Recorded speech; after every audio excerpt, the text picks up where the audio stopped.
Welcome to The Source. My name is Jessica Rogers, and it's a pleasure being here with you today. I'm joined by two wonderful ladies who have played a vital role in this process as informateurs, and they're here to give us some more insights, but I'll let them introduce themselves first.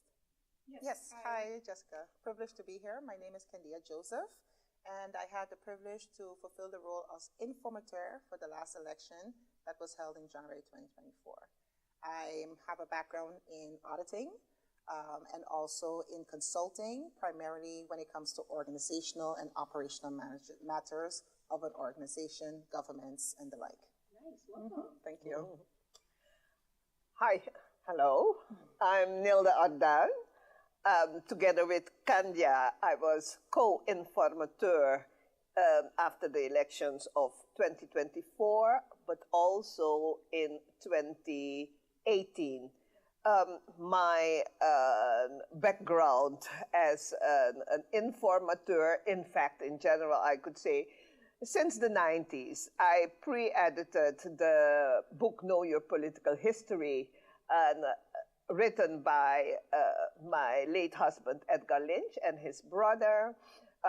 In the 90s, leading up to 2010, I authored various essays on constitutional law, and presently I'm retired. However, I'm working as external consultant for the Netherlands Institute for Multi-Party Democracy. And so I'm very, very busy and engaged with anything that has to do with democracy. I know oftentimes we speak to individuals and we don't know their resume, Yes. as some will often say. And it's always nice to be in the same room with people where you can see yourself growing, from one generation to the next. So welcome. So given what you mentioned about your experience, your professionalism as well, is that what is required as an informateur?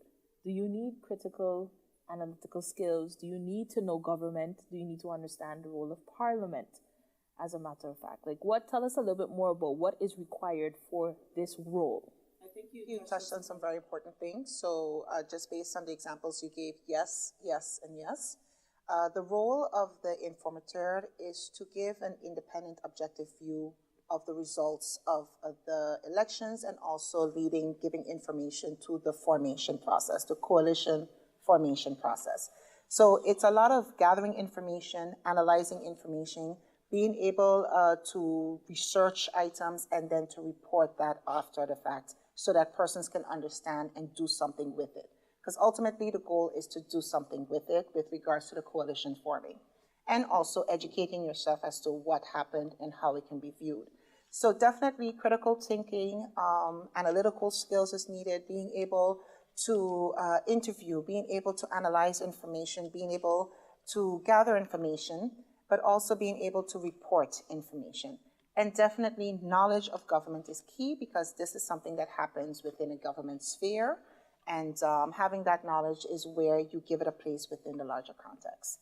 So most definitely, yes. And I think we are using the word coalition, but I don't think the public understands the route in which, why we're using the term coalition, as we're going through this process, right? Knowing that we've had several parties and it's broadened, but I'd like to hear from you, Doctor, in the sense of forming coalitions, the role of government, by extension, the role of Parliament, given it's a parliamentary election, and then how does it fit into the larger scheme of things?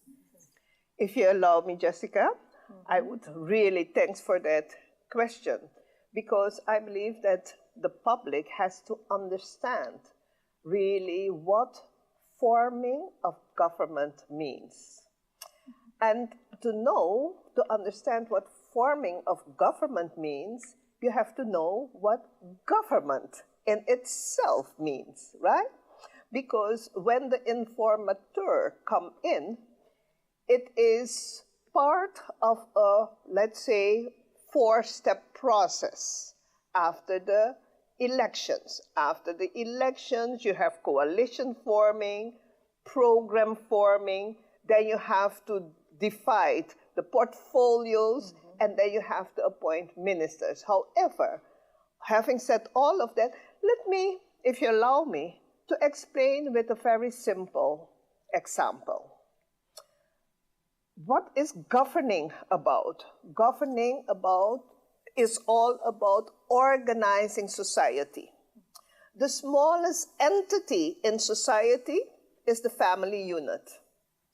In a household, you have a father, a mother, or maybe a father alone or a mother alone. The children, the parents, they always have to look after the well-being of the family. Right? That's responsibility. They have certain responsibilities, yeah, to organize the family. I'm going to take it a step further. Now, you have a big, large family, and the family is saying something that they once doing a lot lately. They have family reunions. Family reunions, the children, grandchildren, uncles, aunts, cousins, everybody of a family of 7 brothers and sisters, adults, right? Their parents, the parents of these 7 are still alive, and you can imagine if there were 7 brothers and sisters, they are now in their 60s, 70s, they have children, grandchildren, and about 200 people want to have a family reunion. Now, all those 200 people cannot organize this family reunion. One person wants to go on a cruise. The other person wants to go Aruba where grandparents were born. The other one wants to say, no, we're going to stay on St. Martin, we're going to do some sports activities, blah, blah, blah. And some might say we do it online. Exactly. That's awesome. So what are we going to do? Now, let's see this as the community. Yeah? Those 200 people, they now have to select a few people to organize this family reunion. Or by extension, a few who just decide they will then take the responsibility of being part of a committee. Exactly. So let's say they then, you select about 10 persons, you're gonna make the decision, yeah, what we really gonna do. Whether we're gonna go on a cruise, but all in the interest of the whole family. Exactly. Yeah? Not because what they want, and then to determine which activity we're gonna do, you're gonna have to have a majority. Because if, let's say we selected 10 persons, everybody have a different opinion, but okay, which one we're gonna do? You know something? The majority gonna decide. Whether the majority is 6 or 8, it doesn't matter. It doesn't have to be all the 10, but 6 at least gonna decide, you know something, we're gonna go on a cruise. Okay, now those 6 out, or the 10 then join in and say, okay, we just have to go with that. We're going on a cruise. Those ones that have been selected, yeah, to really organize and oversee this family reunion, it was decided a cruise. Those 6 in the majority that decided it, they're going to take the lead. But they need the approval of those 4 others. Not because they are, taking the lead, the 4 others has nothing to say. Yeah? They have to give their opinion. Now, these 6 that are going to organize the cruise, they need people to help them. So, from every family, let's say we said at the beginning, 7 brothers and sisters. Those 7 brothers and sisters, let's see their children who are capable and willing to help execute the plans, yeah? Because we have to buy tickets, we have to do fundraising, we have to do this, we have to do that, right? So when these 10 people now have to select those people to help them to organize this cruise, who do you gonna select? Cousin that looks nice? The one that's capable. Cousin, no, you're gonna select the people that are capable. Yeah. That know how to do a fundraising, that know that you have to call the travel agents to negotiate with it. You're gonna take the people that are capable. Maybe from the 7 brothers and sisters, you know, that are on the top. Let's say they're the 7 parties, yeah? Maybe they don't have, not all of them have children that are capable and willing. But the main thing is to have that family reunion. You're not gonna select any and everybody, right? You're gonna select those people that you know that gonna do the task. Now, let's come to government. That whole story up to government, right? The whole community is that family, the whole community. We need 15 people, yeah, to overview and organize and look at, you know, the best interest of all the people. Yes. That's why we go to the elections. They gonna elect 15 people To sit in parliament. to sit in parliament. Who, and of course, just like in your family reunion, you're gonna elect 15 people that you know, that they know what government is.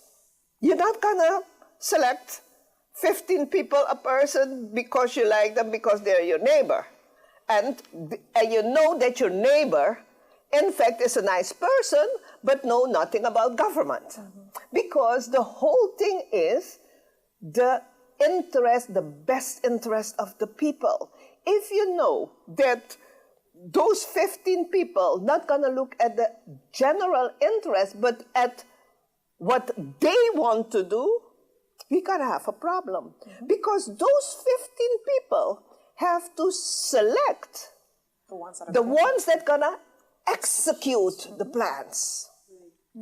Those are the ministers. Yes. Our democracy, our country is organized that we have 7 ministries, yeah? The interest of the people is divided in 7 ministries. General Affairs, Justice, Finance, VSF, Romi, TIAT, Education, and Culture and Sports, right? So those 7 people that you're gonna select to manage these ministries, they're not people that you're gonna select because they were good campaigners. Yeah? You were a hard campaigner, but you don't know anything about managing people and the affairs of the people, right? So that is one of the steps after elections, yeah? Now, informateurs, right?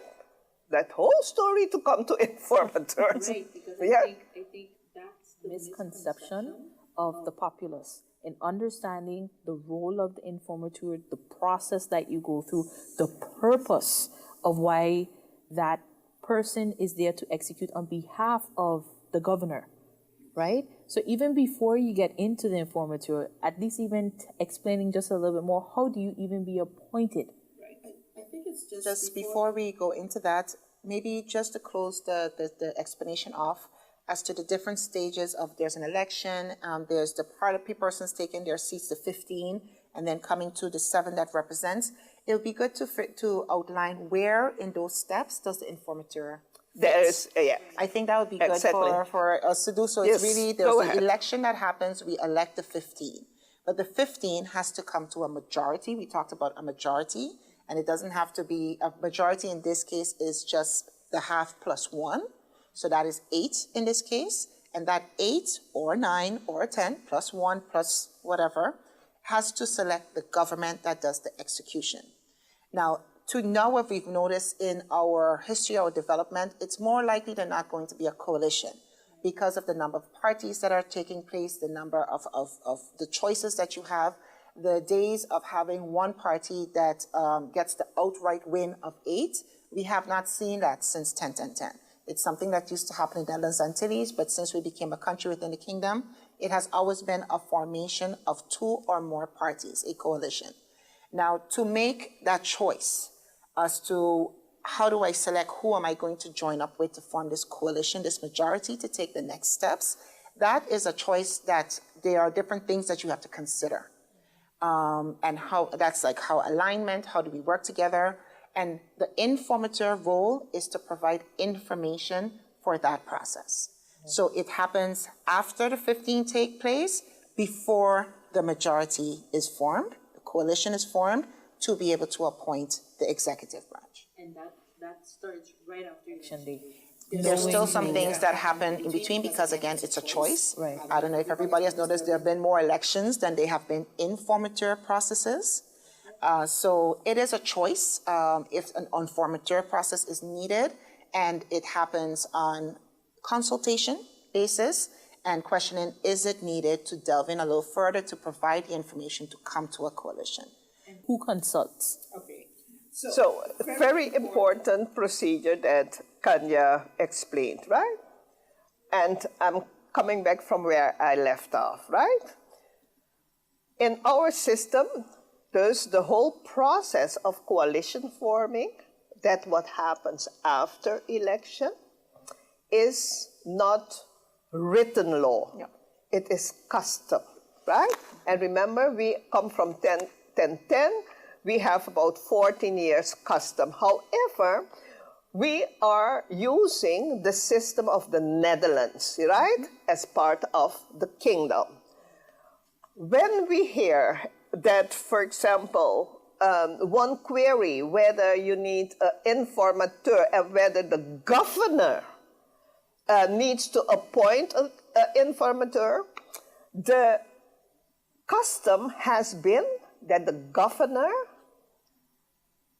appoints informateur, because the governor, that was the system in the Netherlands until 2012, yeah, it was the king that would appoint an informateur, right? The Netherlands moved away from it in 2012. The second chamber decided that they want to have the lead in that. So they changed, they took a decision and put in writing in their rules of order that they will now appoint an informateur. As long as our parliament do not make that decision that they want to appoint the informateur and put it in writing in the rules of order or whatever, the custom that the governor appoints the informateur will continue. Why the governor? What does the governor do? We have explained 15.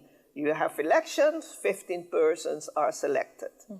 Going back to my example of a family reunion, and you have to look at the best interest of the family, those 15 people now have to look at the best interest of the people and the country St. Martin. How do they do that? Not if we don't have, because we have different parties, since 10-10-10 we never had one party having the majority. So that means you have to form coalitions. Just like I explained with the family, one wants to do cruise, the other one, no, you can't have a coalition whereby one wants to go left and the other right. That's exactly. That means that the parties that acquired seats in parliament will have to talk with each other to see where their visions for the country match. Yes. It is not just a sum of 1, 2, 3, 2 by we have 8. No, that is not the idea, because we can have 8 persons that have different ideas for the country. But the objective is for the country to be run according to a mutual agreement of those that will be running the country. There is then the role of the parliamentarians, because there are no ministers, nothing yet. No. Very first thing, the governor, after the election, speaks with all the leaders of the parties that got seats. So that's the first part of the process. Right, there the process starts. He talks with the high councils of state, yeah? The General Audit Chamber, Council of Advice, and other stakeholders. And the electoral college. Right? Yes. To check, hey, listen, these are the results, how that's gonna go. There might be parties that say, you know something, we want to work together. However, the governor cannot say, okay, you're gonna work together without knowing whether their philosophies align. Yeah? Okay. I must say, in 2014, for the public, because oftentimes we don't look back and we don't learn from the past. 2014, either the same evening after election or the next day, two parties decided they're gonna form a coalition. They informed the governor and said, we have it packed. The governor said, okay, you all have decided already who the prime minister can be. That person was appointed as formateur. However, the next day, and they had a coalition of 8 persons. The next day, one of those 8 parliamentarians decided, no, I ain't gonna stay there. I'm going with the other group. That coalition, yeah, and there you see the danger of forming a coalition without sitting together, align each other's visions, establish goals, etc. So, hey, that was off the table, another coalition was formed. Because elections are really won on election day. The reality sets in the day after. Yes. And we often have the rhetoric of people saying, well, just like the family reunion, sometimes families split. We are married into wedlock, we go off and we are probably paired with someone else who we now consider family but not by blood. So by extension, you have different interests, or people are spread a bit thin. So which family reunion do you decide to go to? What events do you decide to attend? And the conversations happen, but when it comes to making the final decisions now, it's often more of, I don't need anyone. We've already decided without taking that into consideration. But by extension, someone still has the right to say, I think it still needs to be done. Because we should stop playing on the emotions of the people. And oftentimes people then wonder too, why is this process not even done before? You know, and why is it only done after the fact? Because you cannot make this decision of coalition before, because you don't know who's going to be. The 15 are. Yeah, you don't know which party is going to get seats. Yeah. Part of the analysis that was done in that report clearly laid out exactly what were the visions, what were the plans. Knowing that you're organizing society, like you mentioned, there were certain things that just had to happen and had to continue, whether it was parliament or by extension government playing their role. So even prior to election, I think sometimes we just miss that entity or someone else providing that information to help people make a better decision on, are they capable? And that's it. Maybe you want to go there? No, because, I right, think, yeah, you can delve in. You can right? go ahead. The point is, and that is a very important point you bring there, people don't scrutinize. Because the information is there. Party platforms, manifestos before the election. Because that's why I said, even with the family reunion, who are you gonna select to make the decisions? You have to know the persons, you have to know what they stand for. And that what you say, why doesn't it happen before the election? That is the responsibility of the electorate. Yeah? to really see, maybe even sit with family and friends, go through those manifestos and say, listen, if this party has this vision and we support that, listen, let's all vote there. But then it's consciously, So that exercise, you are completely right. But that is not the prerogative of the governor or to say, or whoever to, appoint. No, that is the responsibility of the electorate. And as I often say, maybe there might be private initiative, some foundation that decides, because we have election debates sometimes beforehand, and those are organized by organizations, private organizations, and maybe there's a private organization that say, okay, listen, we're gonna analyze the manifestos like the informateurs did, and we put it on the table, and people can, make it easier. But it's still the responsibility of the electorate to read such an analysis. It remains your responsibility, because this is the selecting of the 15. Which is the role of the election. And I think it's also the responsibilities of those who decide to run via these parties as well, to share, and to ensure that you're at least portraying that information, knowing that it may even be difficult to get an outright vote for your party, but by extension, at least you're making it clear to people what your visions are, where it can possibly align, and not the necessary banter of the bashing. But I would encourage people. You mentioned such a good point, because as we said, from 10 to 10, it's always been a coalition. So how, when you hear the bashing that happens during the election, knowing that this is one of your partners, if you get a seat, and not even, and then there's the partner of the coalition, but if you get a seat, even the opposition, you have to work with everyone there. So I believe, just given the way how things have gone in our current electoral system, it would be good if parties consider the coalition aspect in their convincing of the people of what you're going to do. But that right now it's really each party for themselves until we find out the results.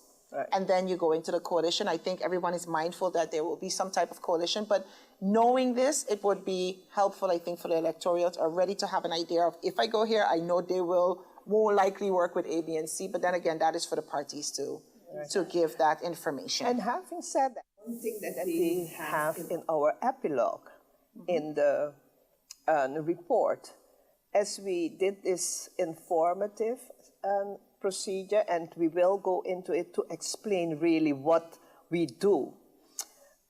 We realized, and that we realized in 2018 already, that politicians moved away from party philosophy. What a party really stands for. Before, you could really see, let's say, X party is more social-minded, A party is more business-minded, right? Now, it does not matter, because there is no clear distinction. Reason why you see that also politicians, this year they are on party slate A, and they changed a lot, right? And that had nothing to do with ship jumping. It is changing loyalty or whatever to the party. As Kanya said, the parties can maybe better, before election, explain their manifestos better. However, since you don't see party programs that are carried by everybody, yes, you see that you have a lot of individual campaigning. Right? I'm gonna do this. How does that, what you're gonna do, jive with the party platform? Right? So that makes it even more difficult after the election for parties to align their programs, because we have a lot of individualism. And as I said, in 2014, it started, and that's why we have so many governments since 2010, because individuals take it upon themselves to promote what they think. Yeah? And so, in fact, you are right when you ask the questions. The electorate, the voters, how do they have a guarantee, yes, that a certain vision will be carried out after the election, right? Now, coming back to our role as informateurs, the governor, after spoken to all the leaders and stakeholders, it is then, okay, we have to, because we have to remember, coalition forming has to do with running the country. It has nothing to do with 7 + 1 is 8, and that is the majority of 15, right? It has to do with which philosophies of parties align with each other, that they will make a governing program for the coming 4 years. Yeah? And a governing program for the coming 4 years, in fact, has to be part of a bigger vision for the country on the long run. So as informateurs, we have to stress the informateurs. We are gathering information. Yes. Information of all the political parties that garnished a seat in Parliament for the 15th. So as informateurs, we talk with the party leadership, but also with individual candidates, because we have to know, for example, whether a candidate really is aligned with the party. Given the development. In 2018, what did we do? I was the informateur together with Mr. Jean Bouchon. What did we do? We made an analysis of all the combinations of the outcome of the elections that form 8+. Yeah? And we bundled them together, saying, okay, if these parties, work together, we looked at their manifestos, we had interviews with them, we had questionnaires, and then we made a SWOT analysis.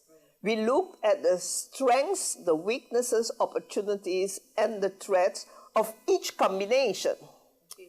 And at that time, 2018, we came to the conclusion, if 13, if parties forming together 13 MPs, if they work together, that would be most ideal. But then, because we said, those 13 have then to make a very good governing program. That means if 2 or 3 fall off, you still have a solid base.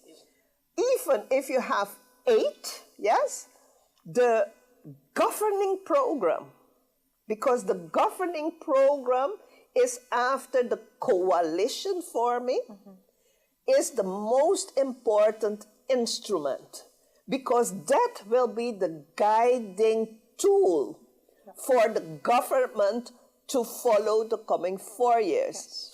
And what happened, those 15 persons that selected the managers, the ministers, to execute that program. So remember, the people, the coalition, the MPs, not the minister making the governing program, no, the MPs.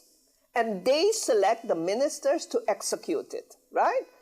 So if those ministers don't follow the governing program, those same MPs has to hold them accountable. That's the partnership in the relationship. Exactly. And there's a basis to it. It's not just random.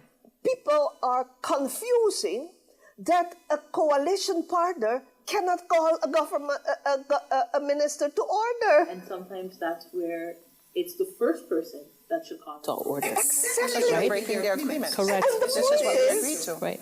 And that's why, as informateurs, we look at all the goals, the objectives. We look at can people communicate, etc. And then we say, okay, this is an ideal combination. This year, maybe you can talk about how we went about in forming, talking about coalition forming this time. Yes. I compare 2018, you go at... So this time, again, the manifestos was the point of departure, I believe, back then also. So just starting with what is everyone saying in their manifestos. As step one, right. Yes. So they come back to it, They right? come back to So it. step one, you gather the manifestos. Gather the manifestos and research to see exactly what are you saying. What are you, and try to group them in topics. So when we talk about the 7 ministries, each representing a sector, what do you say about education? What do you say about rule of law? What do you say about your health care? What do you say about your social securities? But that premise also comes from what's already existing, knowing what the country already Just has the planned. topics that a Let's say government their is manifesto. responsible. But also just looking at the topics that a government is responsible for, and then you would hope that there's something in a manifesto that speaks to that, or not, because maybe it may not be a priority of that particular party. Right. So it's basically just outlining exactly what each party has said, and then putting it across the board. Comparing, because that is an aspect of looking for alignment, or also identifying where there is no alignment, where there is a botsing that needs to be further discussed. Because the fact that at the moment of writing the manifesto, you may have thought A, after you wrote your manifesto and during the election, you've been on the road, you've been speaking to people, you have had your meetings, so there may be change of insights, there may be further elaboration than what is written in that manifesto. So that is the first aspect. And to be able to gather or capture what is not written, the next step is that we did a questionnaire. So really to go further and given the opportunity to be able to expound on things or explain things that may have been said, or and also to gather further information on things that we saw as what is your priorities, what are your deal breakers, how do you look at communication, how do you work with collaboration, how do you work with conflict, to get more information on those things of working together in a coalition. Like an interview. And then that. The basic requirements. Look at the documents first. So we Correct. did that first. And then based on the manifestos, what you wrote, questionnaire, give us some more information, we went into the interviews. And that is where ideally it would have been per party. So each party, again, getting the opportunity to have the face-to-face, to make sure individuals are still aligned with their party, and just get further information on the things that were already given there, but again, that face-to-face gives you more information. And then based on that, we analyzed. For this time, we also look at some research to look at coalition forming, how to make it sustainable, what are the success factors, what are things that you shouldn't do, and we considered that also. And then reported on our findings. So you would see that the report is actually divided to that. You see something about manifestos, you see something about the results of the questionnaire, you see something about the interviews. And one of the things we did is also ask the question point blank, who are you more likely to work with and who are you more likely not to work with? Right. And that is something that we have to consider, because then if you're looking for what combination works, if you know I do not want to work with a particular party for whatever reason, it's good because then you can at least see what is workable, what is not workable. And that information was divulged and is also there within the report. And then just reflecting that. So for our informateur process, it was find the best coalition that could work well together over a long period of time, the strongest or the most. Oh, I forgot one step, my apologies. We also went to the community. So I think the community elects the 15. However, after that, they trust the 15 to take it from there. But we also just wanted to know, based on the community representatives, what are your priorities? Because maybe the manifestos and the political parties are saying, my priorities are 1, 2, 3, 4, but it would be great if those 1, 2, 3, 4 aligns with what the community finds as 1, 2, 3, 4 from the different representatives. So our intention was also to question the community, to be able to get that input, and also to see if they have thoughts on what combination do you think would be great, because you do not vote on that. We do not vote on that. We select the 15, and the 15 take it from there. Right. And especially the results this time around, how is it interpreted? So there was questions in there just to get an idea of where are the community representatives are when you look at the results and how do they interpret it. to be able to get insight on that after the 15 have been selected. So gathering all that information, analyzing the information, and giving that information back within the report, that is how we approach this informateur. And then during all of that information gathering, we had some observations, we had some considerations, and we found it noteworthy to mention that in the epilogue part of the reports after giving the information received. You know, I'm hearing this, and this sounds like a task, you know, and sometimes we underestimate how large a task can actually be. Yeah. But having to look at what you just explained, how far do you go? Yeah. Like, you know, if you've broken down the steps of what you've done, from having to receive the manifestos, analyzing and informing, then putting together, conducting your interviews, vetting those individuals to ensure they're still aligned and interested, and then by extension going back to the public and saying, hey, listen, these are the 15, here's who's thinking about forming, even if it's the bare minimum of 8, which is what you need, because we're gone are the days where it was even more. How do you then not consider yourselves to even be responsible for having to help with that forming of the coalitions, or, you know, just even based on how far you're going? Yeah. I think that needs to be clear. Like, where does the baton get passed on? Yes. Very important question, yes, huh? For because the process that Kanya explained, especially that we went back to the community, we did that in 2018 as well, huh? Whereby it is maturity. And as I explained at the beginning with my family reunion story, yes, that people have to remember it's all about us, the citizen. It's not about the politician as such. It is about the well-being of the community. So as the community, you voted, there is a result. How do you interpret it? Mm-hmm. How do you see the combination, right? In a real democracy, we have to remember democracy means government of the people, for the people, by the people. So in that light, we involved stakeholders of the community. And it was not properly understood, I think, because only 25% reacted. Yes. And a lot of persons were reluctant. Why? They say, hey, I don't want to put on paper to let people know who I think I favor. No, it's not about who you think I favor. That it has become that. Because we have been twisting our democracy. It's not about the party, it's not about the politician, it is about the best interests of the people, right?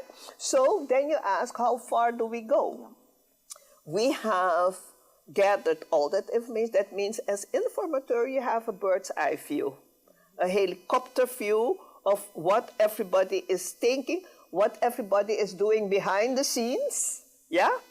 Also, yes? Mm-hmm. So as Kanya said, it would have been good if we would have had the opportunity to speak with all parties separate. But the persons that signed an intention to work together, they decided to approach it as a group, right? And that's what happened based on your findings from the last report, right? One of them where, I guess, the now sitting administration or coalition decided to already establish that intent from inception throughout your process. Before the informateur process was started. But it's really good to note, if you don't mind, that this was done in consultation.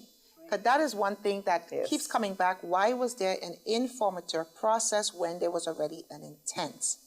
However, the parties that had the intent were also consulted on the intention to have an informateur process, and they went along with that. Yeah, they agreed to that. So if it was that they were like, no, like that year that it happened, no, we're fine. We have our coalition already, so we do not need this informateur process.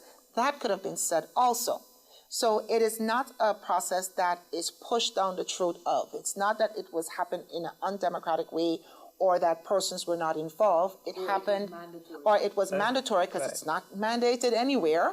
It is always in consultation. So why did it happen? Because the persons involved wanted it to happen. Yeah, with the governor. With the governor. The informateurs were not part of that. We were not part of that discussion. Yeah? That was the exploratory and stage of the process after the election with the governor, Yes. right? And I believe that two things are very important in this. It was an intent. It was not a coalition. And so if there's an intent, it is the duty of the governor to do due diligence. The due diligence means that all parties has to be consulted. Yeah? And there you need an informateur for, to bring back that information. Because I can imagine that the governor, for example, looking at 2014, whereby the next day, while the governor then appointed a formateur, yeah, the next day he had to go back to pull that in and appoint informateurs. So that was the first time that informateurs were appointed. We saw that we had elections after in 2016, 2018, and 2020, yes. In 2008, not all the time, informateurs were appointed. In the years where you had coalitions that firmly said, this is it, yeah? And then the governor did not appoint informateurs, but now it was the intent. And they, as Kanya said, agreed. And for the public to understand that procedure, how far does the informateur go? I explained after the exploratory period and the coalition forming, you're now going to have a governing program. The informateur can assist the parties that are forming the coalition. Right. The informateurs can go so far to assist them in that process, right? Because remember, we made that overview of the manifestos. We know what they have in common and what not. We have the enquête. We know, who are aligned with each other, and we have interviews. So what did the informateurs do before they finalize their rounds of information? We offered the group that had the intent to work together. We sent the letter and say, okay, you are intending to form a coalition. Can you inform us what your goals are, what your objectives are, what your communication plan are, and all the things that we in fact discussed with them in the interview. But as we know, in 2018 we said coalition is more than numbers. So we know it's not 1 and 1, we have 8, So this time we then asked them, how can we, we asked them, tell us what you have discussed to come to a governing program. And lastly, what can we as informateurs still mean to you? Because if as informateur you want us to sit with you, to look at these items which are very important for governing, beyond the coalition, we are willing. However, the response was, no, we have it under control, right? So then is that the informateur's job stop. Again, if you say, if the parties that intend to form the coalition say, no, we want you to sit with us still to look at this and this, the informateur will go further. In 2014, I did not find the report, but I read on it. The informateurs at that time they had presented a draft governing accord. In 2018, we did not give a draft governing accord because there was no coalition formed yet. This time, if the parties that had the intention wanted us to sit a little more, I think we would be willing, to go a little further. That's why we asked it, right? But the function of the informateur stops the moment that the parties indicate that. Yes? And what would happen then? Coming to you live. A formateur is appointed. There is a coalition. And the Right. baton is passed. And the they are the baton ones is who passed. take it over. Because at that time, then those that had the intention said, okay, we have it under control, we're gonna just let the governor know that we are ready. And then we pass the baton. And usually when you pass the baton, you pass it on to who is going. So we got an assignment and we give the results of our assignment to the governor, and then the governor coordinates the next step in the process. Okay. Yes. But as informateur, it leaves from your hands, and then the formateur comes into play, and that's usually the person who would possibly be the prime minister. Exactly, exactly, has been the role. So what happened, the governor takes the report and looks at it. In the report, it is stating these intend to, governor, based on what they said, you can appoint a formateur.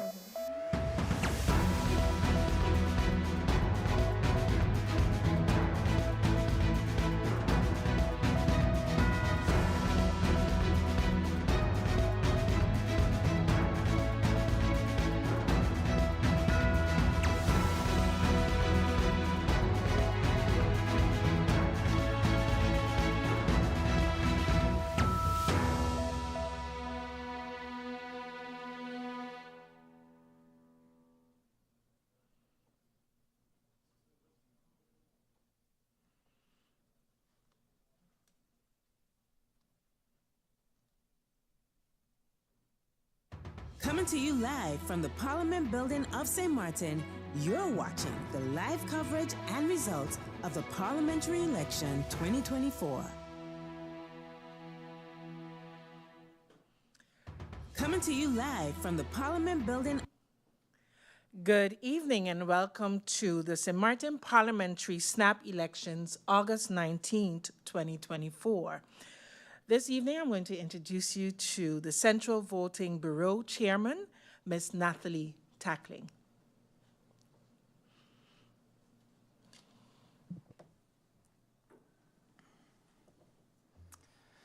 Good evening to the people of St. Martin. I can confirm that the polls have now closed, and once again, the people of St. Martin have made their voices heard. On behalf of the Central Voting Bureau, I want to take a moment to express my gratitude to everyone who came out and participated today. Today we came together once again to exercise our democratic right, a right that's fundamental to the strength and future of our island. This election marks another chapter in our ongoing journey to shape the direction of St. Martin.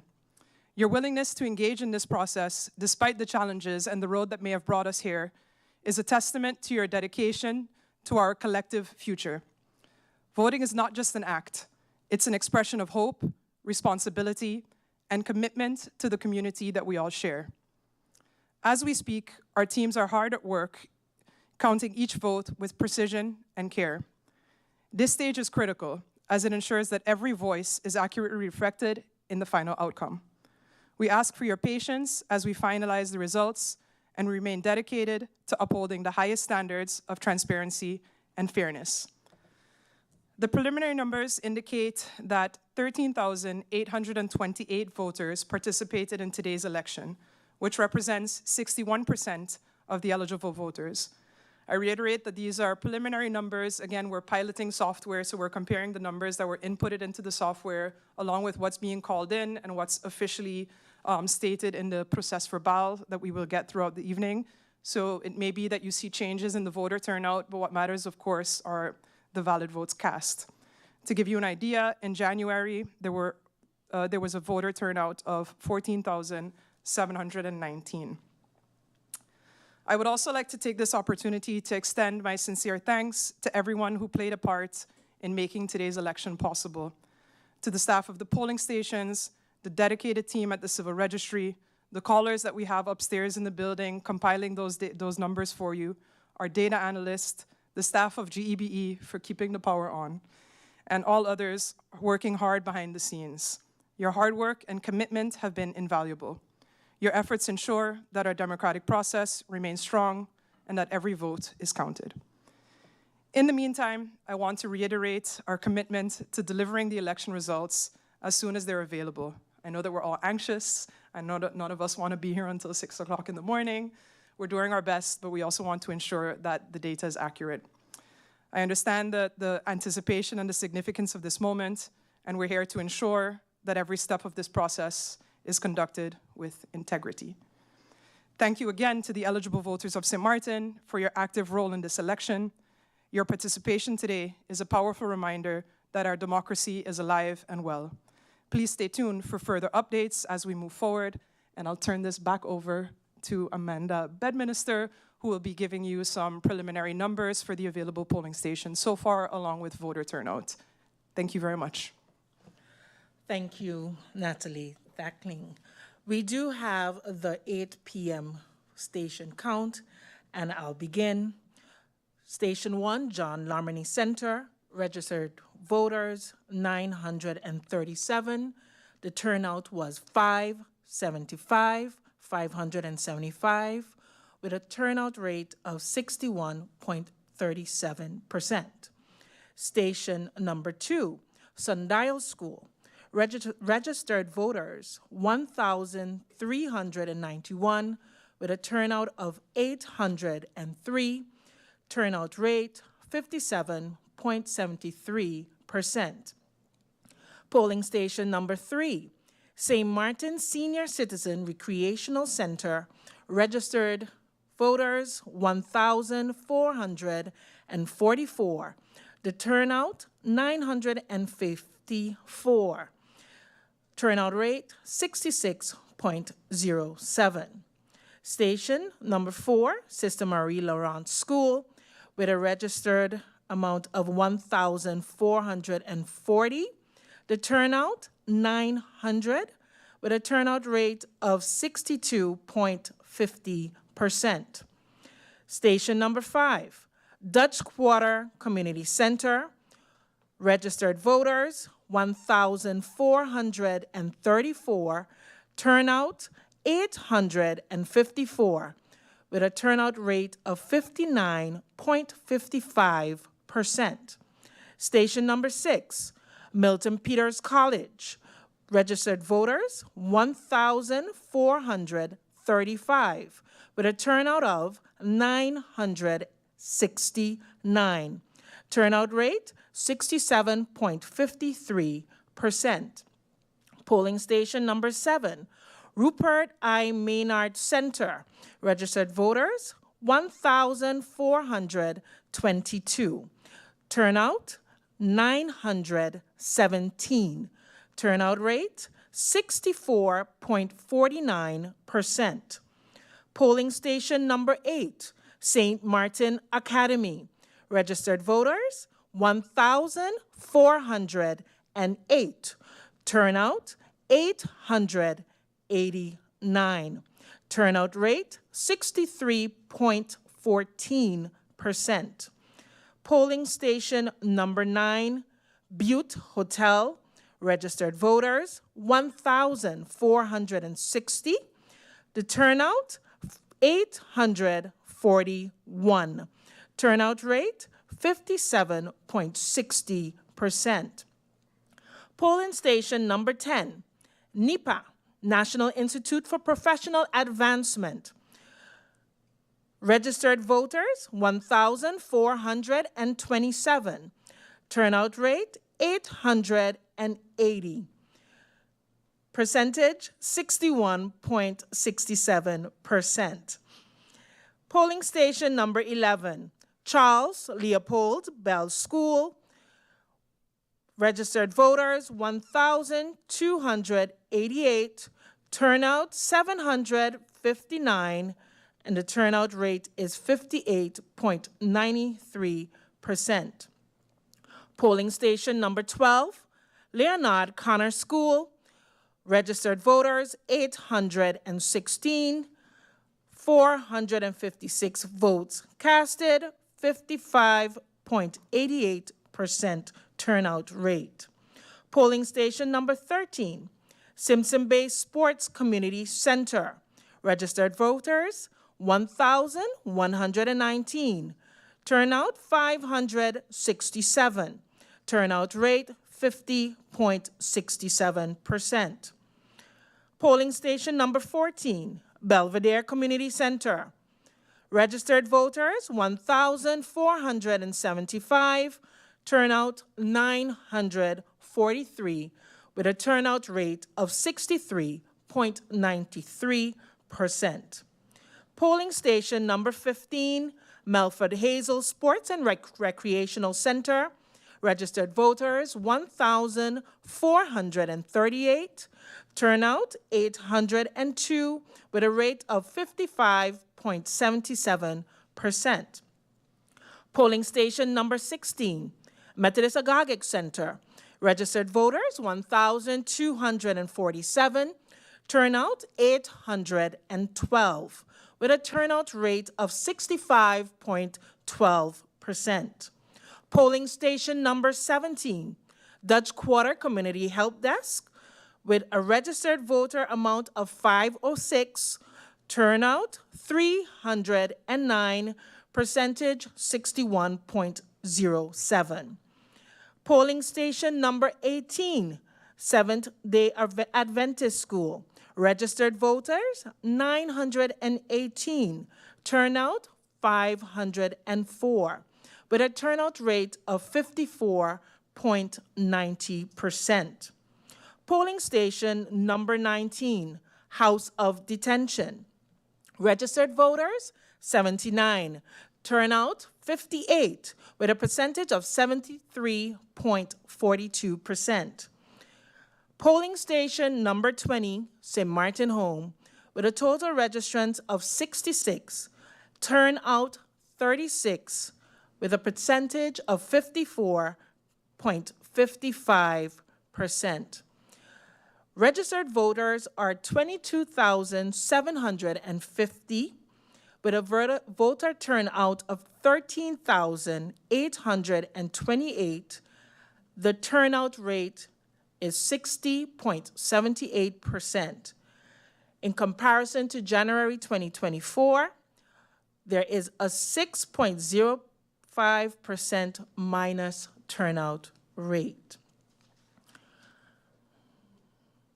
With that said, we have the results for 2 polling stations, so we're going to go directly into that. We will start with the House of Detention.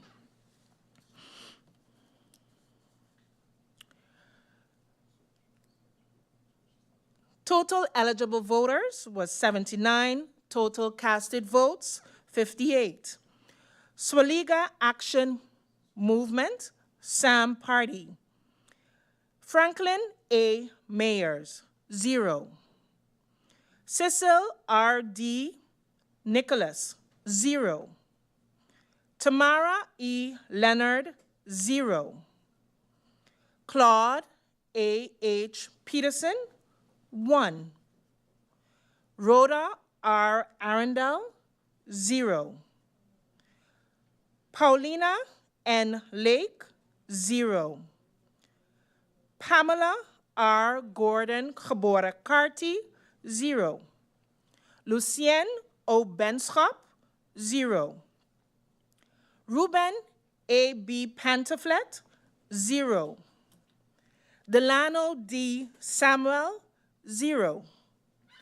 Billy Jean-Baptiste, 0. Marcus C. Henrietta, 0. Total votes casted for Sam, 1 at the House of Detention, polling station number 19. We go on to the second party, National Alliance, NA. House of Detention, Silveria E. Jacobs, 0. Egbert J. Duran, 0. Artwell M.R. Irian, 0. Cloyd L. Marling, 1. Darrell T.J. York, 0. Edsel E. Gums, 0. Anna E. Richardson, 0. Angelique J. G. Ramu, 0. Shamila N. Williams Geboren Webster, 0. Curtis K. W. Thomas, 0.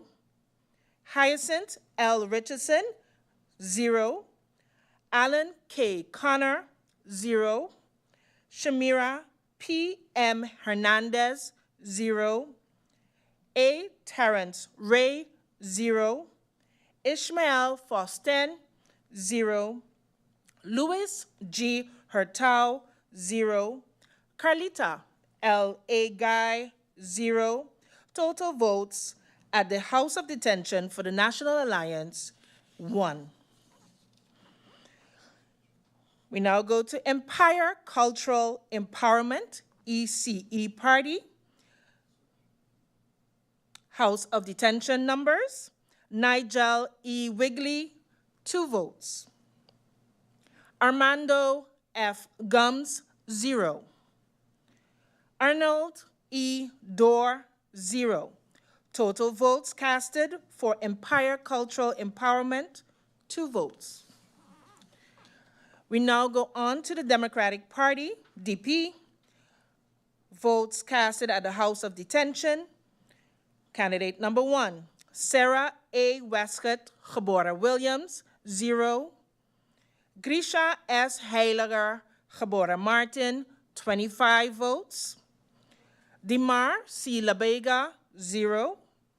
Khalil K. Raven, 0. Viren V. Kotai, 1. Marinka J. Gums, 0. Benjamin S. Bell, 0. Fabio Doralis, 0. Mei-Ling A.M.R. Derby Geboren Chung, 0. Ruben J. Essett, 0. Alston A. Lawrence, 0. Richard J. Panafleck, 0. Quincy R. A. Rochester, 0. Oliver N. J. Williams, 0. Michael C. Barron, 0. Densley M. Adamus, 0. Dennis A. Williams, 0. Savante D. Hernandez Escarfuller, 0. Alexander I. Gums, 0. Ingrid A. Grell Geboren Davis, 0. Laurel B. Cozier, 0. Patrice A. Flanders, 0. Aken R. Richardson, 0. Total votes casted for the Democratic Party, 26 votes. We now go on to Kwalichi Movement for Change, OMC, House of Detention votes. Olivier E. Arundel, 0. Elvison J. Adamus, 0. Mario L. A. Arundel, 0. Lisa L. Alexander, 0. Louisa R. Lake, 0. Cleveland J. Codrington, 0. Edward S. Arundel, 0. Farley R. Elshot, 0. Samuel V. Caceres, 0. Daniel Jean, 0. Laura C. Lewis Geboren Martin, 0. Franklin D. Watson, 0. Bob A. E. Wilkins, 0. Donette T. Landefort Ferdinand, 0. Aloysius E. F. Proctor, 0. San Francisco E. Lake, 0. Lee A. Blackman, 0. Lawrence L. Lake, 0. Florent Aspelea, 0. Total votes casted for Quality Movement for Change, OMC, at the House of Detention, 0. Next party, Nation Opportunity Wealth, now. Votes casted at the House of Detention. Christophe T. Emmanuel, 0. Claudius A. Bunkamper, 1. Lyndon C. Jr. Lewis, 2. Keith Peter John Gittins, 0. Giovanni C. Gums, 2. Ryan R. James, 0. Mark E. Mantle, 0. Larry E. Hall, 0. Drina L. Lopez, 0. Leandro M. Peterson, 0. Edwin E. Scope, 0. Kimberly K. E. Reyes Puelo, 0. Gerald J. Burnett, 0. Marie Claire G. Langlaise, 0. Louis K. Smith, 0. Gromiko L. N. V. Wilson, 0. Total votes casted for the Nation Opportunity Wealth now at the House of Detention, 5 votes. We now go on to the United People's Party, up. Votes casted at the House of Detention. Omar E.C. Otley, 16 votes. Richard F. Gibson, 0 votes. Akeem E. Arundel, 2 votes. Francisco A. La Cruz, 0 votes. Rolando Bryson, 0 votes. Janini Chatelier, 0 votes. Nikhil Krukeja, 0. Addison A. Boston, 1 vote. Richard A. Patrick, 0. Bria S. Christina Sorton, 1 vote. Teddy F. Charlie, 0. Cresburg A. Brown, 0. Shirley Hilaire, 0. Kevin P. Bryan, 0.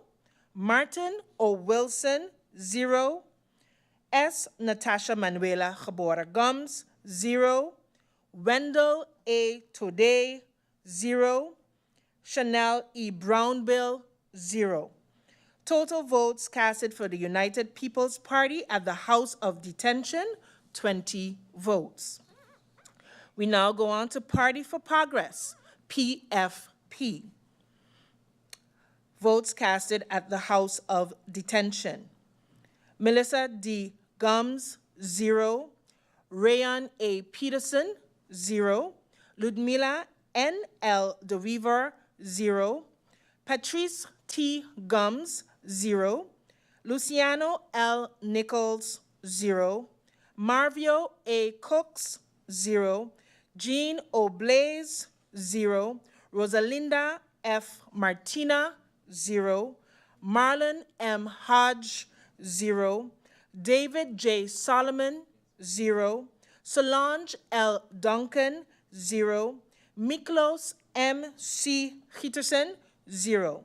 Total votes casted for Party for Progress, PFP, at the House of Detention, 0. We go on to Unified Resilient St. Martin Movement, URSM, House of Detention votes. Luke F. E. Marcelina, 0. Christopher L. Waver, 0. Veronica C. Jonse Geboorte Webster, 0.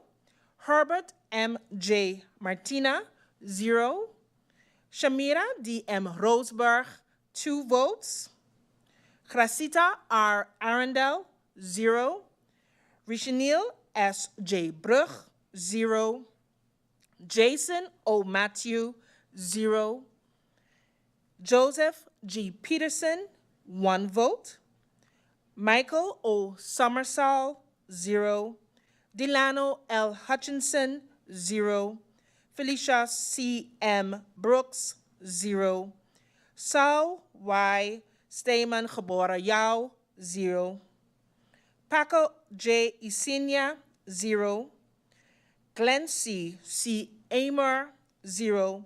Total votes casted at the House of Detention for Unified Resilient St. Martin Movement, URSM, 3 votes. So far, per party, Swaliga Action Movement, SAM, at the House of Detention has received 1 vote. National Alliance, 1 vote. Empire Cultural Empowerment, ECE, 2 votes. Democratic Party DP, 26 votes. Qualichi Movement for Change, OMC, 0 votes. Nation Opportunity Wealth Now, 5 votes. United People's Party, UP, 20 votes. Party for Progress, PFP, 0 votes. Unified Resilient St. Martin Movement, URSM, 3 votes. Total votes casted at the House of Detention, 58. We now go on to the results for the St. Martin Home. District 20. Swaliga Action Movement. Franklin A. Mayers, 0. Cecil R. D. Nicholas, 1. Tamara E. Leonard, 1. Claude A. H. Peterson, 0. Rhoda R. Arundel, 0. Paulina N. Lake, 0. Pamela R. Gordon Geboren Carty, 0. Lucien O. Benschop, 0. Ruben A. B. Pantoflet, 0. Delano D. Samuel, 0. Billy Jean-Baptiste, 0. Marcos C. Henrietta, 0. Total votes casted for the SAM party at the St. Martin's Home, 2 votes. We now go to the National Alliance. Votes received at the St. Martin Home. Sylvia E. Jacobs, 4 votes. Egbert J. Duran, 1 vote. Artwell M. R. Arian, 1. Cloyd L. Marlin, 2 votes. Darrell T. J. York, 0.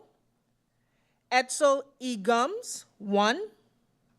Anna E. Richardson, 0. Angelique J. G. Rumu, 2 votes.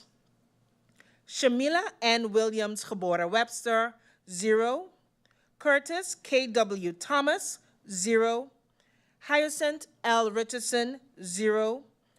Alan K. Connor, 0. Shamira P. M. Hernandez, 0. A. Terrence Ray, 0. Ishmael Foster, 0. Louis G. Hurtau, 0. Carlita L. A. Guy, 0. Total votes casted at the St. Martin Home for the National Alliance, 11 votes. Empire Culture Empowerment, ECE, votes casted at the St. Martin's Home. Nigel E. Wigley, 0. Armando F. Gums, 0. Arnold E.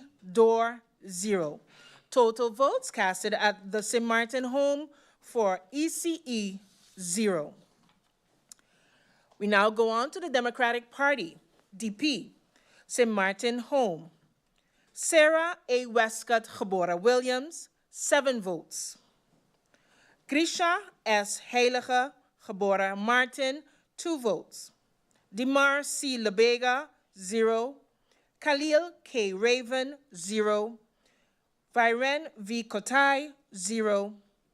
Marinka J. Gums, 1. Benjamin S. Bell, 0.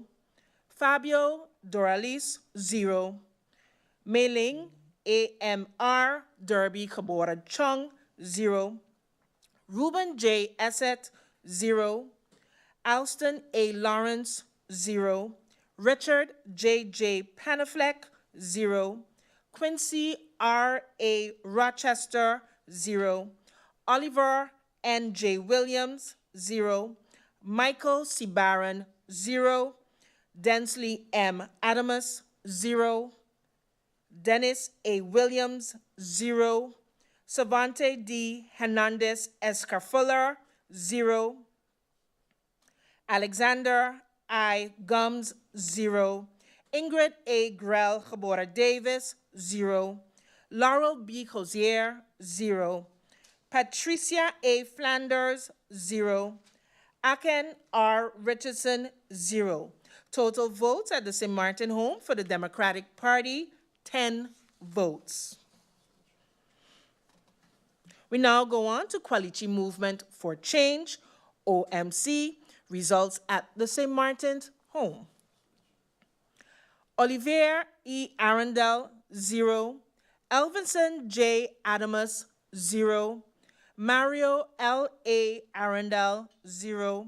Lisa L. Alexander, 0. Louisa R. Lake, 0. Cleveland J. Codrington, 0. Edward S. Arundel, 0. Farley R. Elshot, 0. Samuel V. Caceres, 0. Daniel Jean, 0. Laura C. Lewis Gabora Martin, 0. Franklin D. Watson, 0. Bob A. E. Wilkins, 0. Donette T. Landefort Ferdinand, 0. Aloysius E. F. Proctor, 0. San Francisco E. Lake, 0. Lee A. Blackman, 0. Lawrence L. Lake, 0. Florent Aspelaire, 0. Total votes casted for the Quality Movement for Change, OMC, at the House of Detention, 0. We now go on to the Nation Opportunity Wealth. Now, votes casted at the St. Martin home. Christoph T. Emmanuel, 1. Claudius A. Buncamper, 0. Lyndon C. Jr. Lewis, 0. Keith Peter John Gittins, 0. Giovanni C. Gums, 0. Ryan R. James, 0. Mark E. Mantle, 0. Larry E. Hall, 0. Drina L. Lopez, 0. Leandro M. Peterson, 0. Edwin E. Schope, 0. Kimberly K. E. Reyes Prelo, 0. Gerald J. Burnett, 0. Marie Claire G. Langlaise, 1. Louis K. Smith, 0. Gromiko L. N. V. Wilson, 0. Total votes casted for the Nation Opportunity Wealth now at the St. Martin's home, 2 votes. We now go on to the United People's Party, up. Votes casted at the St. Martin's home. Omar E. C. Otley, 0. Richard F. Gibson, 0. Akeem E. Arundel, 0. Francisco A. La Cruz, 0. Rolando Bryson, 0. Janini Chatelier, 0. Nikhil Khurukreja, 0. Addison A. Boston, 0. Richard A. Patrick, 0. Bria S. Christina Sorton, 0. Teddy F. Charlie, 0. Cresberg A. Brown, 0. Shirley Hilaire, 0. Kevin P. Bryan, 0. Martin O. Wilson, 0. S. Natasha Manuela Gabora Gums, 0. Wendell A. Today, 0. Chanel E. Brownbill, 0. Total votes casted for United People's Party up at the St. Martin's home, 0.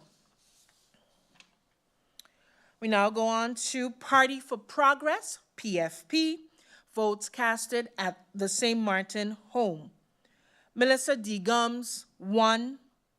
Rayan A. Peterson, 0. Ludmila N. L. DeWeaver, 0. Patrice T. Gums, 2. Luciano L. Nichols, 0. Marvio A. Cooks, 0. Jean Oblaze, 0. Rosalinda F. Martina, 0. Marlon M. Hodge, 0. David J. Solomon, 0. Solange L. Duncan, 0. Miklos M. C. Peterson, 0. Total votes casted for the Party for Progress, PFP, at the St. Martin's home, 3 votes. We now go to our last party, Unified Resilient St. Martin Movement, URSM, votes casted at the St. Martin's home. Luke F. E. Marcelina, 4 votes. Christopher L. Weaver, 1 vote. Veronica C. Janse Gebora Webster, 0. Herbert M. J. Martina, 0.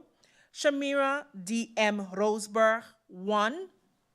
Gracita R. Arundel, 0. Richenil S. J. Brug, 1. Jason O. Matthew, 0. Joseph G. Peterson, 0. Michael O. Summersall, 0. Delano L. Hutchinson, 0. Felicia C. M. Brooks, 0. Saul Y. Stamen Gebara Yao, 0. Paco J. Isenia, 0. Glency C. Amer, 0. Total votes casted for the Unified Resilient St. Martin Movement, URSM, at St. Martin Home, 7 votes.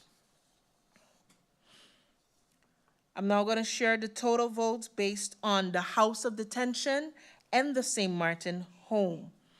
Swaliga Movement, SAM, has a total of 3 votes. National Alliance, NA, has a total of 12 votes. Empire Culture Empowerment, ECE, 2 votes. Democratic Party, DP, has a total of 36 votes. Qualichi Movement for Change, OMC, 0 votes.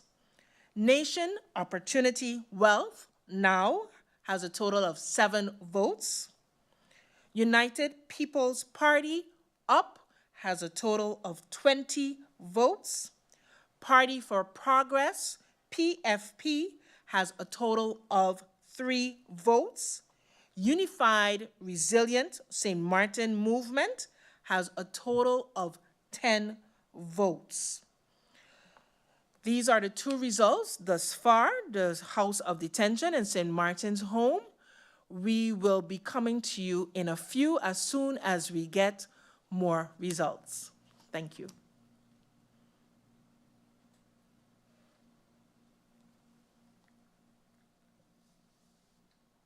We'll be right back with the live coverage and results of the Parliamentary Election 2024. Thank you. We'll be right back with the live coverage.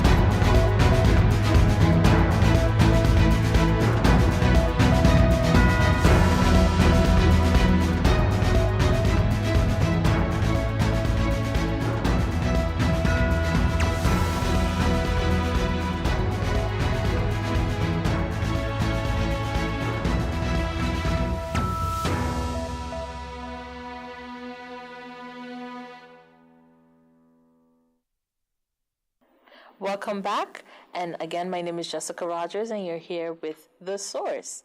So I'm joined by these wonderful ladies who had the responsibility of being the informateurs for our recent election as of January this year.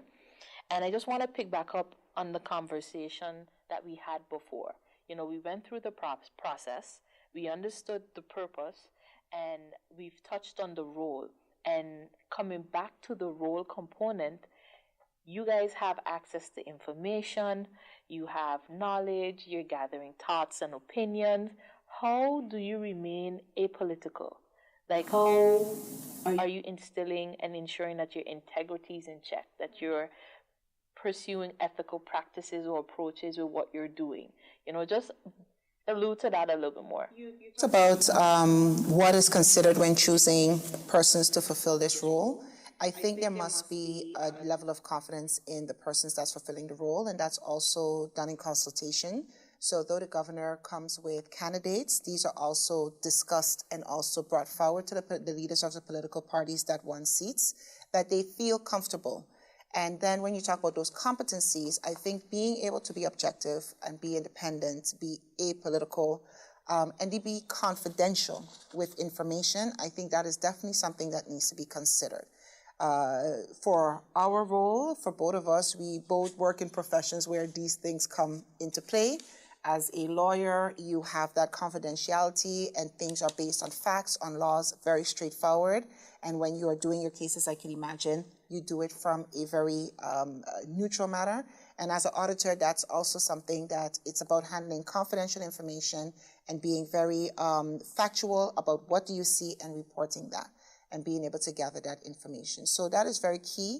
Not only that you profess that's what it is and how you approach it, but that others also see that and feel trustworthy, because then you will not get to the core of the information if persons feel that they cannot share and divulge that information. Right. So it's about having that track record. That track record, right. And also the process.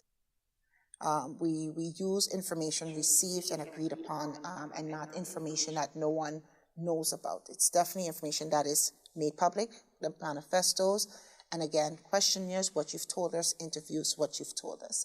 And we use that to bring back an analyzed version of that. I, of course, underscore everything that Kanya said, and I think our professions make that it is second nature to you, you know? And we have to remember that the informateurs are not selected just like that by the governor. Mm-hmm. No, it is in consultation with the parties. And also the amount of the informateurs, or just? That, of course, we are not part of that conversation, of those conversations. However, the informateurs that the governor appoints, he does not appoint it on his own merit, but in consultation. That means, as Kanya indicated, the trust that and the confidence that the parties already have in the person selected, and for to be neutral. Yes. And so there is a basis of trust, and as you mentioned, your track record. You enter with an open mind.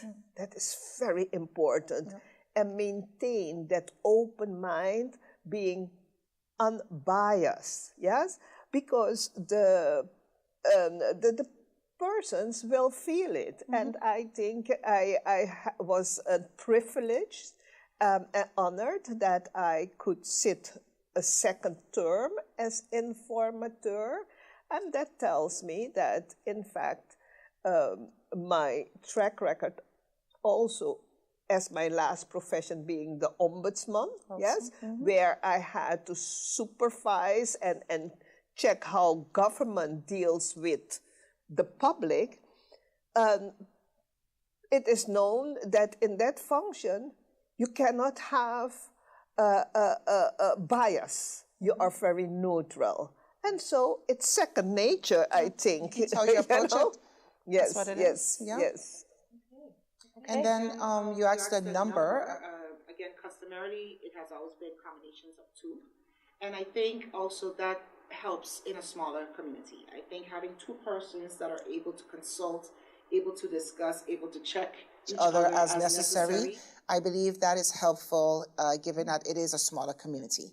And the context within which this task has to be performed. And I can imagine the banter or the discussions even between you two on differences of opinion or even interpretation as to what you've gathered. But is it something you do alone? No, and that is very important.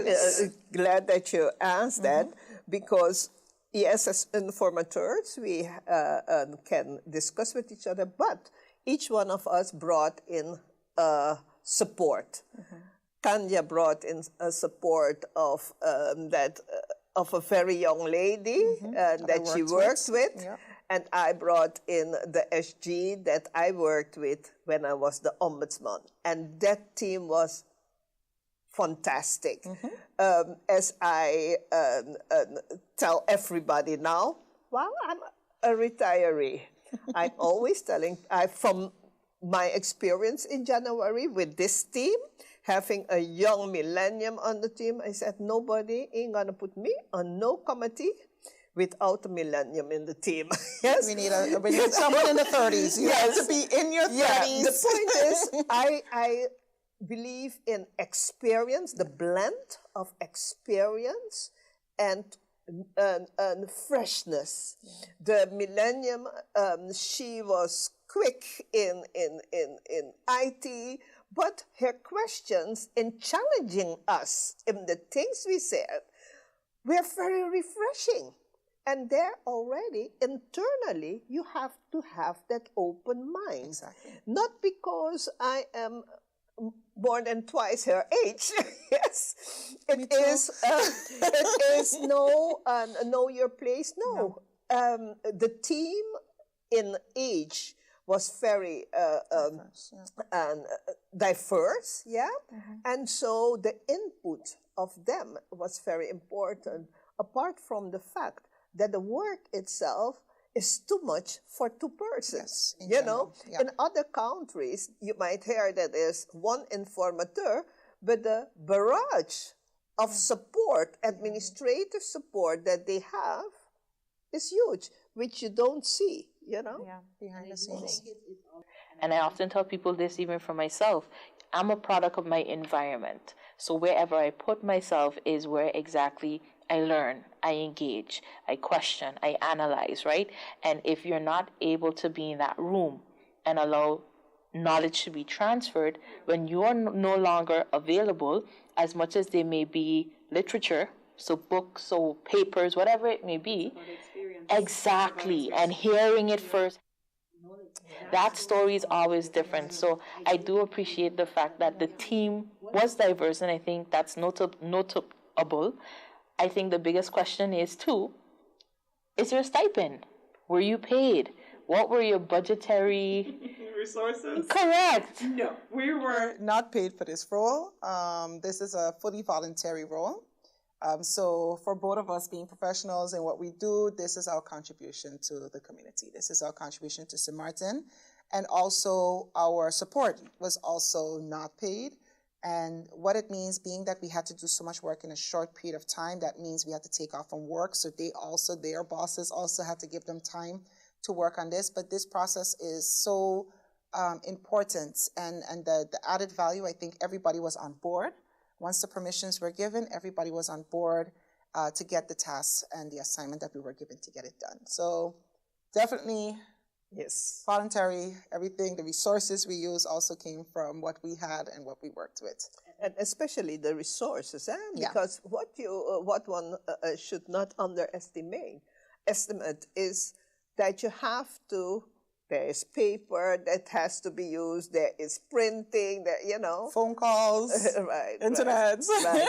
But we willingly did it because as professionals, you want to contribute to the well-being of the society which you are part of. Definitely. And as a citizen first too, and again, it's country above self. And you're fueled by passion, you're fueled by understanding the need. And I think sometimes we forget, outside of the posters, outside of the public meetings, the sponsored ads, the radio conversations, there are people that still work in the background, to ensure we're getting the information, it's correlated in the way we need it to be, reports are done as required, and we underlook that. But thank you on behalf of the country for your contributions.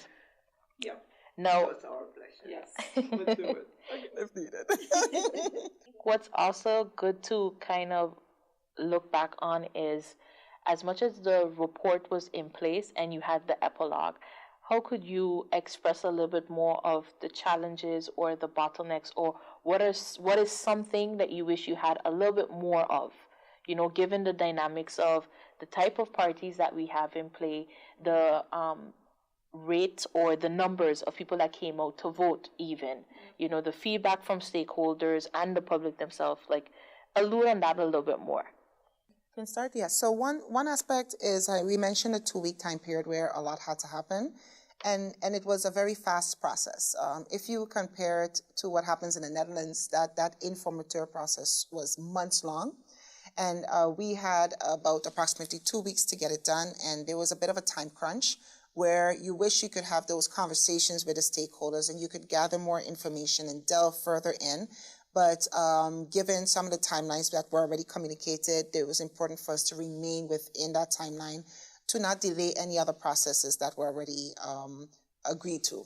So for us, for one of the things is, like, I believe many times we were like, if we had more time, maybe we could have, or we didn't have to go at such a high speed within those 2 weeks. We got it done. But time was a constraint, would be, so just being able to do a good analysis, a good research. And I think also that things are not established. So also having to deal with, questions as to why you're doing what you're doing, how you're doing. It's not written down anywhere. It's an important process, but it's not a process that, as mentioned many times throughout the process, it is not written down, it is not codified, it is not formally established. It is customary. It's looking at others who have done it before that is comparable with our political system. So I think that is something that could have been, it would have made it easier if it was very clear. There was a written down rules of order and established that this is the role of the informateur and this is how it should be executed. I think that's something that would have contributed to an easier process. Yeah. And to add, to bring it in a broader perspective, I believe, especially as we are in a new election and in a short time, not necessarily for the process of informateur only, but for our whole democratic process, what we should have a little more is understanding of the democratic system that we are in. Mm-hmm. Because the discussions that we hear out there and the conflicts, quote unquote, are often based on not properly understanding the system and the democracy. And as I have the habit to do, and I share that with my co-informateur at the beginning, I don't listen to social media. Mm-hmm. When I'm doing investigations, researches, services, information gathering, I don't listen to social media because there are so many conflicting informations and misinformation given.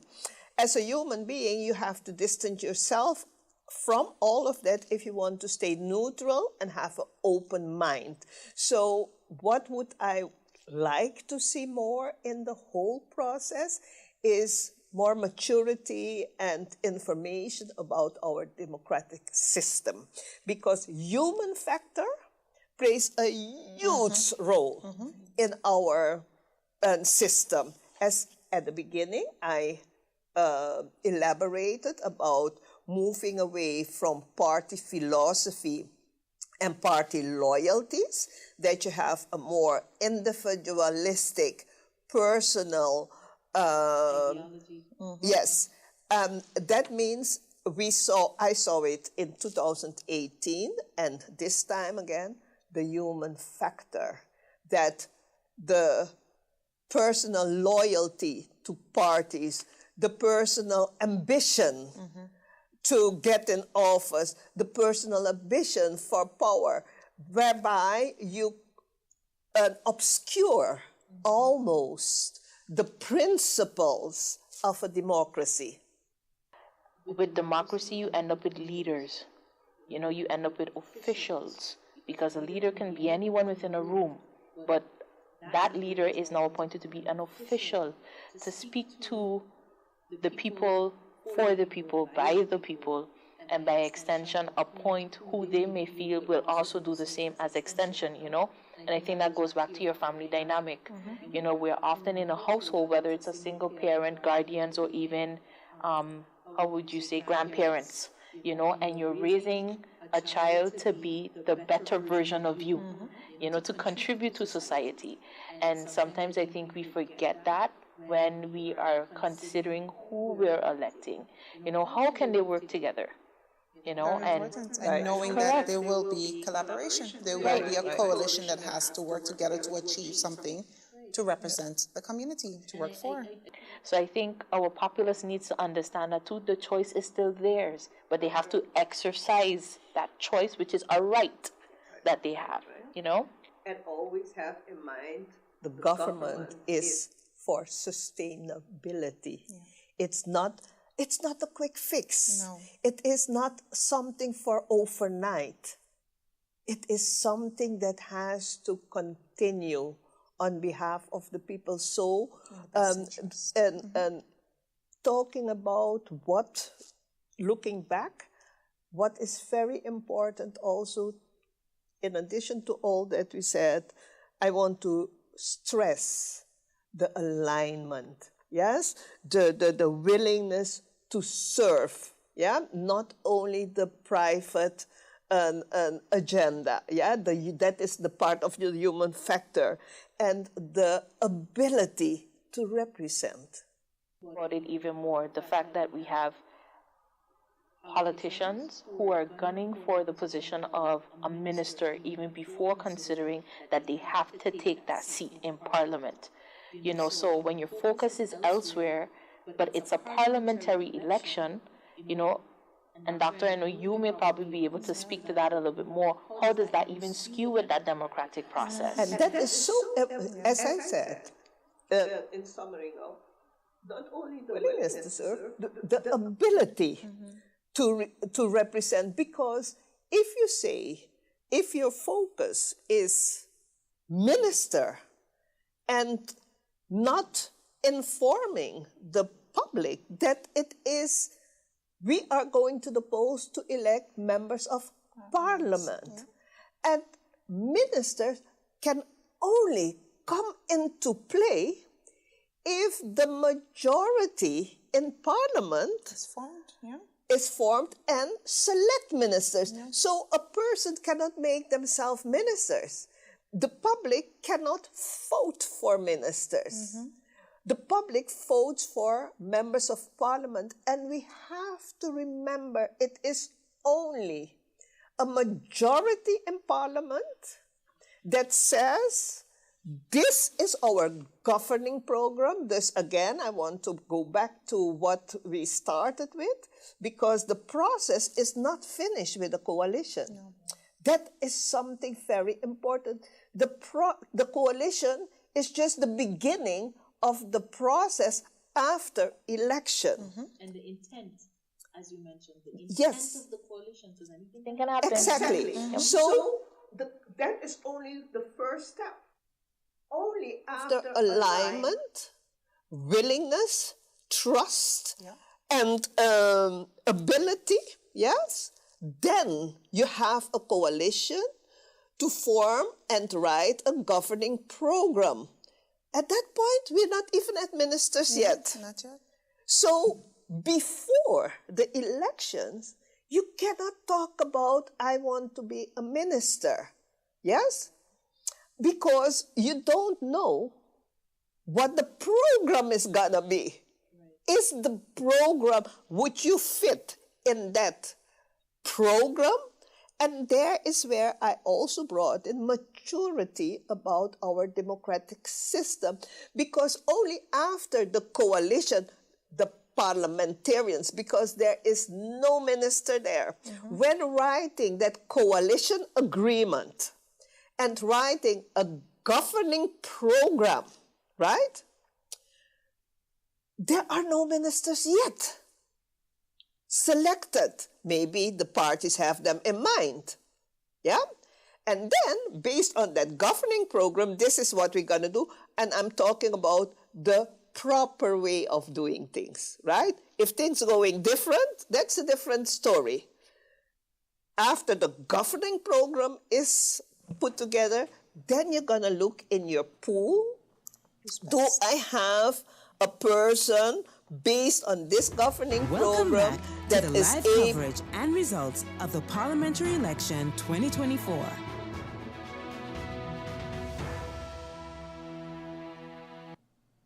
Good evening and welcome back to our results for our 2024 August 19 parliamentary elections.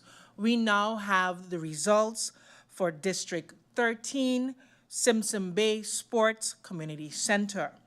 With a total eligible voters of 1,119, total votes cast was 567. We start with the Swaliga Action Movement SAM Party. Franklin A. Mayers, 13 votes. Cecil R. D. Nicholas, 1. Tamara E. Leonard, 4. Claude A. H. Peterson, 4. Rhoda R. Arundel, 1. Paulina N. Lake, 2. Pamela R. Roseanne, Gordon Gebora Carty, 0. Lucien O. Benschop, 0. Ruben A. B. Pantaflet, 0. Delano D. Samuel, 0. Billy Jean-Baptiste, 0. Marcos C. Henrietta, 0. Total votes cast for Swaliga Action Movement, SAM, 25 at the Simpson Bay Sports Community Center. We go to National Alliance, NA. Votes cast at District 13, Simpson Bay Community Center.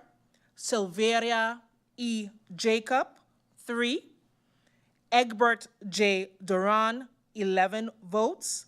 Artwell M. R. Arian, 5. Cloyd L. Marlin, 1. Darrell T. J. York, 0. Edsel E. Gums, 3. Anna E. Richardson, 2. Angelique J. G. Ramu, 2. Shamila N. Williams Gebora Webster, 3. Curtis K. W. Thomas, 1. Hyacinth L. Richardson, 2. Alan K. Connor, 0. Shamira P. M. Hernandez, 0. A. Terrence Ray, 0. Ishmael Foster, 0. Louis G. Hurtau, 0. Carlita L. A. Guy, 1. Total votes for the National Alliance at the Simpson Bay Sports Community Center, District 13, 34 votes. We go on to the Empire Culture Empowerment, ECE, votes casted at polling station number 13, Simpson Bay Sports Community Center. Nigel E. Wigley, 2. Armando F. Gums, 0. Arnold E. Dorr, 0. Total votes casted for Empire Culture Empowerment, ECE, at Simpson Bay Sports Community Center, 2 votes. We now go on to the Democratic Party, DP.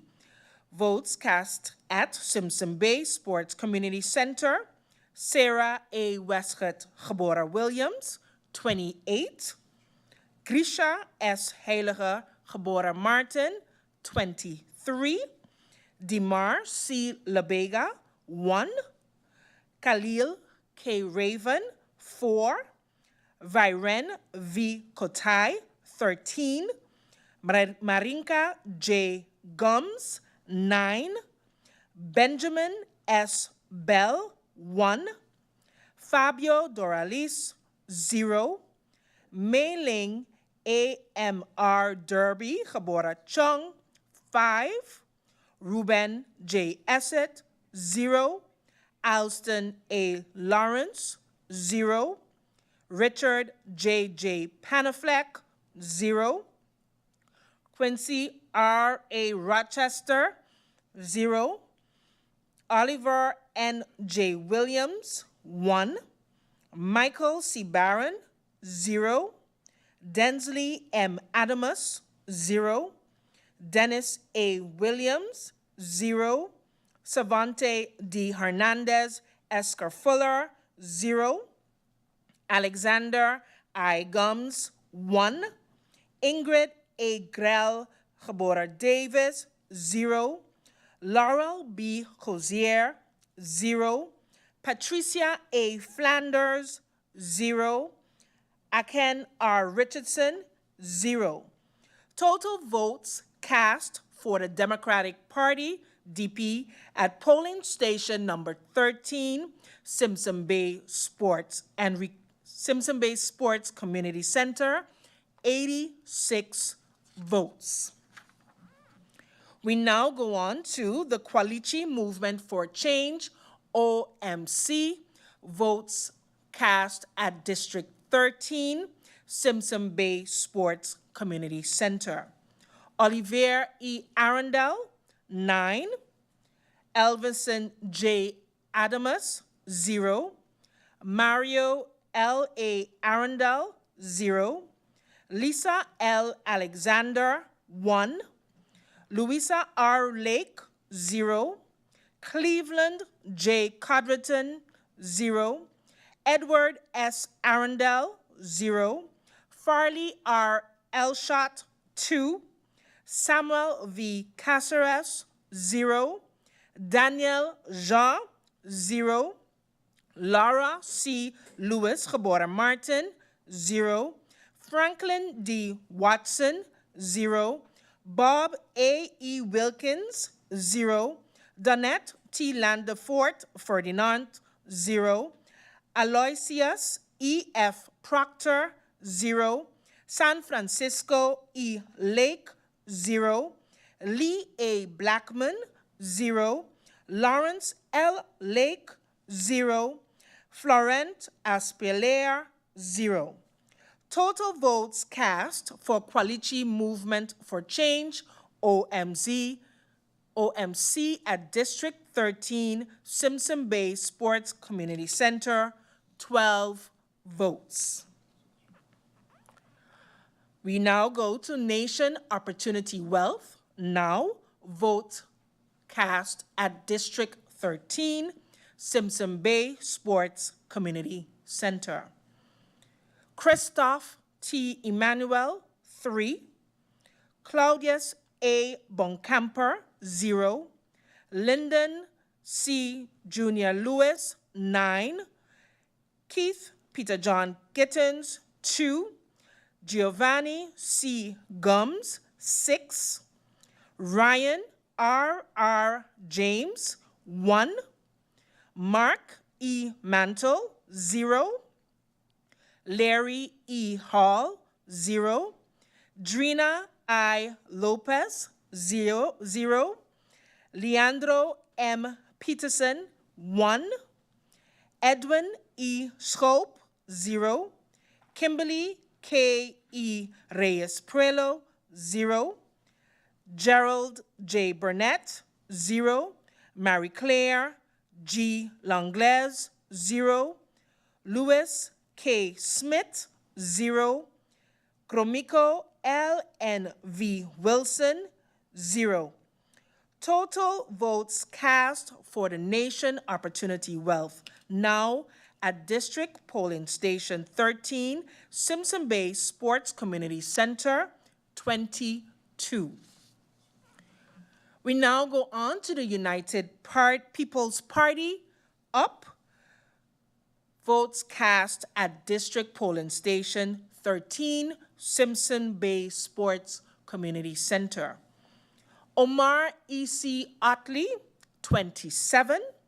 Richard F. Gibson, 5. Akeem E. Arundel, 1. Francisco A. La Cruz, 6. Rolando Bryson, 15. Janini Chatelier, 1. Nikhil Kukreja, 4. Addison A. Boston, 0. Richard A. Patrick, 0. Bria S. Christina Sorton, 0. Teddy F. Charlie, 0. Cresberg A. Brown, 0. Shirley Hilaire, 0. Kevin P. Bryan, 10. Martin O. Wilson, 0. S. Natasha Manuela Gebora Gums, 0. Wendell A. Today, 4. Chanel E. Brownbill, 1. Total votes cast for United People's Party up at District Polling Station 13, Simpson Bay Sports Community Center, 74. We now go to the Party for Progress, PFP, votes cast at the District 13 Polling Station, Simpson Bay Community Center. Melissa D. Gums, 46. Rayan A. Peterson, 57. Ludmila N. L. DeWeaver, 44. Patrice T. Gums, 17. Luciano L. Nichols, 1. Marvio A. Cooks, 1. Jean Oblaze, 0. Rosalinda F. Martina, 1. Marlon M. Hodge, 0. David J. Solomon, 4. Solange L. Duncan, 0. Miklos M. C. Gitterson, 4. Total votes cast for Party for Progress, PFP, at polling station number 13, Simpson Bay Sports Community Center, 175. We now go to the Unified Resilient St. Martin Movement, URSM, votes cast at District number 13 polling station, Simpson Bay Sports Community Center. Luke F. E. Mercelina, 85. Christopher L. Weaver, 7. Veronica C. Yonsa, Gebora Webster, 6. Herbert M. J. Martina, 1. Shamira D. M. Roseberg, 8. Gracita R. Arundel, 11. Rishnil S. J. Brug, 3. Jason O. Matthew, 1. Joseph G. Peterson, 8. Michael O. Summersall, 0. Delano L. Hutchinson, 0. Felicia C. M. Brooks, 1. Sao Y. Stamen Gebora Yao, 1. Paco J. Isinia, 0. Glensley C. Amer, 0. Total votes cast for Unified Resilient St. Martin Movement, URSM, at District Polling Station 13, Simpson Bay Sports Community Center, 132. This evening, for the total votes per party, we have total eligible voters at District 13 Simpson Bay Sports Community Center, 1,119. Votes cast, total votes cast, 567. Total valid votes, 562, with a total invalid votes of 5 votes. Swaliga Action Movement, SAM, total 28 total. This is inclusive of District 13, 19, and 20. National Alliance NA, total votes cast thus far, 46. Empire Culture Empowerment, ECE, 4 votes total. Democratic Party, DP, 122. Quality Movement for Change, OMC, 12 votes. Nation Opportunity Wealth, NOW, 29 votes. United People's Party, UP, 94 votes. Party for Progress, PFP, 178 votes. Unified Resilient St. Martin Movement, URSM, 142 votes. The total votes thus far for District 13, 19, and 20 cast was 661. Valid votes, 655. Total invalid votes, 6. That's it for district number 13. As soon as we receive more results, we will be with you shortly. We'll be right back with the live coverage and results of the Parliamentary Election 2024.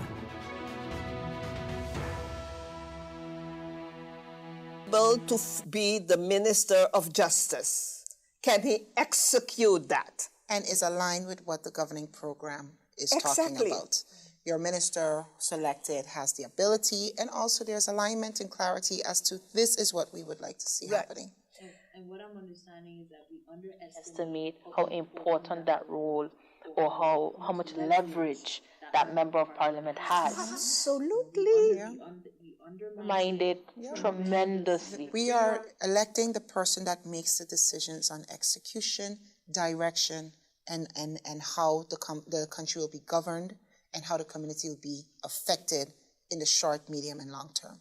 That is what we're going to the polls to elect. The person and persons, ultimately, because of the coalition and the 15 seats, who determine the next phase. And then there is this big misunderstanding, and that's why, again, I stress about maturity, about our democratic system, not only the politicians, but the community. Because if a MP, a member of parliament of the coalition, calls his or her minister to order, people start wondering what happened. The coalition gonna break? Correct, and that shouldn't be. You know, and they are the very first that should hold the ministers accountable. Yeah. And so there is where that needs to... It has to be understood. But also the manner in which you do that, you know, and if there's a basis of it. So it's like, I'm holding you, I'm calling you to order because we agreed on X, Y, and Z. Right. I see 1, 2, and 3 happening. Yes. Have the discussion, give them an opportunity to course correct. Again, it's all part of our democratic process. It's not supposed to be a fad or a sensation. This is part of governing and the whole government system. But important to mention that team dynamic, because if I can't have that discussion with you as someone who is part of that coalition, as I'm sitting in parliament and you're my respective minister, then who's supposed to have it for me? Yeah, so you agree on a cruise, right? And you see somebody making plans to have a football match. Yeah, and we're like, yes, but we agree that we are going on a cruise. Yeah. We see you doing something different. Their minister, what about the cruise? This is what we agreed on, and you were appointed to get that cruise trip going. So even though you want to go to Aruba to see grandma and grandpa, right? That's not what we agreed upon. Right. We agreed upon having this cruise, you know? And those things are very, very important because after as we talked about the steps of the informateur, after the governing accord, only then we have to realize that only then ministers come to play. When there's clarity. And I think it did provide a lot of clarity with how we just kind of gathered that and summarized it quite well. You know, the importance of the role of being a member of parliament and understanding that's your first step, right? The leverage and what you have, and then your job in appointing the ministers, but by extension holding them accountable, but ensuring that there's synergy and instilling that team dynamic because you have to put the people first. But by extension, whoever sits in opposition in Parliament is equally held accountable because someone has to check the checkers. Exactly. So that's like so that it works. I love that. Right, Yeah. right, Check the right. checkers. They have to check the checkers. And the checkers Absolutely. are the first line, the coalition, second line, opposition. So if we talk about, I know we use the word majority, and after the last election, the one statement that kept going around was certain parties had the majority of votes. And by extension, automatically people assumed that they would have been the ones to form a coalition or should have been given first preference. But I know that there's a difference of opinion, more so from a fact point of view in how things should be done, that I want you to kind of explain a little bit more on. Traditionally, one would take the largest party, that got the most seats, to be the puller, right? And see if they can form the coalition. However, this is again about alignment, philosophy, yes, and understanding democracy. Because it's not a matter of tallying the numbers, because it is interpretation. How do you interpret the election results? Some people will say, and not just for means of explaining, some people will say, yes, the fact that 4 or 5 small parties together have the majority shows that the public voted for change. However, is that the right interpretation? Because if other parties with more seats, does that mean that those parties were rejected? Yes? The more political parties there are, the more, in Dutch you say versnippering. Yeah, spread. More splintering you will get. The harder it will become to have a proper coalition. Because if you have splintering, and especially when you look at it, splintering from main parties going to small parties, right?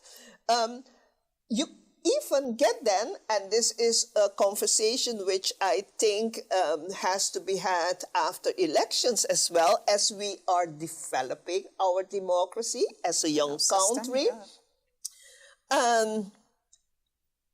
The notion of Article 33 of the Constitution, yes, that Parliament holding government accountable can decide to have a vote of non-confidence against a government and send them home.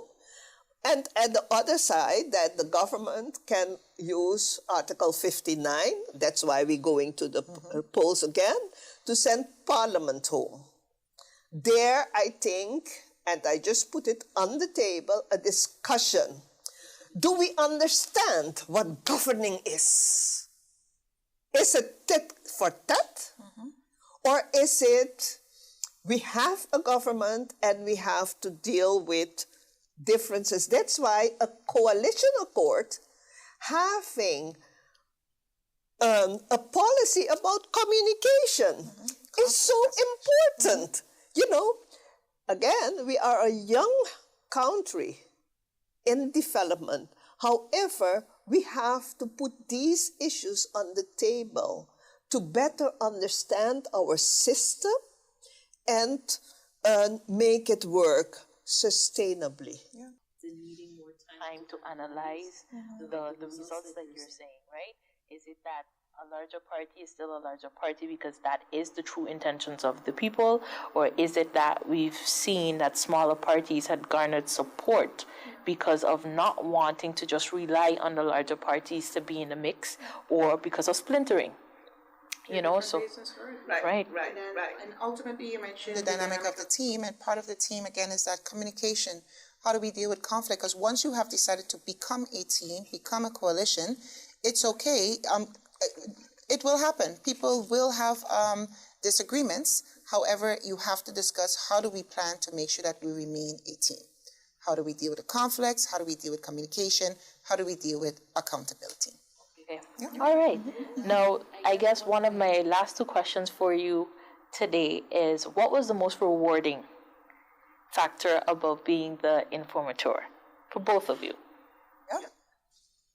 For me, it has been the opportunity to work with Dr. Ordine and to learn about her vast knowledge, experiences, and then also to be able to contribute in a different manner and give back to my country and be part of the further maturing of our democracy and our electoral system. And working with such a great team and learning. I love learning new things and seeing things from different perspectives and getting to touch and feel it and put my own touch to it. So it has been fun. For me, let me first thank you for that accolade. I really appreciate that. And as you know, I really like to transfer experience, communicate with that. For me, very rewarding was the teamwork that we had. Fantastic teamwork, different age groups, everybody contributing for the love of country, because none of us got paid. So that was most rewarding. Nice, and I think it's nice to hear that your efforts, have come to fruition in the sense of people understanding. They're seeing the reports. I do encourage everyone to have a look at that report because it's still quite relevant, but it was clear today that we understood your role, the process that you went through, who allows you to go through that process, the difference between it being mandatory to it being customary, what changes we can make. So it's clear for those who are partaking in this process how important your role is. And then by extension, need of understanding that we are heading towards further elections where coalitions will come into play, but knowing what that means and how important it is to understand and align and know that becoming a member of parliament is your first point of entry, understanding the accountability, the maturity, and everything that comes with it. I think I've learned a lot and I've enjoyed having this discussion with you guys. And my last point would be, do you have any kind words for the populace on exercising their right to vote on August 19th? The main thing is to make use of that right. Everybody's frustrated. I could imagine we're going into elections so quickly after. But more importantly, we do have the right, and even if you don't, you're exercising a voice. You're saying something by not voting, and you're saying something by voting. But exercise that right and do the work, do the research, and do the vote. I would say choose wisely. Listen to the facts, yes, and see who and which party aligns with your vision for St. Martin. So thank you, ladies, both. And I think I'd like to end off to the populace with what Dr. Ordine mentioned in the beginning. We're planning another family reunion. We're here at the table again. We all know exactly what we would like to experience at this gathering, and we have to ensure that the right person is preparing the meals we enjoy, the right person is ensuring it's within our budget, and that they're understanding that when we come back to this gathering, hopefully within a 4-year period, that we've met the goals of what it meant for us having a family, and we're ensuring that we understand it more so for the country. So exercise your right to vote. It is important, and by not doing so, you may still put certain peoples in places that you would have not hoped to. But let's be sure to use the right that we have and that's given to us on August 19th.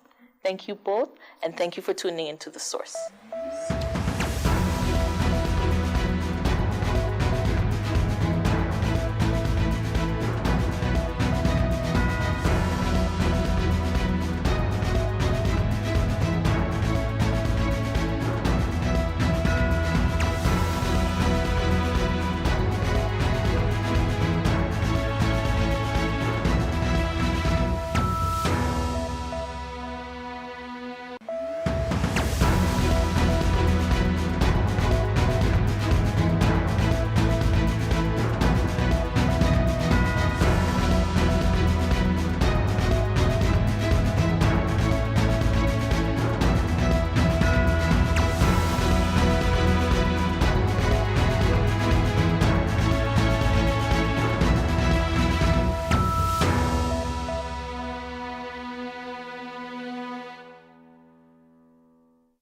Good day, St. Martin. My name is Siobhan Peterson, and welcome to The Source for this Parliamentary Elections of 2024.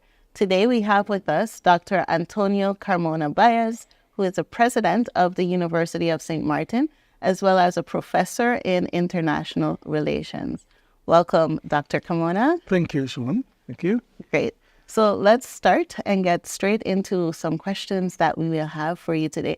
The first thing that I would like to know, why are elections so important?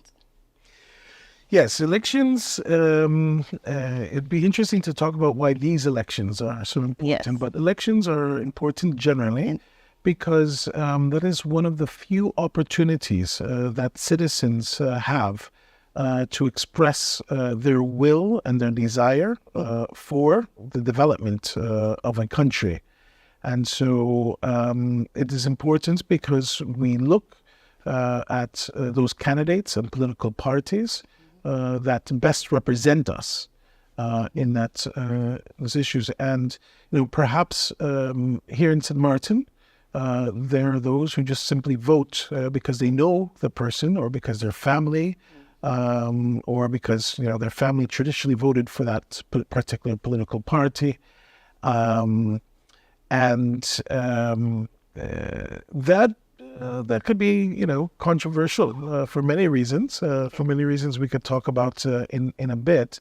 But we think about these elections, and this is the closest thing that we have to a snap election, where the government falls, and there's not sufficient confidence in the parliament to carry that government. And so it's an important opportunity, I think, that these elections, it's an opportunity for the people of St. Martin to express what they want and what they don't want. And of course, from what I understand, a lot of people do not want a continuously falling government. I've been here for 6 years, and I've gone through 4 different governments. And I think that this frustrates the voter. This frustrates those who are eligible to vote, because one person would say, well, look, I gave my vote, and they form a government, and look what happens. So I think that there are other components of this thing that we call democracy, besides the voting, that are very important. That's also very important.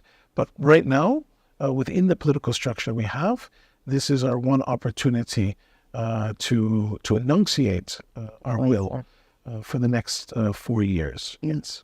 So as you speak about democracy, what exactly is democracy, and where did this originate from? This is a very good question because, in my years of research and teaching in political science, I see that there are 2 kinds of basic views on what democracy is.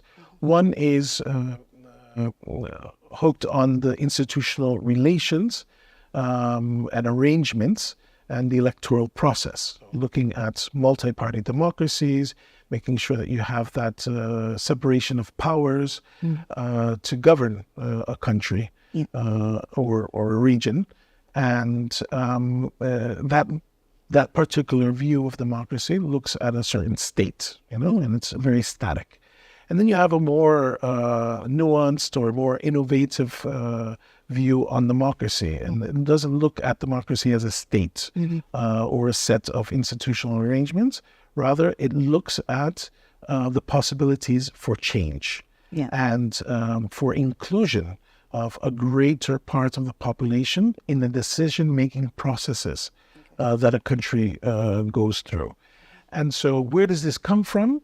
In school, we're taught that this comes from ancient Greece. I refute that. There is democracy. There has always been democracy or forms of democracy. If we look at the word democracy, yes, that is a Greek word or has Greek origin. So rule by the people, for the people. You've had that, of course, in other civilizations, in Asia, in ancient China, and throughout Africa. I sincerely believe, and we know through historical findings that our indigenous ancestors here in the Caribbean, they had their forms of decision making that also was inclusive of the community. But the system that we currently have, the political structure that we have, is largely shaped by the Western experience, by Western civilization. So yes, we inherit a lot of our practices from European, particularly Western European democracy. Now the question is, does that democracy fit us?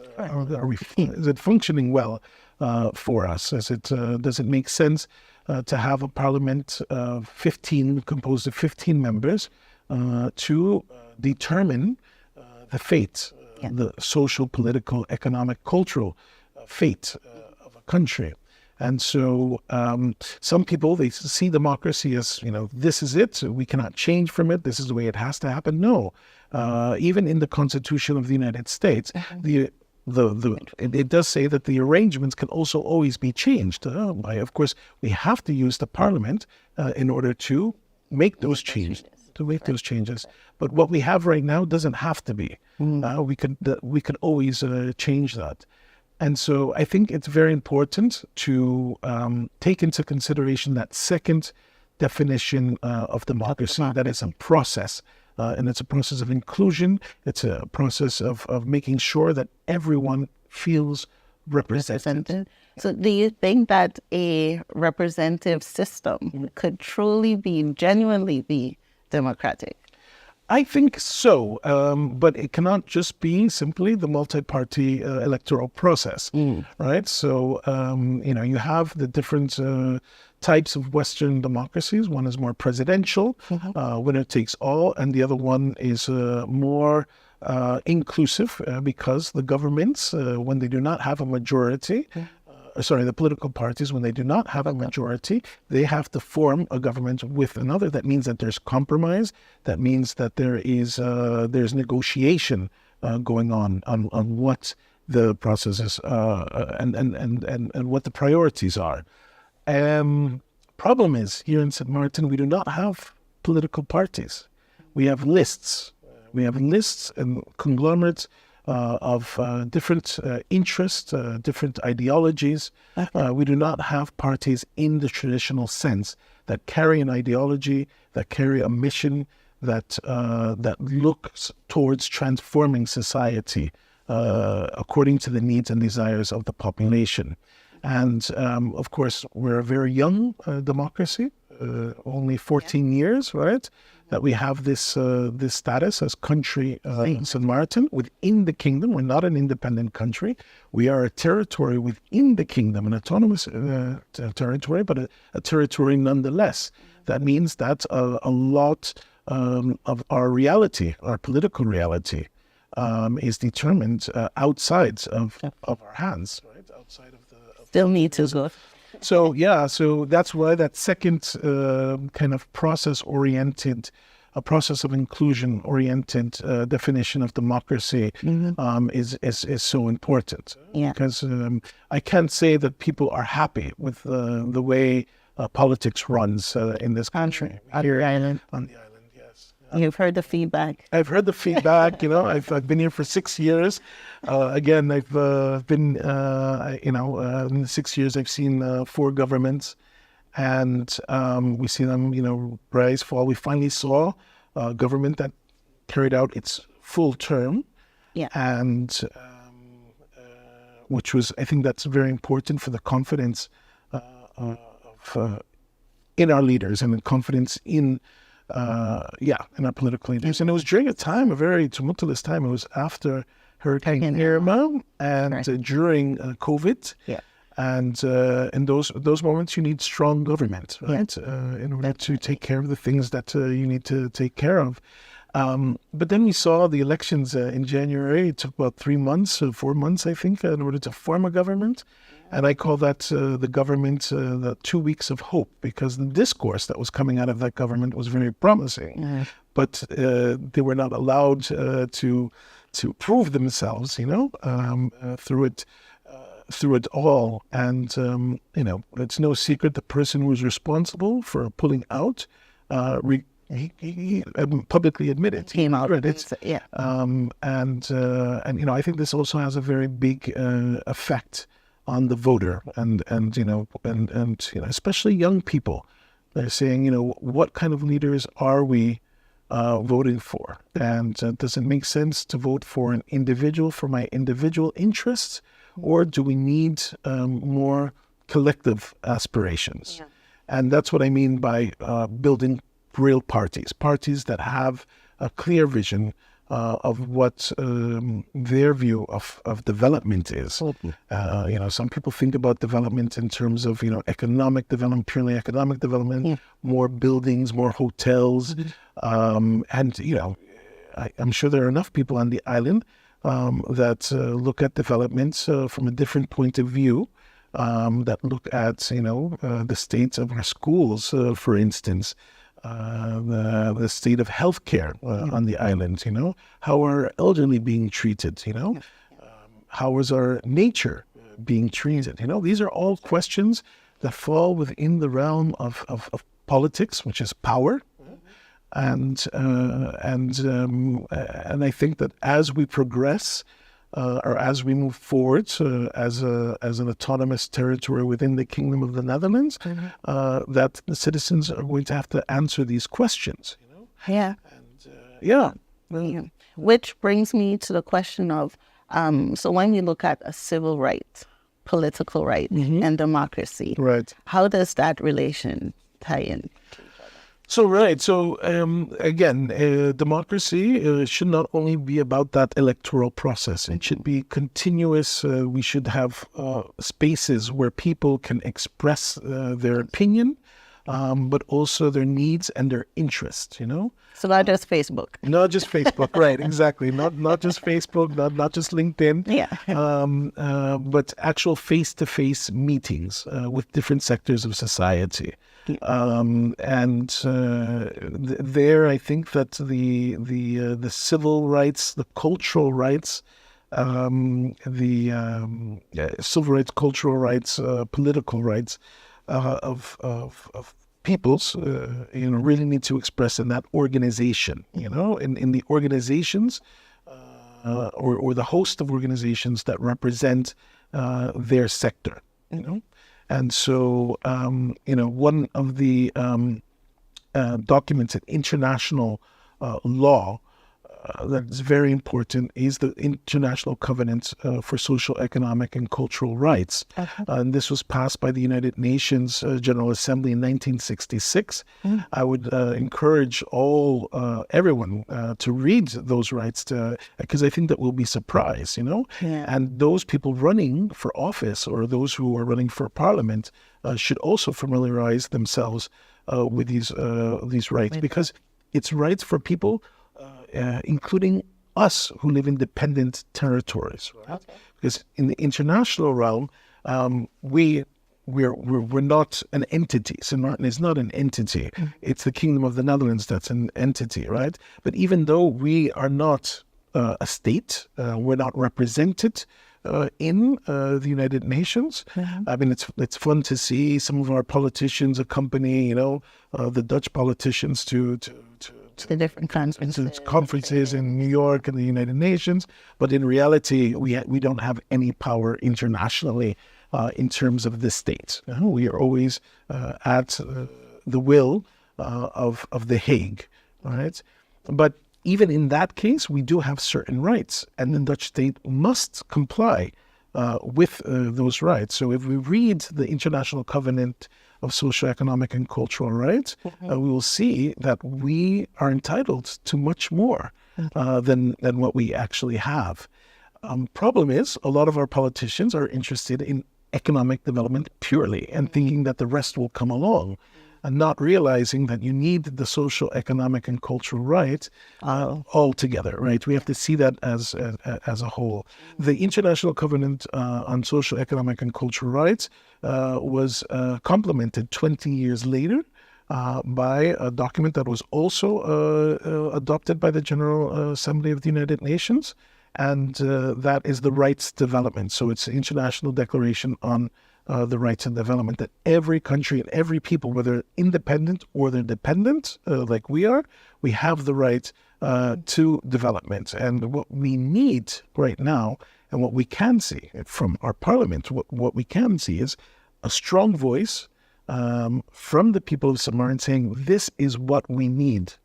And that needs to be sent to the Netherlands so that the Netherlands understands, okay, these people, they understand that. Yeah.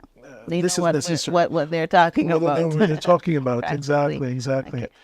But what role would you then see schools and even the University of St. Martin, what role do you see them actively taking to address, these democratic rights? Right. So let's start off with all the civil society organizations. They can voice the opinion. They could also voice the needs of certain sectors of society. So, for instance, we have immigrant groups in society.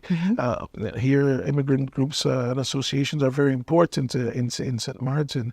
They need to start talking to each other so that they can cover a larger sector of the population that might feel excluded from the democratic process or might have particular needs in terms of defending their own rights. And same thing with other organizations, with labor unions. We need to know what the status is of labor in the country.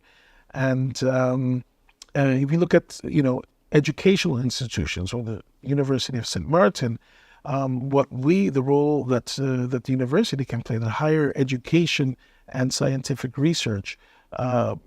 Of course, we're doing this not for political gain. We're conducting research and we are developing accredited degree programs through the preparation of our people to participate in the decision-making process, as well as recommending policies. Welcome back to the live coverage and results of the Parliamentary Election 2024.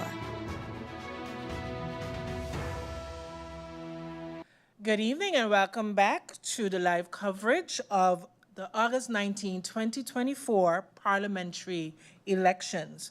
We now have the results for district number 16, Methodist Agogic Center, with a total eligible voters of 1,247. Votes cast were 811. Valid votes, 805, and total invalid votes at the Methodist Agogic Center was 6. We now go to the parties and the votes they have received. First party, Swaliga Action Movement, SAM. Franklin A. Mayers, 29. Cecil R.D.M. Nicholas, 5. Tamara E. Leonard, 15. Claude A. H. Peterson, 10. Rhoda R. Arundel, 4. Paulina N. Lake, 5. Pamela R. Gordon Gebora Carty, 1. Lucien O. Benschop, 5. Ruben A. B. Pantaflet, 0. Delano D. Samuel, 3. Billy Jean-Baptiste, 1. Marcos C. Henrietta, 0. Total votes cast for Swaliga Action Movement SAM at district number 16, Methodist Agogic Center, 78 votes. We now go to the National Alliance, NA, with the votes cast at district number 16, polling station, Methodist Agogic Center. Silveria E. Jacobs, 13. Egbert J. Duran, 20. Artwell M. R. Irian, 19. Cloyd L. Marlin, 12. Darrell T. J. York, 15. Edsel E. Gums, 2. Anna E. Richardson, 11. Angelique J. G. Rumu, 2. Shamila N. Williams Gebora Webster, 1.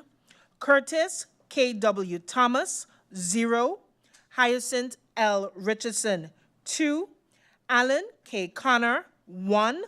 Shamira P.M. Hernandez, 0.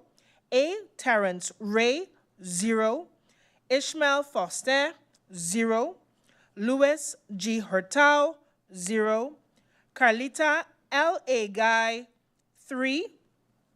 Total votes cast for National Alliance, NA, at District Polling Station 16, Methodist Agoghic Center, 101.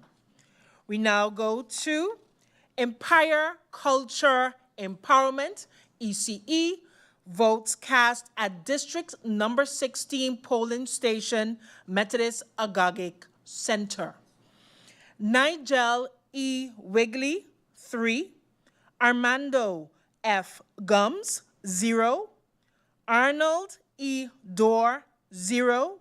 Total votes cast for Empire Culture Empowerment, ECE, at District number 16, Polling Methodist Agoghic Center, 3 votes. We now go on to the Democratic Party, DP, with votes cast at the polling station number 16, Methodist Agoghic Center. Sarah A. Westcott Gebora Williams, 12. Grisha S. Heiliger Gebora Martin, 28. Dimar C. Labega, 5. Khalil K. Raven, 3. Viren V. Kotai, 51, 5-1. Marinka J. Gums, 20. Benjamin S. Bell, 1. Fabio Doralis, 0. Mei-Ling A.M.R. Derby Gebora Chung, 2. Ruben J. Essett, 4. Alston A. Lawrence, 1. Richard J.J. Panafleck, 1. Quincy R.A. Rochester, 0.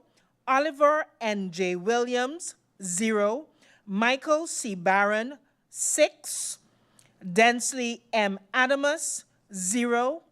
Dennis A. Williams, 0. Savante D. Hernandez Escar-Fuller, 0. Alexander I. Gums, 1. Ingrid A. Grell Cabora Davis, 0. Laurel B. Corsier, 0. Patricia A. Flanders, 3. Aken R. Richardson, 0.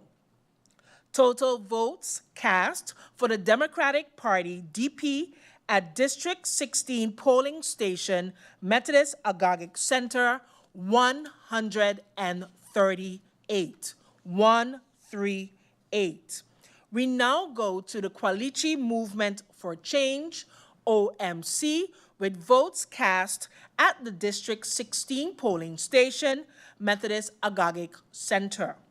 Olivier E. Arundel, 9. Elvinson J. Adamus, 0. Mario L. A. Arundel, 1. Lisa L. Alexander, 0. Louisa R. Lake, 1. Cleveland J. Codrington, 0. Edward S. Arundel, 0. Farley R. Elshot, 0. Samuel V. Caceres, 0. Daniel Jean, 0. Laura C. Lewis Cabora Martin, 0. Franklin D. Watson, 0. Bob A. E. Wilkins, 1. Donette T. Lantafort Ferdinand, 0. Aloysius E. F. Proctor, 0. San Francisco E. Lake, 0. Lee A. Blackman, 4. Lawrence L. Lake, 1. Florent Aspelaire, 0. Total votes cast for Kwalichi Movement for Change, OMC, at District number 16 Polling Station, Methodist Agoghic Center, 17. We now go to the Nation Opportunity Wealth, now, for their results at the District polling station number 16, Methodist Agagik Center. Christoph T. Emmanuel, 5. Claudius A. Boncamper, 17. Lyndon C. J. Lewis, 20. Keith Peter J. Gittens, 4. Giovanni C. Gums, 6. Ryan R. R. James, 0. Mark E. Mantle, 2. Larry E. Hall, 2. Drina I. Lopez, 0. Leandro M. Peterson, 0. Edwin E. Scope, 0. Kimberly K. E. Reyes Prelo, 0. Gerald J. Burnett, 1. Marie Claire G. Langlaire, 0. Louis K. Smith, 0. Gromiko L. N. V. Wilson, 4. Total votes cast for Nation Opportunity Wealth Now at District 16 Methodist Agagik Center, 61. 6-1. We now go to the United People's Party, up for the votes cast at District number 16 polling station, Methodist Agagik Center. Omar E.C. Otley, 38. Richard F. Gibson, 2. Akeem E. Arundel, 9. Francisco A. La Cruz, 7. Rolando Bryson, 8. Janini Chatelaire, 2. Nikhil Kukreja, 42. Addison A. Boston, 3. Richard A. Patrick, 0. Bria S. Christina Sorton, 8. Teddy F. Charlie, 2. Cresberg A. Brown, 1. Shirley Hilaire, 0. Kevin P. Bryan, 0. Martin O. Wilson, 0. S. Natasha Manuela Gebora Gums, 1. Wendell A. Today, 1. Chanel E. Brownbill, 1. Total votes cast for United People's Party, up at District 16 polling station, Methodist Agagik Center, 125. 125. We now go to Party for Progress, PFP, with the results at District number 16 polling station, Methodist Agagik Center. Melissa D. Gums, 37. Rayon A. Peterson, 20. Ludmila N. L. DeWeaver, 60. Patrice T. Gums, 41. Luciano L. Nichols, 5. Marvio A. Cooks, 2. Jean Oblaze, 0. Rosalinda F. Martina, 3. Marlon M. Hodge, 0. David J. Solomon, 6. Solange L. Duncan, 10. Miklos M. C. Gitterson, 2. Total votes cast for Party for Progress, PFP, at District number 16 polling station, Methodist Agagik Center, 186. 186. We now go to Unified Resilient St. Martin Movement, URSM, with the votes cast at District number 16 polling station, Methodist Agagik Center. Luke F. E. Marcelina, 63. Christopher L. Weaver, 3. Veronica C. Yonsa, Gebora Webster, 4. Herbert M. J. Martina, 0. Shamira D. M. Roseberg, 7. Gracita R. Arundel, 3. Richelieu S. J. Brug, 9. Jason O. Matthew, 5. Joseph G. Peterson, 0. Michael O. Summersall, 0. Delano L. Hutchinson, 0. Felicia C.M. Brooks, 0. Sao Y. Stamen Gebora Yao, 1. Paco J. Isinia, 1. Glensley C. Amar, 0. Total votes cast for Unified Resilient St. Martin Movement, URSM, for District Number 16, Methodist Agogic Center, 9696. This evening, we had a total votes of 2,250 for District 13, 16, 19, and 20. There were 1,472 votes in total. Valid votes, 1,460. Total invalid votes, 12. Party numbers. Swaliga Action Movement, SAM, total votes thus far, 106, 106. National Alliance, NA, 147, 147.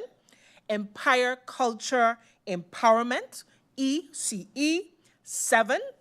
Democratic Party, DP, 260 votes, 260.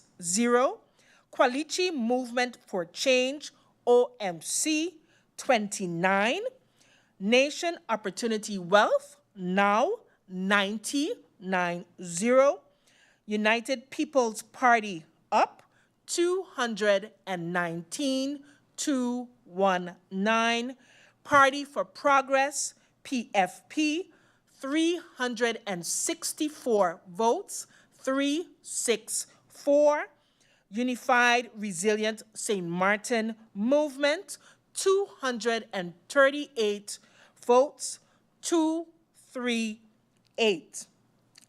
And that's it for this evening. Thus far, we have results for voting polling stations 13, 16, 19, and 20.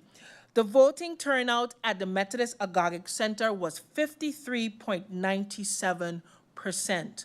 We are therefore waiting on the remaining results to come in, and as soon as we have received that, we will share those figures with you. We'll be back shortly. We'll be right back with the live coverage and results of the Parliamentary Election 2024.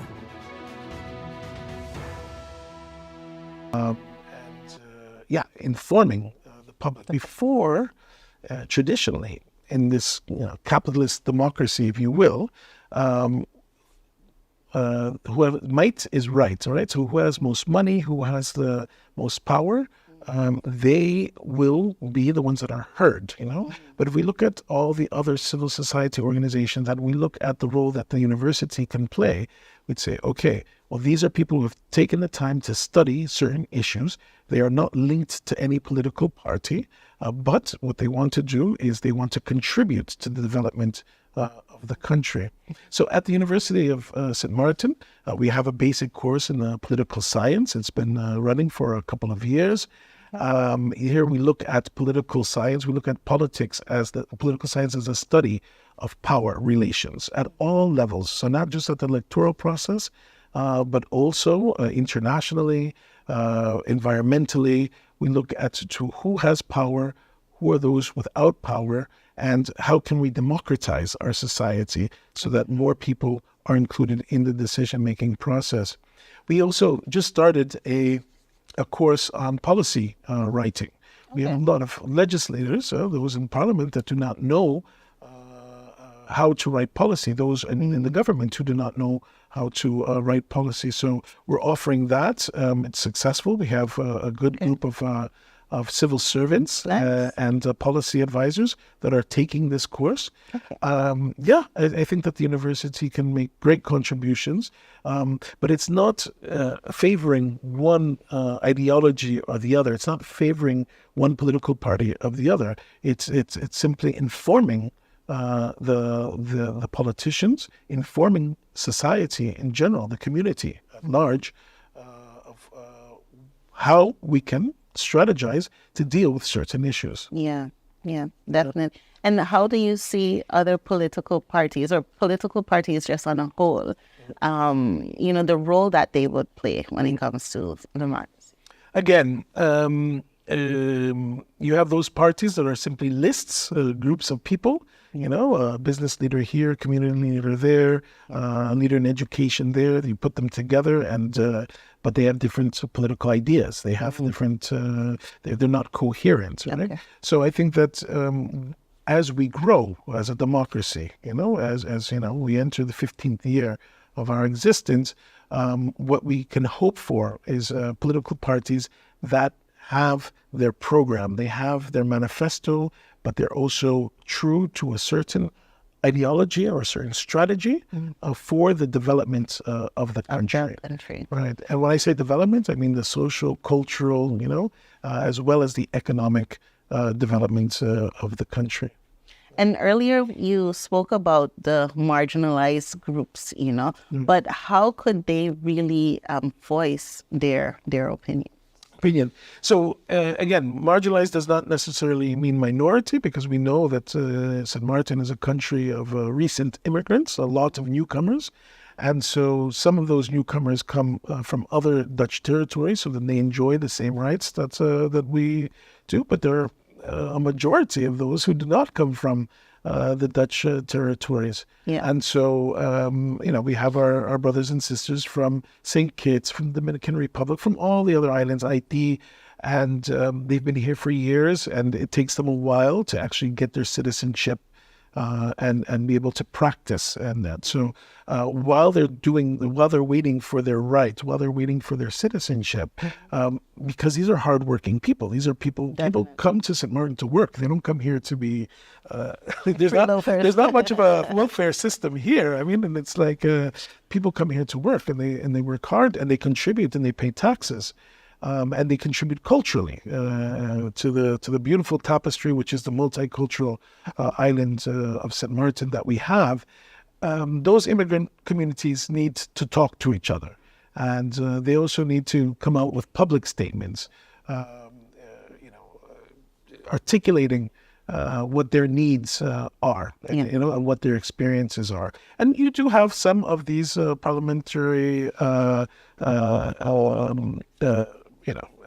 representatives, or those who are running in the elections, that go and visit those communities, right? Yeah. But that was a meeting between that individual and the community. We don't know, what does the general population know about that community? Mm-hmm. And it's the same thing with labor. It's the same thing with the trade unions here. We know that why is the standard of living so high in the Netherlands for workers? It's because they have a strong union, and those unions, they sit down and they talk to the political parties and to political candidates before the elections, so they know what is going on. And so, and I think it's the same thing for education. It's like I have to smile when I see or I hear some candidates saying, "Oh, we're going to do this for education." Question: But you go to the school? Did you speak to the university? Who's going to train your teachers? So. I think that a mature democracy would be a process as well as a system where the representatives are truly representatives, but you cannot be a representative if you don't know. So you really need to engage in dialogue with these organizations, these civil society organizations, and that means also environmental organizations, right? Yeah. It has to be that dialogue, and that dialogue needs to be public. Yeah. We really need to know what is going on in certain sectors, in certain neighborhoods, whether they're the affluent neighborhoods or they're the more marginalized neighborhoods or the popular neighborhoods, right? And I think that what we're looking at is, if we do want to continue including people into the process of decision making and making sure that everyone's rights are respected, then we're going to have more open dialogue and not this campaigning of flag waving and these public meetings of these rallies that just define people according to the color of the political party, and the color of the political party does not say anything about what we really need or what we really want. Very true. Yes. That's very true. I mean, and just going back to something that you said previously, it boils down to the trust. Right. The trust of the people. So how can, the people of St. Martin, how can they strengthen their trust in this electoral process? Because as you mentioned, it's been 6 years that you're on the island and you've seen 4 different governments. So how can they feel like the people, for them to feel that their voice is actually being heard? How can we strengthen that trust and get them back to the polling stations to vote, even if it's for the fifth time since you're here? No, it's very. I'm very curious to see what the voter turnout is going to be this time, because what happened in May was, the fall of this last government was only there for 17 days. I think that is going to have a big impact, especially amongst the youth. Is it worth it? Is it, does my vote count? Does it have any meaning? People are starting to lose faith in this process. As long as there are political parties that do not have a clear idea and a clear vision for the development of the country, then there's really very little reason to trust these candidates. If they're not acting as a group, as a political party, that will put forth its aims and accomplishments if they're incumbent political parties or representatives. How do we build that trust? There was an experiment done in Aruba. It's been done a couple of times in the last 2 elections in Aruba. That I read briefly about it, not knowing too many details, but I've seen it in other countries. And this is what they call in Dutch the verkiezingpeiler, right? So they basically, what you could do is you get on this questionnaire. You take this questionnaire and you have different ideas about different issues, about education, about taxes, about the environment, and you answer these questions, and then they say your ideas are closer to this political party, or this ideas are closer to this individual politician, preferably within the political party structure, and that makes the politician, it holds them accountable to what they said they were having.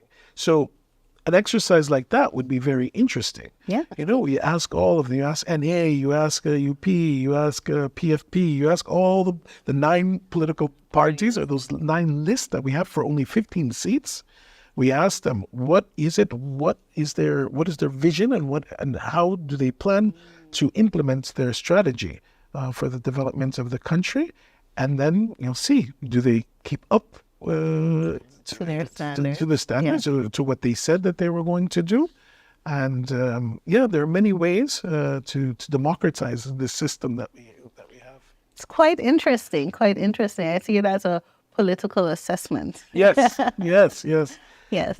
And the political assessment is something that we need to continuously do, and also question the structures and see what is working. Sean, one of the most fascinating, and I don't mean this in a positive or negative sense, well, I do mean it in a negative sense, is the fact that the laws of country St. Martin are in Dutch, and the vast majority of the residents of this country do not speak Dutch. And I'm wondering, after 14 years, isn't it time that we have a political party that puts an end to that? Because that is not democratic. We have 50 members of parliament. Let's say maybe 5 of them are fluent in Dutch. So they're legislating and they're deliberating on legislation without knowing exactly what the law is saying. Right. So, hopefully we'll see that change over time. And we'll have people in parliament who are questioning the structures and seeing how they can be democratized. Very good discussion today with you, Dr. Carmona. Always a pleasure to be speaking with you. We're now coming to the ending of our program, so I would like to thank you for being with us today in the studio. Before we leave, if you can tell the public, tell St. Martin, if you have one message to tell St. Martin, what would it be for this parliamentary election? I would say 2 things. Let's not have the recent violence that we've experienced in the last couple of weeks define our country. It really is. And I came to a country, of course, with many problems, with many contradictions. But that violence was not part of it. It's not natural. We should not naturalize it. We should not normalize that violence. We need to make sure that our leaders do everything in their power to prevent that violence. Actually, I think that violence has a lot to do with the exclusion, that there are certain sectors of society that are not included in the process. Because who has time to be shooting at other people? Like, how much are you being paid to do that? You know, it's certainly not enough to get you out of your situation. That is one thing. And the other thing I would say is that hold your leaders accountable. Push for a system where we have real political parties that have their defined ideologies and they have a defined strategy for the development of the country. St. Martin. Yes. Well, thank you so much. It's been a pleasure sitting with you here today and having this discussion. You are watching The Source. Thank you for having us today.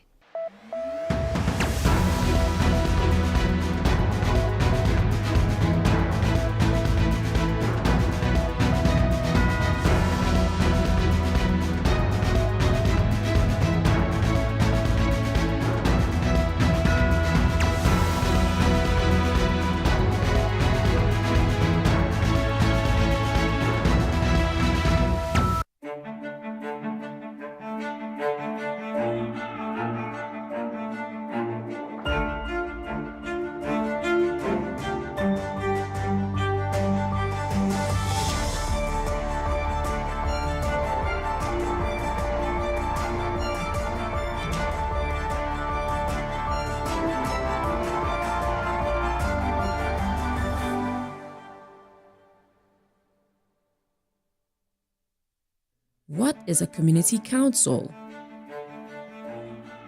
Community councils are groups of people who care about their community and want to make their district a better place to live. Their role is representative, to consult the local community to put forward these views to local authority and other organizations, including the government. For this special, the Department of Communications spoke to several community councils who were asked about the issues, concerns, and challenges of their respective neighborhoods to give their understandings, expectations, and opinions on elected representatives and the upcoming elections.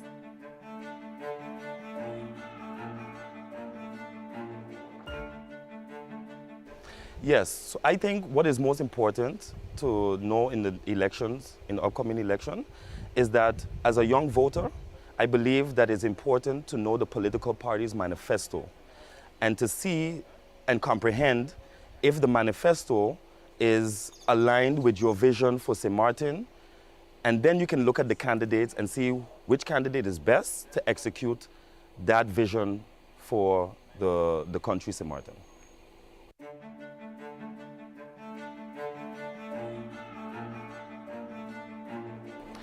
The areas of concern in my neighborhood, I would say there's two major concerns for me. One, I would say, is and I would only put this first because of the fact that, you know, we are coming in a hurricane season. I would say the cleaning of the trenches and the docks that we have in South Ward, and also in Ebenezer. I think this is very important to do because it is reported that we have an active hurricane season this year. And secondly, I would say the traffic congestion. I think we need to find a viable solution to alleviate the traffic congestion in South Ward.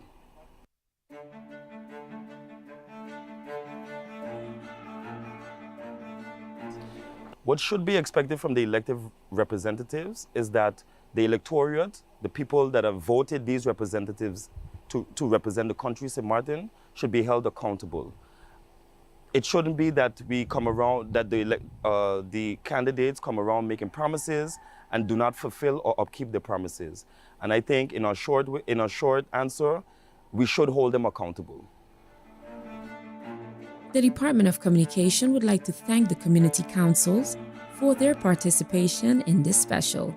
And we encourage all voters to let their voices be heard by casting your vote. DCOM wishes everyone a safe election.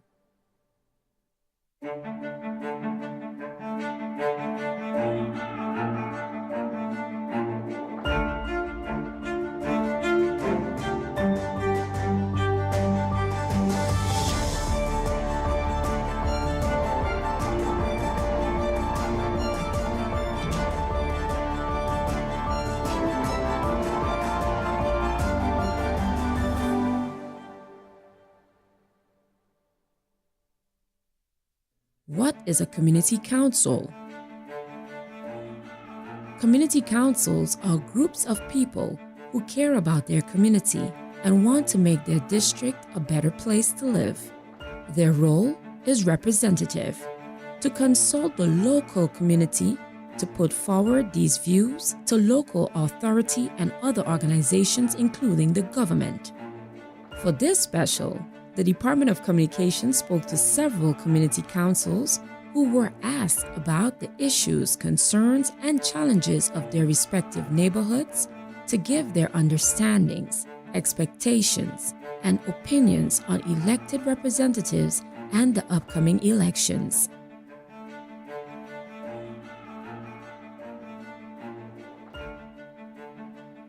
Well, I think the first thing that comes to mind when it comes to elections is which political parties are participating.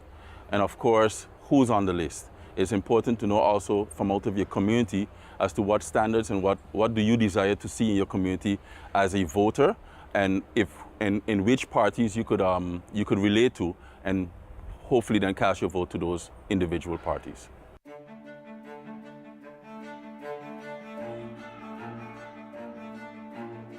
Well, when we as a community come together and we have a very active group chat, the first thing always comes to mind is safety. Safety for our residents of Point Blanche, as well as street signs, the infrastructure, but also garbage collection. So these are the general aspects that, that we look for as being a community of Point Blanche that is pretty much dual, as we have a very commercial area and as well as a residential area. So living in those dual spaces, I think, comes along with its own challenges on its own.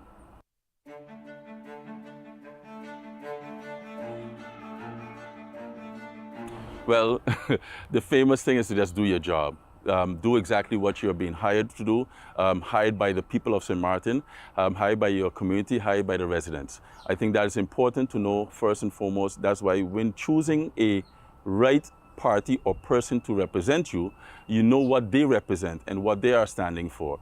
So I think those are the little aspects I think is baseline for any voter to know and any political party to present themselves to the community. The Department of Communication would like to thank the community councils for their participation in this special. And we encourage all voters to let their voices be heard by casting your vote. DCOM wishes everyone a safe election. On October 10, 2010, St. Martin became one of the 4 countries within the Kingdom of the Netherlands, which came with a lot of new challenges and new institutions. On that same date, the Parliament of St. Martin was born. What is Parliament? If you look in a dictionary, you will find that Parliament means a consultative or legislative assembly in any country. Another definition for Parliament is the action of speaking. So, wait, a parliament is a body where a whole lot of speaking goes on, and it also seems to do something with legislation. Well, I guess you can put it in that way. To put it all in perspective, the Parliament of St. Martin has 2 main tasks. 1, to hold the government accountable for the execution of its policies, and 2, to act as a co-legislator. But what does this actually mean? Parliament can call in ministers to have debates about important topics that affect you as a citizen, such as healthcare, environment, crime and education, to get more clarity as to how government is dealing or plans to deal with these issues. Parliament can also propose new laws called national ordinances, amend existing laws, and challenge the government's work and hold it accountable. To learn more about Parliament, please watch our subsequent videos. In our previous video called What is Parliament? It was explained what the role is of the Parliament of St. Martin. This video will zoom in on the organization of the Parliament. How many members does the Parliament have? The Parliament of St. Martin currently has 15 members. This is regulated in our Constitution. However, in case the population increases, the number of members can also increase to 17 at first, then 19, and ultimately 21.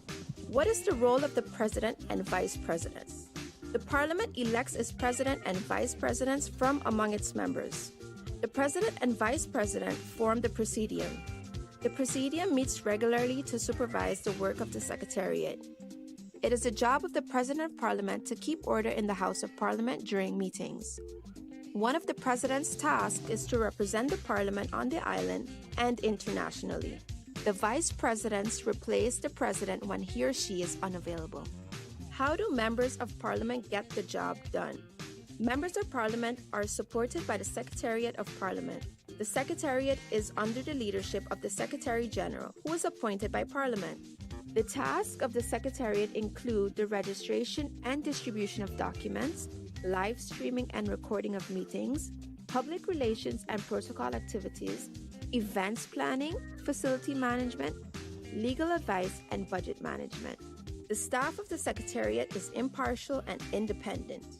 Members of Parliament who belong to the same faction can also hire faction staff to assist and support them from a political perspective. Do political parties have a role to play in Parliament? Members of Parliament that belong to the same political party are called a faction. Each faction has a leader. The faction leaders' meeting consists of leaders of the different factions. In this forum, political matters are discussed before they are handled in a public meeting. The faction leaders' meeting is chaired by the President of Parliament. To learn more about Parliament, please watch our subsequent videos. Be sure to keep up to date with the Parliament of St. Martin via our website, Facebook, and Instagram.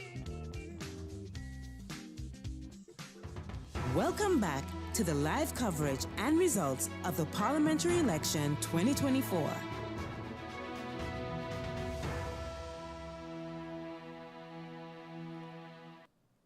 Good evening and welcome back to the Parliamentary Elections 2024. We now have the results for polling station number 4, Sister Marie Laurence School. Total eligible voters is 1,440. Total votes cast, 893. Total valid votes, 884. Total invalid votes at polling station number 4, 9.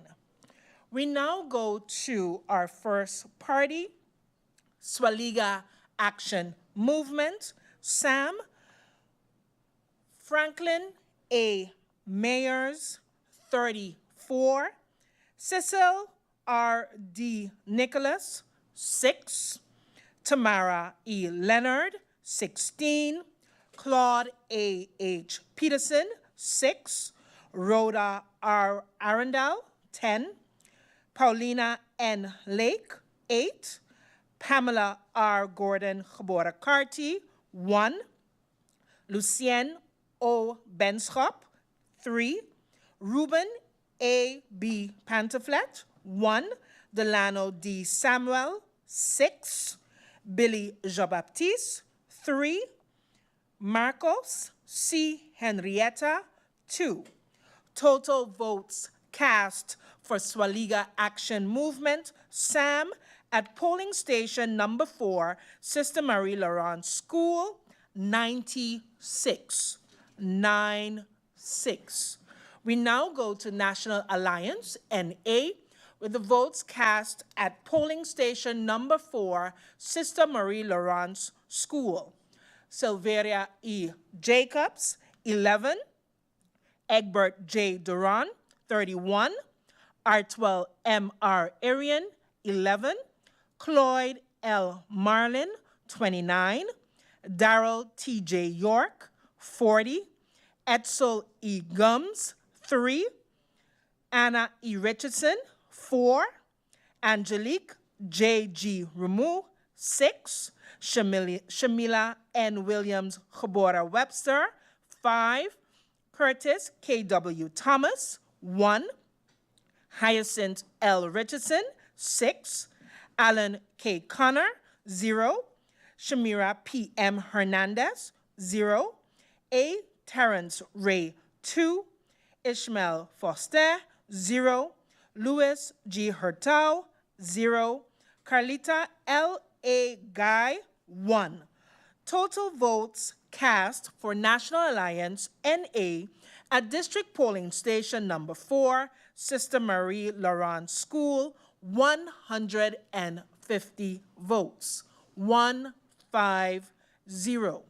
We now go to Empire Culture Empowerment, ECE, with the votes cast at District number 4 polling station, Sister Marie Laurent School. Nigel E. Wigley, 12. Armando F. Gums, 1. Arnold E. Dorr, 0. Total votes cast for Empire Culture Empowerment, ECE, at District number 4 polling station, Sister Marie Laurent School, 13. We now go to the Democratic Party with the votes cast at District number 4 polling station, Sister Marie Laurent School. Sarah A. Westcott Khabora Williams, 23. Grisha S. Heiliger Khabora Martin, 21. Dimar C. Labega, 13. Khalil K. Raven, 3. Viren V. Kotai, 4. Marinka J. Gums, 14. Benjamin S. Bell, 1. Fabio Doralis, 8. Mei-Ling A.M.R. Derby Khabora Chung, 0. Ruben J. Essett, 0. Alston A. Lawrence, 0. Richard J.J. Panafleck, 0. Quincy R. A. Rochester, 0. Oliver N. J. Williams, 3. Michael C. Barron, 4. Densley M. Adamus, 0. Dennis A. Williams, 5. Savante D. Hernandez Escarfuller, 0. Alexander I. Gums, 9. Ingrid A. Grell Khabora Davis, 0. Laurel B. Cozier, 0. Patricia A. Flanders, 2. Akin R. Richardson, 0.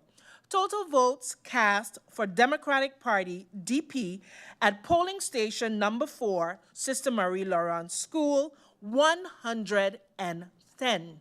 110. We now go to Kwalichi Movement for Change, OMC, with the results from District number 4, Sister Marie Laurent School. Olivier E. Arundel, 30. Elvison J. Adamus, 1. Mario L. A. Arundel, 5. Lisa L. Alexander, 0. Louisa R. Lake, 2. Cleveland J. Codrington, 6. Edward S. Arundel, 0. Farley R. Elshot, 2. Samuel V. Caceres, 9. Daniel Jean, 1. Laura C. Lewis Khabora Martin, 0. Franklin D. Watson, 0. Bob A. E. Wilkins, 5. Donette T. Lantafort Ferdinand, 0. Aloysius E. F. Proctor, 0. San Francisco E. Lake, 1. Lee A. Blackman, 1. Lawrence L. Lake, 0. Florent Aspelaire, 0. Total votes for Kwalichi Movement for Change, OMC, casted at District number 4, polling station, Sister Marie Laurent School, 63. 63. We now go to Nation Opportunity Wealth, now with the votes cast at District number 4, Sister Marie Laurent School.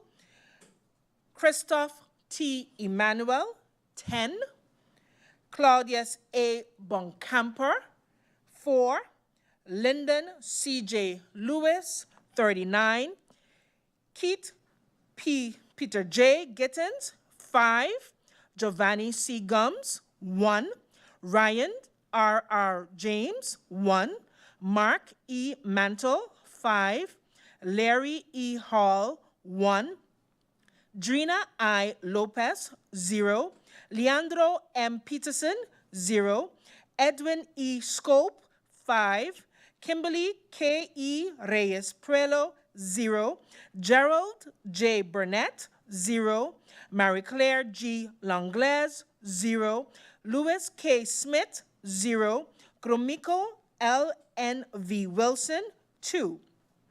Total votes cast for Nation Opportunity Wealth at District Polling Station number 4, Sister Marie Laurent School, 73.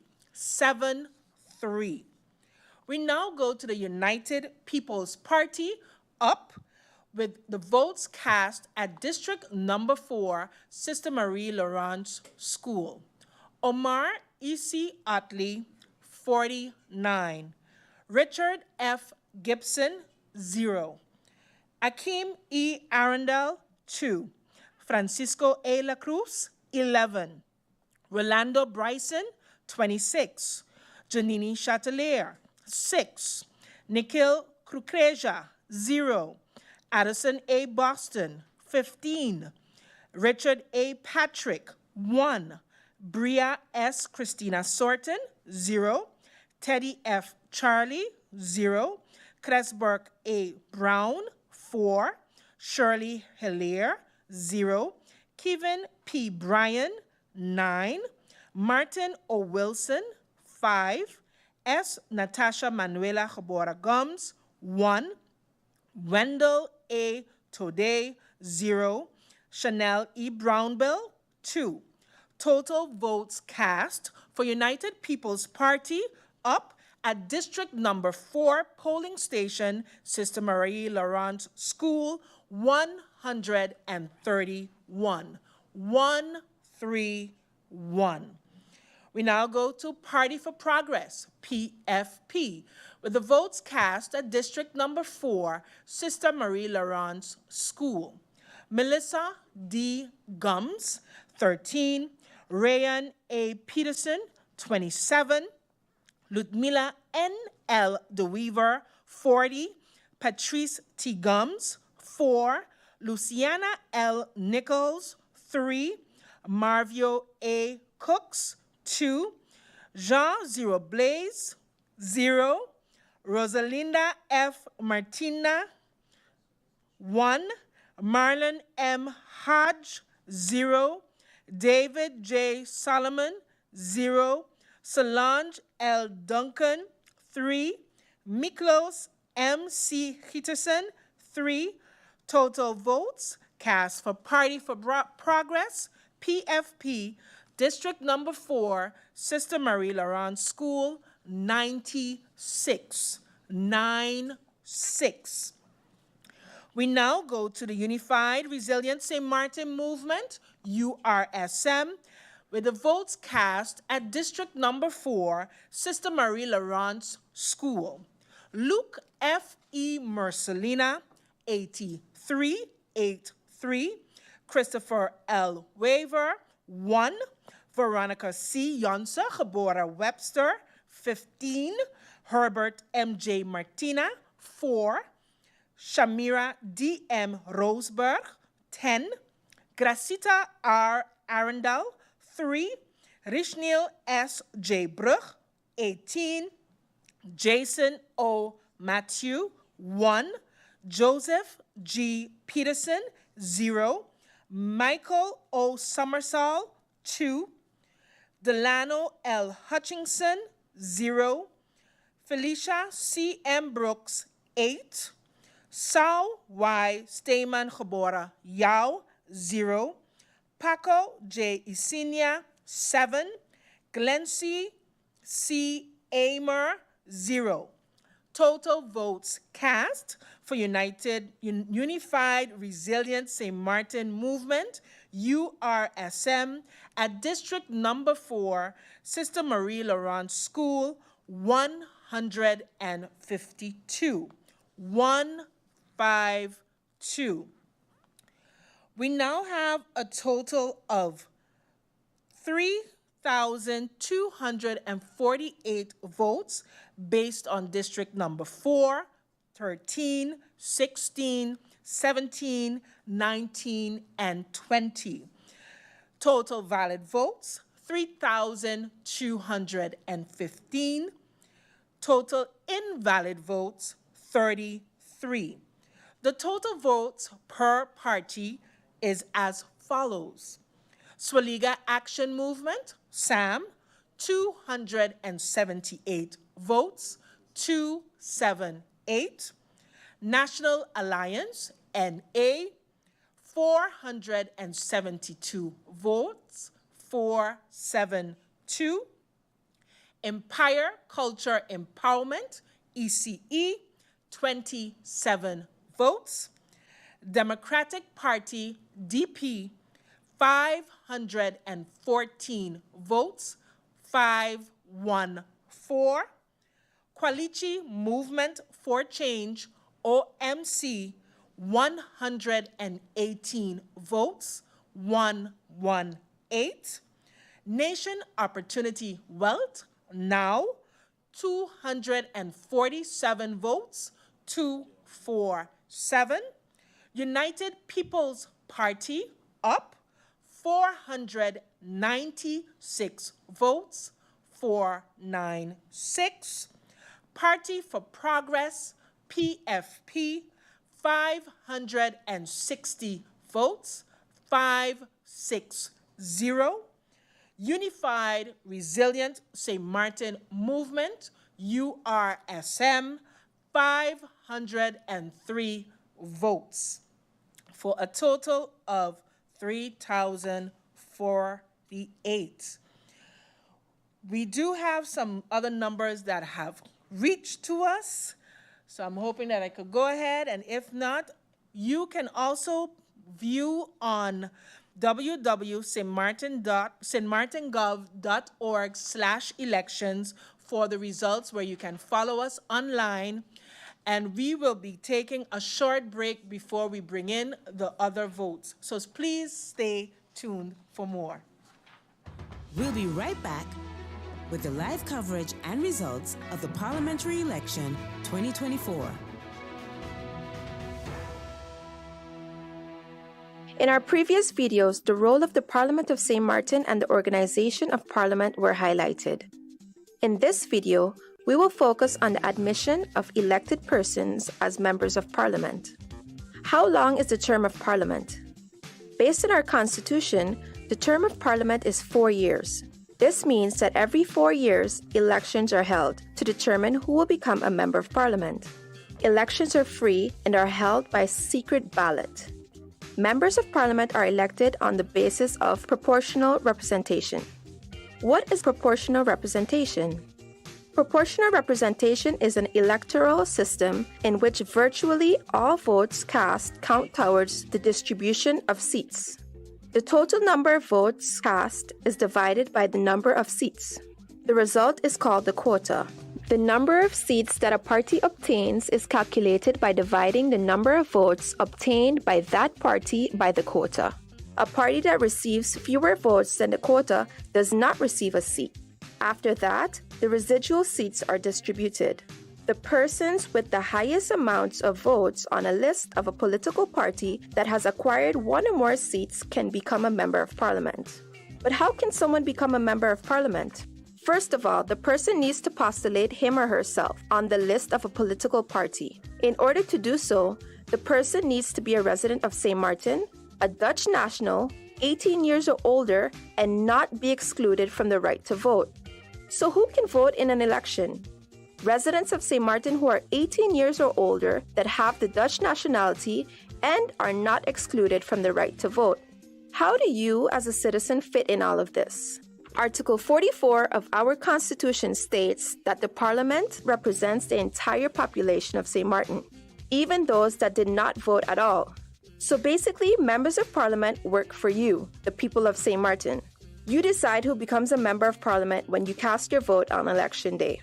What else does a person have to do to become a member of parliament once elected? After the results of the election are made public by the Central Voting Bureau, the elected persons bring their credentials to parliament. Credentials consist of a letter from the Central Voting Bureau stating that the person that he or she has been elected and another letter stating that the person accepted his or her election. The Parliament then investigates the credentials of the 15 persons that the Central Voting Bureau has deemed elected and have accepted their seats. If Parliament's Credentials Committee finds all documents in order and the Parliament agrees, the 15 persons are then accepted as members of Parliament.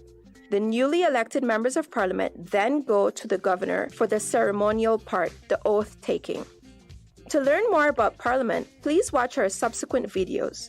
Be sure to keep up to date with the Parliament of St. Martin via our website, Facebook, and Instagram. In our first 3 videos, the role of the Parliament of St. Martin, the organization of Parliament, and the admission of members of Parliament were highlighted. This video will focus on the integrity of members of Parliament. Because members of Parliament work for you, and they have to make the best possible decisions on your behalf, their behavior should be beyond reproach. This means that they are held to the highest possible standards. For this reason, some rules have been created in our Constitution to ensure their integrity. Which functions are members of Parliament not allowed to have while being a member of Parliament? Members of Parliament can't be governor, acting governor, member of the Council of Advice, member of the General Audit Chamber, ombudsman, minister plenipotentiary, minister, active civil servant, or attorney general while being a member of Parliament. This is to ensure the separation of powers and proper check and balances in our governmental system. Are relatives allowed to be members of Parliament at the same time? Blood relations to the second degree may not exist between members of Parliament. This means that a person who is a member of Parliament can't have his or her parents, children, grandparents, grandchildren, or siblings as members of Parliament in Parliament with him or her at the same time. Spouses may also not serve simultaneously as members of Parliament. This rule is of utmost importance in a small community such as ours. Can members of Parliament always vote on issues that come up in Parliament? Members of Parliament refrain from voting on issues including appointments, suspensions, and dismissals that personally concern them, their spouses, or relations by blood or affinity to the second degree, or in which they are involved as mandatories. This rule tries to prevent any type of conflict of interest. Can members of Parliament be suspended or even lose their seat? For certain criminal offenses, members of Parliament can lose their seat in Parliament by law and may not be elected as a member or appointed as a minister during the sitting parliamentary term, if they are sentenced in a final decision or a court ordering a custodial sentence. Members of Parliament can be suspended by law if they are being detained pending trial in connection with a criminal offense for which they can lose their seat, or if they are given a custodial sentence by a court for committing a criminal offense for which they can lose their seat. What do all these rules have in common? These rules try to ensure the integrity of members of Parliament and their decision-making at all times. Decisions of Parliament should always be in the best interest of the people of St. Martin. To learn more about Parliament, please watch our subsequent videos. Be sure to keep up to date with the Parliament of St. Martin via our website, Facebook, and Instagram. In our previous videos, several topics related to Parliament were highlighted. This video will zoom in on the work method of Parliament. How does Parliament actually work? For Parliament to get its work done, it holds several types of meetings: public meetings, central committee meetings, and committee meetings. Laws called national ordinances, amendments, and motions can only be voted on and accepted or rejected in public meetings.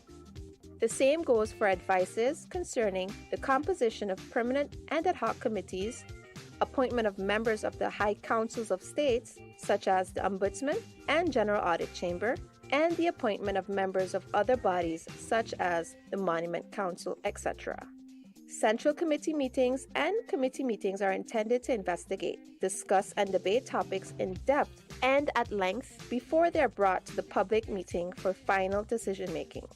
It is for this reason that, contrary to public meetings, there is no maximum speaking time. In almost every meeting, the rules of order of Parliament are mentioned. But what are they? Our Constitution stipulates that the Parliament establishes its rules of order for its meetings. Rules of order are guidelines for Parliament about how meetings should be called and conducted, who is allowed to speak and when a meeting can start, what the tasks are of the President and Vice Presidents, when and how motions and amendments can be presented, how to vote, etc. Only Parliament is bound to its own rules of order. But why don't meetings always start at the scheduled time? For public meetings, there have to be at least 8 members signed in on the attendance list in order for a meeting to start. This is called the quorum. For central committee meetings, this is the same unless there are third parties, for example, ministers, invited to the meeting. Are all meetings accessible to the public? Public meetings of Parliament are accessible to the public, unless it's a closed-door meeting.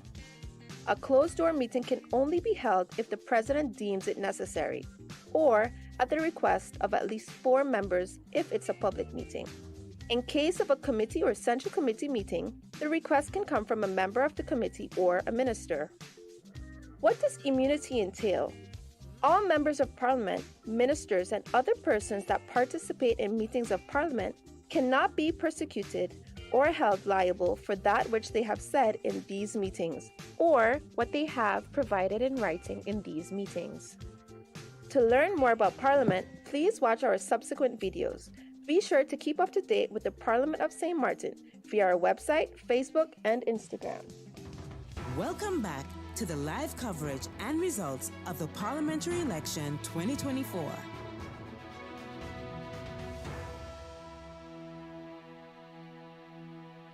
And we are back with polling station number 1 and number 17. We will start with polling station number 1, John Larmony Center, that have a total eligible voter list of 937. Votes cast were 575. Total valid votes, 563. Total invalid votes, 12, with a voter turnout of 61.37%. We now go to Swaliga Action Movement, SAM, with their votes cast for District Number 1, John Larmony Center. Franklin A. Mayers, 1616. Cecil R. D. Nicholas, 5.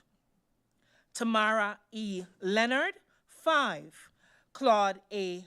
H. Peterson, 0. Rhoda R. Arundel, 1. Paulina N. Lake, 1. Pamela R. Gordon, Geboren Carty, 1. Lucien O. Benskop, 0. Ruben A. B. Pantaflet, 4. Delano D. Samuel, 12. Billy Jean-Baptiste, 2. Marcos C. Henrietta, 0. Total votes cast for Swaliga Action Movement, SAM, at District Number 1, John Larmony 7, 47. 47. We now go to National Alliance, NA, with the votes cast at District Number 1, John Larmony Center. Silvera E. Jacobs, 9. Egbert J. Durant, 21. Artwell M.R. Arian, 14. Cloyd L. Marlin, 17. Darrell T.J. York, 10. Edsel E. Gums, 5. Anna E. Richardson, 7. Angelique J.G. Ramu, 8. Shamila N. Williams Geboren Webster, 0. Curtis K.W. Thomas, 0. Hyacinth L. Richardson, 8. Alan K. Connor, 0. Shamira P.M. Hernandez, 1. A. Terrence Ray, 1. Ishmael Foster, 0. Louis G. Hurtau, 0. Carlita L.A. Guy, 7. Total votes cast for National Alliance, NA, at District Number 1 polling station, John Larmony Center, 108, 108. We now go to Empire Culture Empowerment, ECE, with the votes cast at District Number 1, John Larmony Center. Nigel E. Wigley, 3. Armando F. Gums, 0. Arnold E. Dorr, 0. With a total vote cast at Empire Culture Empowerment, ECE, at the John Larmony Center District Polling Station Number 1, 3. We now go to the Democratic Party, DP, with the votes cast at John Larmony Center District Polling Station Number 1. Sarah A. Westcott, geboren Williams, 12. Grisha S. Heiliger, geboren Martin, 17. Dimar C. Labega, 11. Khalil K. Raven, 3. Viren V. Kotai, 22. Marinka J. Gums, 5. Benjamin S. Bell, 0. Fabio Doralis, 3. Mei-Ling A.M.R. Derby, geboren Chung, 0. Ruben J. Essett, 0. Alston A. Lawrence, 5. Richard J.J. Panafleck, 0. Quincy R.A. Rochester, 0.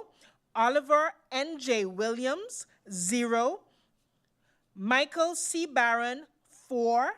Densley M. Adamus, 0. Dennis A. Williams, 1. Savante D. Hernandez Escarfuller, 0. Alexander I. Gums, 1. Ingrid A. Grell, geboren Davis, 1. Laurel B. Cozier, 9. Patricia A. Flanders, 2.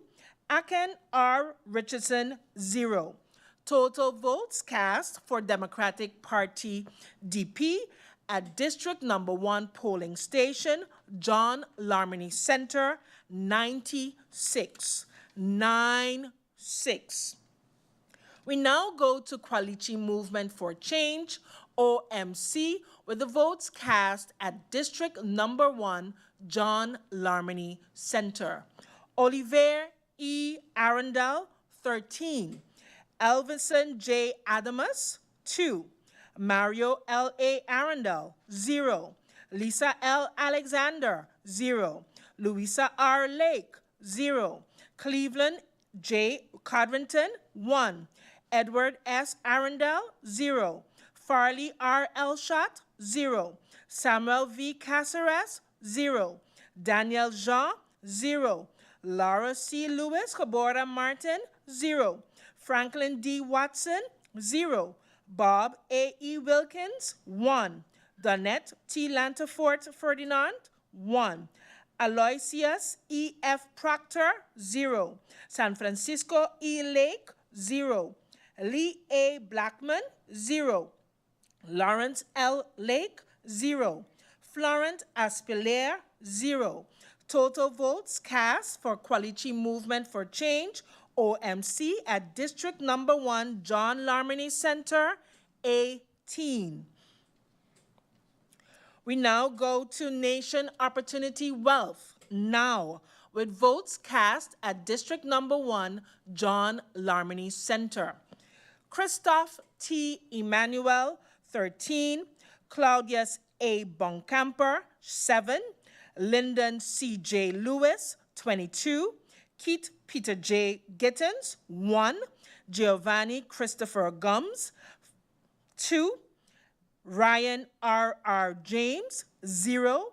Mark E. Mantle, 1. Larry E. Hall, 1. Drina I. Lopez, 1. Leandro M. Peterson, 0. Edwin E. Schope, 1. Kimberly K. E. Reyes Prelo, 0. Gerald J. Burnett, 3. Marie Claire G. Langlaise, 0. Louis K. Smith, 0. Gromiko L. N. V. Wilson, 3. Total votes cast for Nation Opportunity Wealth, now at District Polling Station number 1, John Larmony Center, 55. We now go to United People's Party, up, with the results cast at District number 1, John Larmony Center. Omar E.C. Otley, 39. Richard F. Gibson, 1. Akeem E. Arundel, 1. Francisco A. La Cruz, 14. Rolando Bryson, 10. Janini Chatelier, 8. Nikhil Krukreja, 12. Addison A. Boston, 4. Richard A. Patrick, 0. Bria S. Christina Sorton, 2. Teddy F. Charlie, 1. Cresberg A. Brown, 0. Shirley Hilaire, 1. Kevin P. Bryan, 2. Martin O. Wilson, 7. S. Natasha Manuela Jabora Gums, 0. Wendell A. Tode, 1. Chanel E. Brownbill, 5.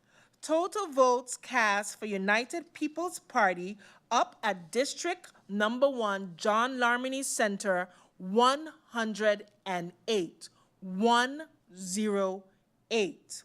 We now go to Party for Progress, PFP, with the numbers cast at District number 1 voting station, John Larmony Center. Melissa D. Gums, 7. Rayon A. Peterson, 6. Ludmila N. L. DeWeaver, 37. Patrice T. Gums, 8. Luciano L. Nichols, 1. Marvio A. Cooks, 0. Jean O. Blaze, 0. Rosalinda F. Martina, 0. Marlon M. Hodge, 1. David J. Solomon, 1. Solange L. Duncan, 0. Miklos M. C. Peterson, 2. Total votes cast for Party for Progress, PFP, at District Station number 1, John Larmony Center, 63. 63.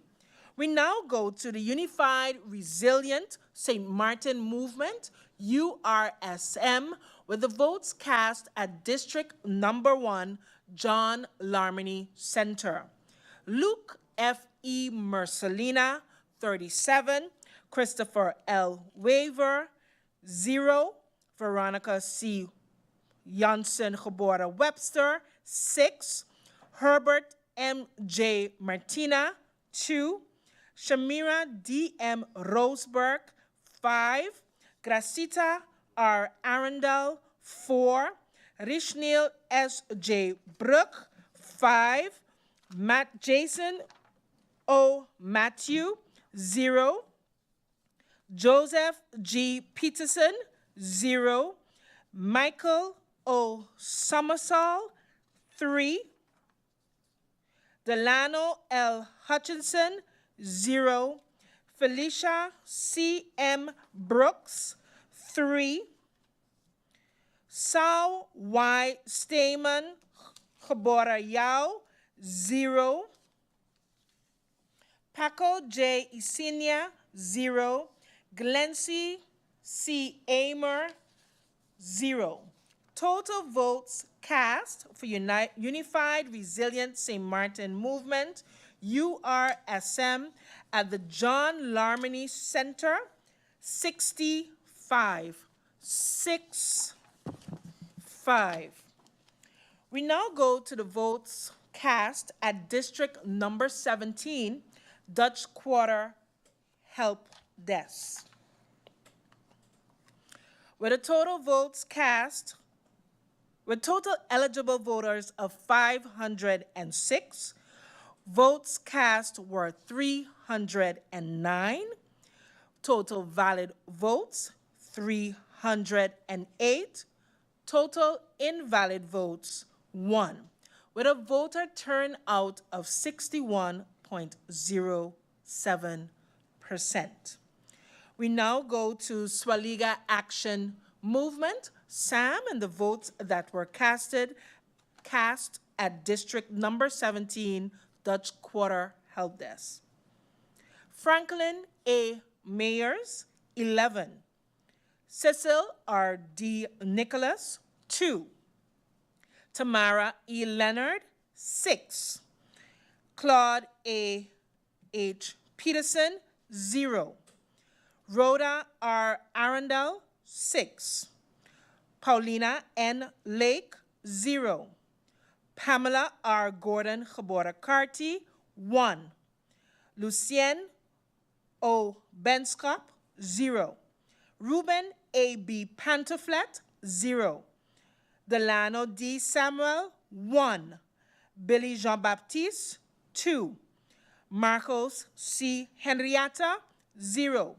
Total votes cast for the Swaliga Action Movement, SAM, at polling station number 17, Dutch Quarter Help Desk, 29. 29.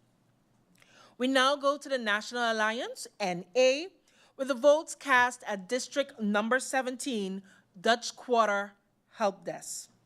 Sylveria A. Jacobs, 7. Egbert J. Duran, 9. Artwell M. R. Irian, 8. Cloyd L. Marlin, 10. Darrell T. J. York, 9. Edsel E. Gums, 5. Anna E. Richardson, 2. Angelique J. G. Ramu, 2. Shamila N. Williams Gebora Webster, 3. Curtis K. W. Thomas, 1. Hyacinth L. Richardson, 8. Alan K. Connor, 1. Shamira P. M. Hernandez, 1. A. Terrence Ray, 0. Ishmael Foster, 0. Louis G. Hurtau, 0. Carlita L. Guy, 1. Total votes cast for National Alliance at District Number 17, Dutch Quarter Help Desk, 67. 67. We now go to Empire Cultural Empowerment, ECE, with the votes cast at District Number 17, Dutch Quarter Help Desk. Nigel E. Wigley, 4. Armando Franklin Gums, 0. Arnold E. Dorr, 0. Total votes cast for Empire Culture Empowerment, ECE, at District Number 17, Dutch Quarter Help Desk, 4. We now go to the Democratic Party, DP, with vote cast at District Number 17 polling station, Dutch Quarter Help Desk. Sarah A. Westcott Gebora Williams, 14. Grisha S. Heiliger Gebora Martin, 15. Dimar C. Labega, 1. Khalil K. Raven, 1. Viren V. Kotai, 5. Marinka J. Gums, 3. Benjamin S. Bell, 0. Fabio Doralis, 1. Mailing A.M.R. Derby Gebora Chung, 0. Ruben J. Essett, 0. Alston A. Lawrence, 0. Richard J.J. Panafleck, 0. Quincy R. A. Rochester, 0. Oliver N. J. Williams, 1. Michael C. Barron, 1. Densley M. Adamus, 1. Dennis A. Williams, 3. Savante D. Hernandez Escafuller, 0. Alexander I. Gums, 1. Ingrid A. Grell Gebora Davis, 0. Laurel B. Hosier, 0. Patricia A. Flanders, 1. Aken R. Richardson, 0. Total votes cast for Democratic Party DP at polling station number 17, Dutch Quarter Help Desk, 48. 48. We now go to Kwalichi Movement for Change, OMC, with the results at polling station number 17, Dutch Quarter Help Desk. Olivier E. Arundel, 6. Elvison J. Adamus, 0. Mario L. A. Arundel, 1. Lisa L. Alexander, 0. Louisa R. Lake, 0. Cleveland J. Codrington, 0. Edward S. Arundel, 0. Farley R. Elshot, 0. Samuel V. Caceres, 0. Daniel Jean, 0. Laura C. Lewis Gebora Martin, 1. Franklin D. Watson, 0. Bob A. E. Wilkins, 0. Donette T. Lantafort Ferdinand, 0. Aloysius E. F. Proctor, 0. San Francisco E. Lake, 0. Lee A. Blackman, 0. Lawrence L. Lake, 0. Florent Aspelaire, 0. Total votes cast for Kwalichi Movement for Change, OMC, at District Number 17 polling station, Dutch Quarter Help Desk, 8. We now go to the Nation Opportunity Wealth, the Now Party, with the results at District Number 17, Dutch Quarter Help Desk. Christoph T. Emmanuel, 4. Claudius A. Boncamper, 0. Lyndon C. J. Lewis, 10. Keith Peter J. Gittins, 5. Giovanni C. Gums, 3. Ryan R. R. James, 0. Mark E. Mantle, 3. Larry E. Hall, 0. Drina I. Lopez, 0. Leandro M. Peterson, 0. Edward E. Schope, 0. Kimberly K. E. Reyes Puelo, 0. Gerald J. Burnett, 0. Marie Claire G. Langlaise, 0. Louis K. Smith, 0. Gromiko L. N. V. Wilson, 4. Total votes cast for Nation Opportunity Wealth at District Polling Station 17, Dutch Quarter Help Desk, 29. 2-9. We now go to the United People's Party, up, with the votes cast at District Number 17, Dutch Quarter Community Help Desk. Omar E.C. Otley, 14. Richard F. Gibson, 0. Akeem E. Arundel, 2. Francisco A. La Cruz, 5. Rolando Bryson, 3. Janini Chatelaire, 0. Nikhil Kukreja, 1. Addison A. Boston, 4. Richard A. Patrick, 1. Bria S. Christina Sorton, 0. Teddy F. Charlie, 0.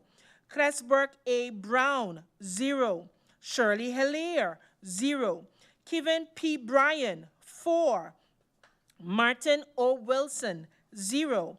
S. Natasha Manuela Gebora Gums, 4. Wendell A. Tode, 0. Chanel E. Brownbill, 0. Total votes cast for United People's Party up at District Number 17, Dutch Quarter Help Desk, 38. 3-8. We now go to Party for Progress, PFP, with the votes cast at District Number 17, Dutch Quarter Help Desk. Melissa D. Gums, 8. Rayan A. Peterson, 6. Ludmila N. L. DeReaver, 15. Patrice T. Gums, 2. Luciano L. Nichols, 1. Marvio A. Cooks, 1. Jean O. Blaze, 1. Rosalinda F. Martina, 0. Marlon M. Hodge, 0. David J. Solomon, 0. Solange L. Duncan, 0. Miklos M.C. Gietersen, 3.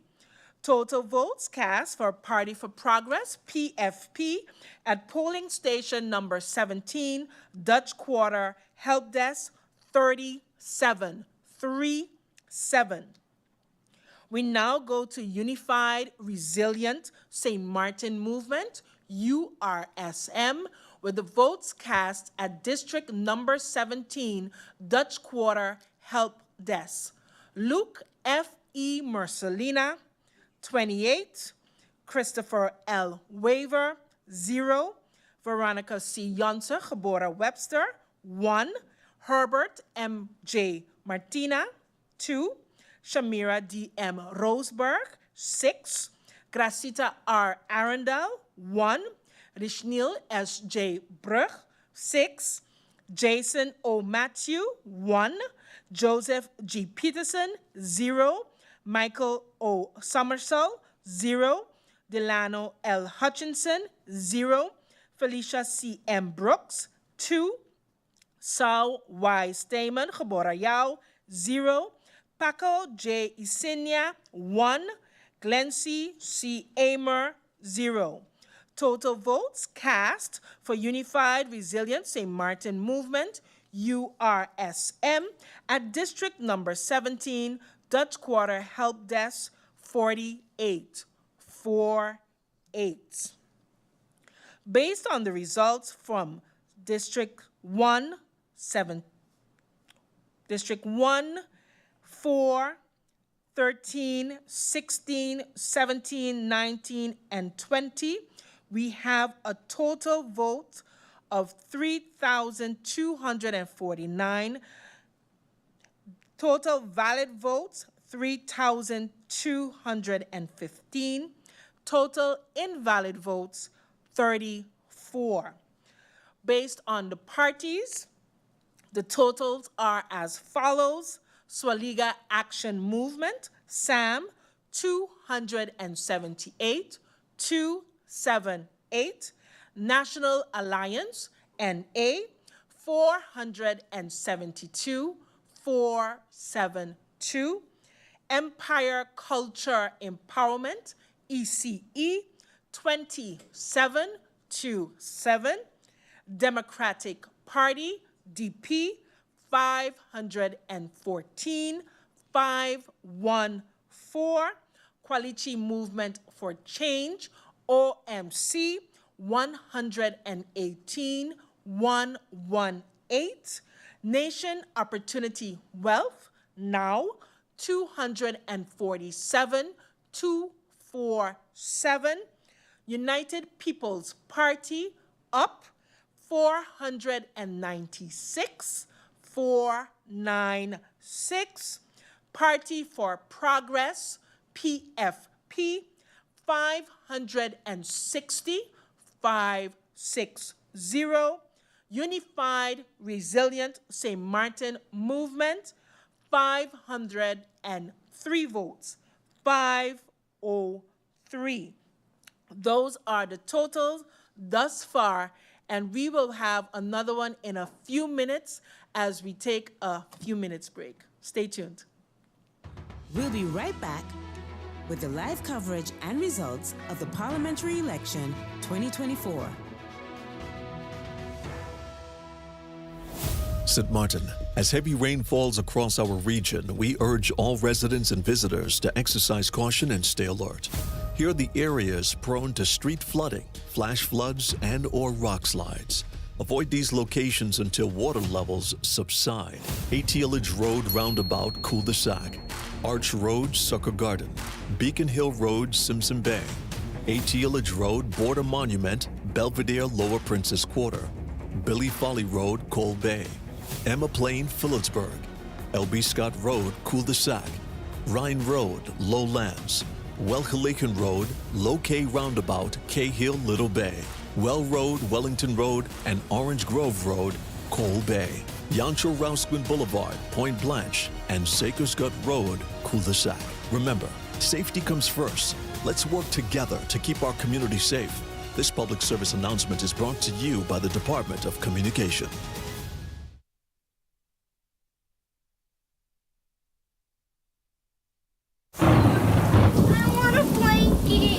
Children experience hurricanes differently than adults. There may be possible physical, mental, educational, and emotional effects. Before a storm or hurricane, here are some methods to cope.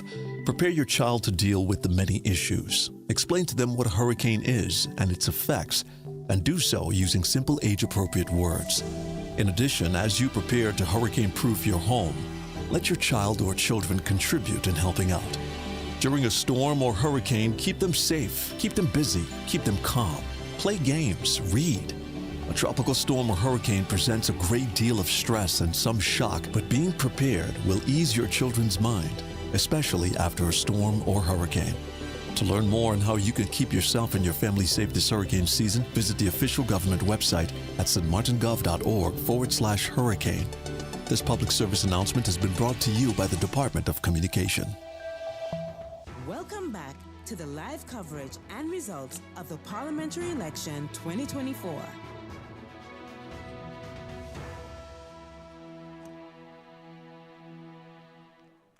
And we are back with two more polling stations, district number 6 and 12.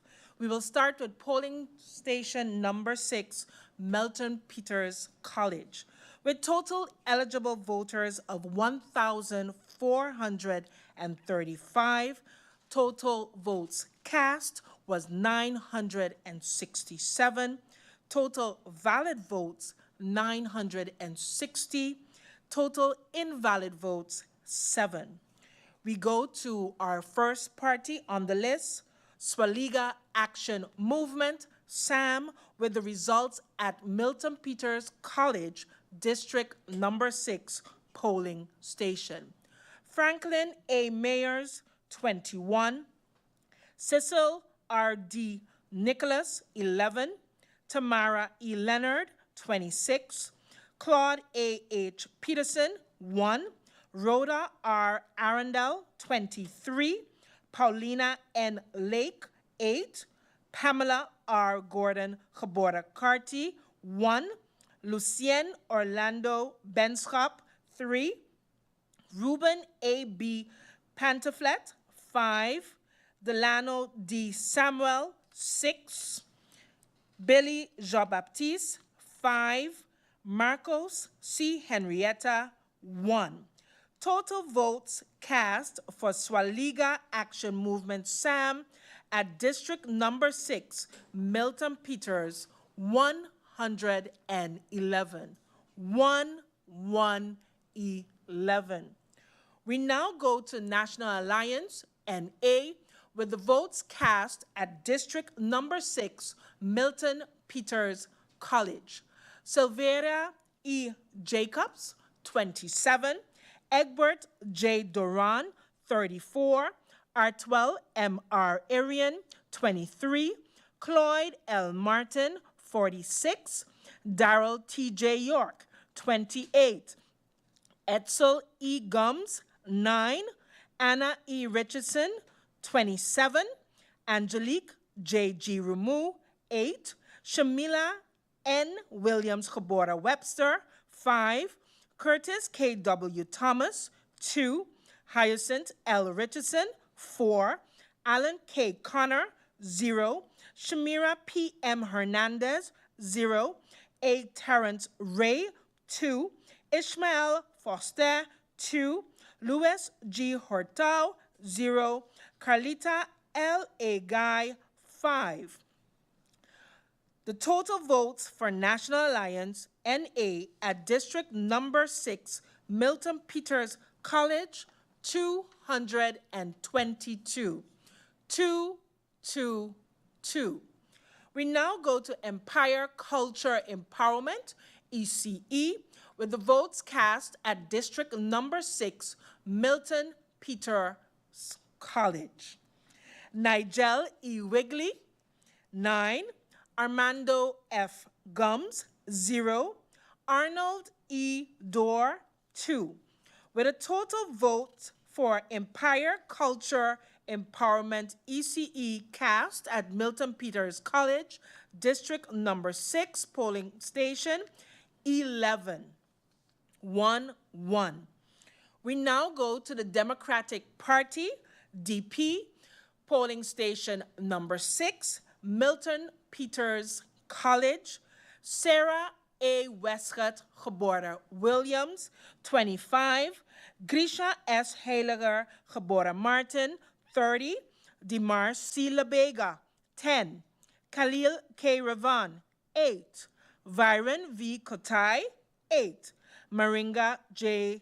Gums, 16, Benjamin S. Bell, 2, Fabio Doralis, 1, Mei Ling A.M.R. Derby, Gebora Chung, 4, Ruben J. Essett, 0, Alston A. Lawrence, 0, Richard J.J. Panafleck, 2, Quincy R.A. Rochester, 0, Oliver N.J. Williams, 1, Michael C. Barron, 4, Densley M. Adamus, 2, Dennis A. Williams, 0, Savante D. Hernandez, Escar Fuller, 0, Alexander I. Gums, 3, Ingrid A. Grell Cabora Davis, 1, Laurel B. Hosier, 0, Patrick A. Flanders, 2, Akin R. Richardson, 0.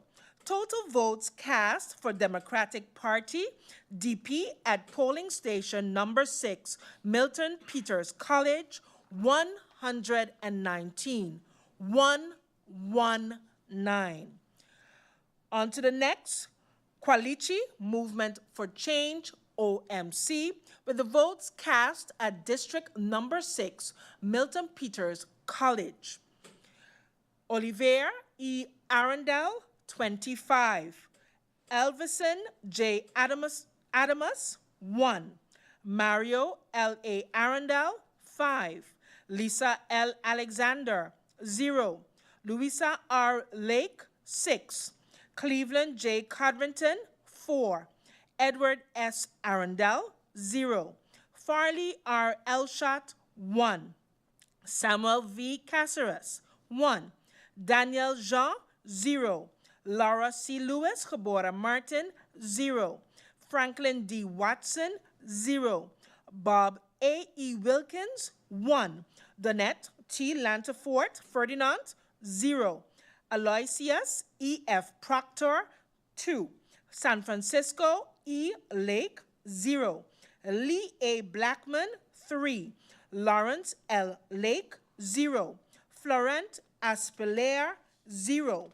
Total votes cast for Qualichi Movement for Change, OMC, at district number 6, Milton Peters College, 49. 49. Nation Opportunity Wealth. Now, votes cast at district number 6, Milton Peters College, is as follows. Christoph T. Emmanuel, 52. 5-2. Claudius A. Boncamper, 11. Lyndon C. J. Lewis, 22. Keith Peter J. Gittins, 2. Giovanni C. Gums, 3. Ryan R. R. James, 1. Mark E. Mantle, 0. Larry E. Hall, 0. Drina I. Lopez, 0. Leandro M. Peterson, 1. Edward E. Scope, 2. Kimberly K. E. Reyes Prelo, 8. Gerald J. Burnett, 0. Marie Claire G. Langlaise, 0. Louis K. Smith, 5. Gromiko L. N. V. Wilson, 4. Total votes cast for Nation Opportunity Wealth, now at district number 6, Milton Peters College, 111. 111. We now go to United People's Party, up with the votes cast at district number 6, Milton Peters College. Omar E.C. Utley, 34. Richard F. Gibson, 3. Akeem E. Arundel, 7. Francisco A. Lacruz, 8. Rolando Bryson, 11. Jonini Chatelier, 3. Nikhil Kukreja, 1. Addison A. Boston, 5. Richard A. Patrick, 0. Bria S. Christina Sorton, 3. Teddy F. Charlie, 2. Cressburg A. Brown, 0. Shirley Hilaire, 0. Kevin P. Bryan, 0. Martin O. Wilson, 0. S. Natasha Manuela Cabora Gums, 3. Wendell A. Today, 5. Chanel E. Brownbill, 2. Total votes cast for United People's Party up at District Number 6, Milton Peters College, 87. 87. We now go to Party for Progress, PFP, with the results at District Polling Station Number 6, Milton Peters College. Melissa D. Gums, 24. Rayon A. Peterson, 10. Ludmila N. L. DeWeaver, 30. Patrice T. Gums, 16. Luciano L. Nichols, 4. Marvio A. Cooks, 3. Jean O. Blaze, 4. Rosalinda F. Martina, 0.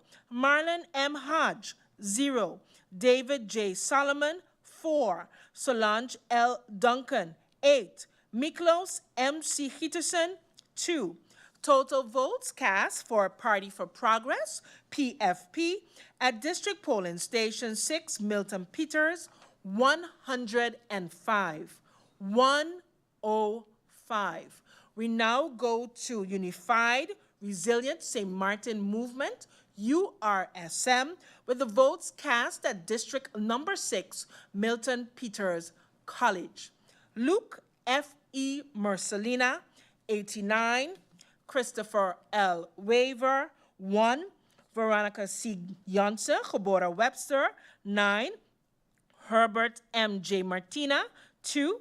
Shamira D. M. Roseberg, 13. Crasita R. Arundel, 5. Rishnil S. J. Brug, 7. Jason O. Matthew, 3. Joseph G. Peterson, 0. Michael O. Somersall, 0. Delano L. Hutchinson, 4. Felicia C. M. Brooks, 11. Sao Y. Stayman Gebora Yao, 0. Paco J. Isenia, 1. Glency C. Amer, 0. Total votes cast for Unified Resilient St. Martin Movement, URSM, at District Number 6, Milton Peters College, 145. 145. We now go to District Number 12, Leonard Connor School, and we begin with the Swaliga Action Movement, SAM. Franklin A. Mayers, 13. Cecil R. D. Nicholas, 10. Tamara E. Leonard, 9. Claude A. H. Peterson, 1. Rhoda R. Arundel, 1. Paulina N. Lake, 0. Pamela R. Gordon, Cabora Carty, 1. Lucien O. Benskop, 3. Ruben A. B. Pantaflat, 1. Delano D. Samuel, 0. Billy Jean-Baptiste, 0. Marcos C. Henrietta, 0. With a total votes cast for the Swaliga Action Movement, SAM, at District Number 12, Leonard Connor School, 39. 39. We now go to the National Alliance, NA, with the votes cast at the Leonard Connor School. First, Silveria E. Jacobs, 24. Egbert J. Doran, 3. Artwell M. R. Arian, 18. Cloyd L. Marlin, 6. Darrell T. J. York, 3. Edsel E. Gums, 2. Anna E. Richardson, 4. Angelique J. G. Ramu, 0. Shamila N. Williams Kaborda Webster, 1. Curtis K. W. Thomas, 13. Hyacinth L. Richardson, 3. Alan K. Connor, 4. Shamira P. M. Hernandez, 0. A. Terrence Ray, 0. Ishmael Foster, 1. Louis G. Hertau, 0. Carlita L. A. Guy, 0. With a total votes cast for National Alliance, NA, at District Polling Station number 12, Leonard Cotter School, 82. 8-2. We now go to Empire Culture Movement, ECE, with the votes cast at District number 12, Leonard Connor School. Nigel E. Wigley, 3. Armando F. Gums, 0. Arnold E. Dorr, 1. With a total votes cast for Empire Culture Empowerment, ECE, at District number 12, Leonard Connor School, 4. We now go to the Democratic Party, DP, with votes cast at District number 12, Polling Station, Leonard Connor School.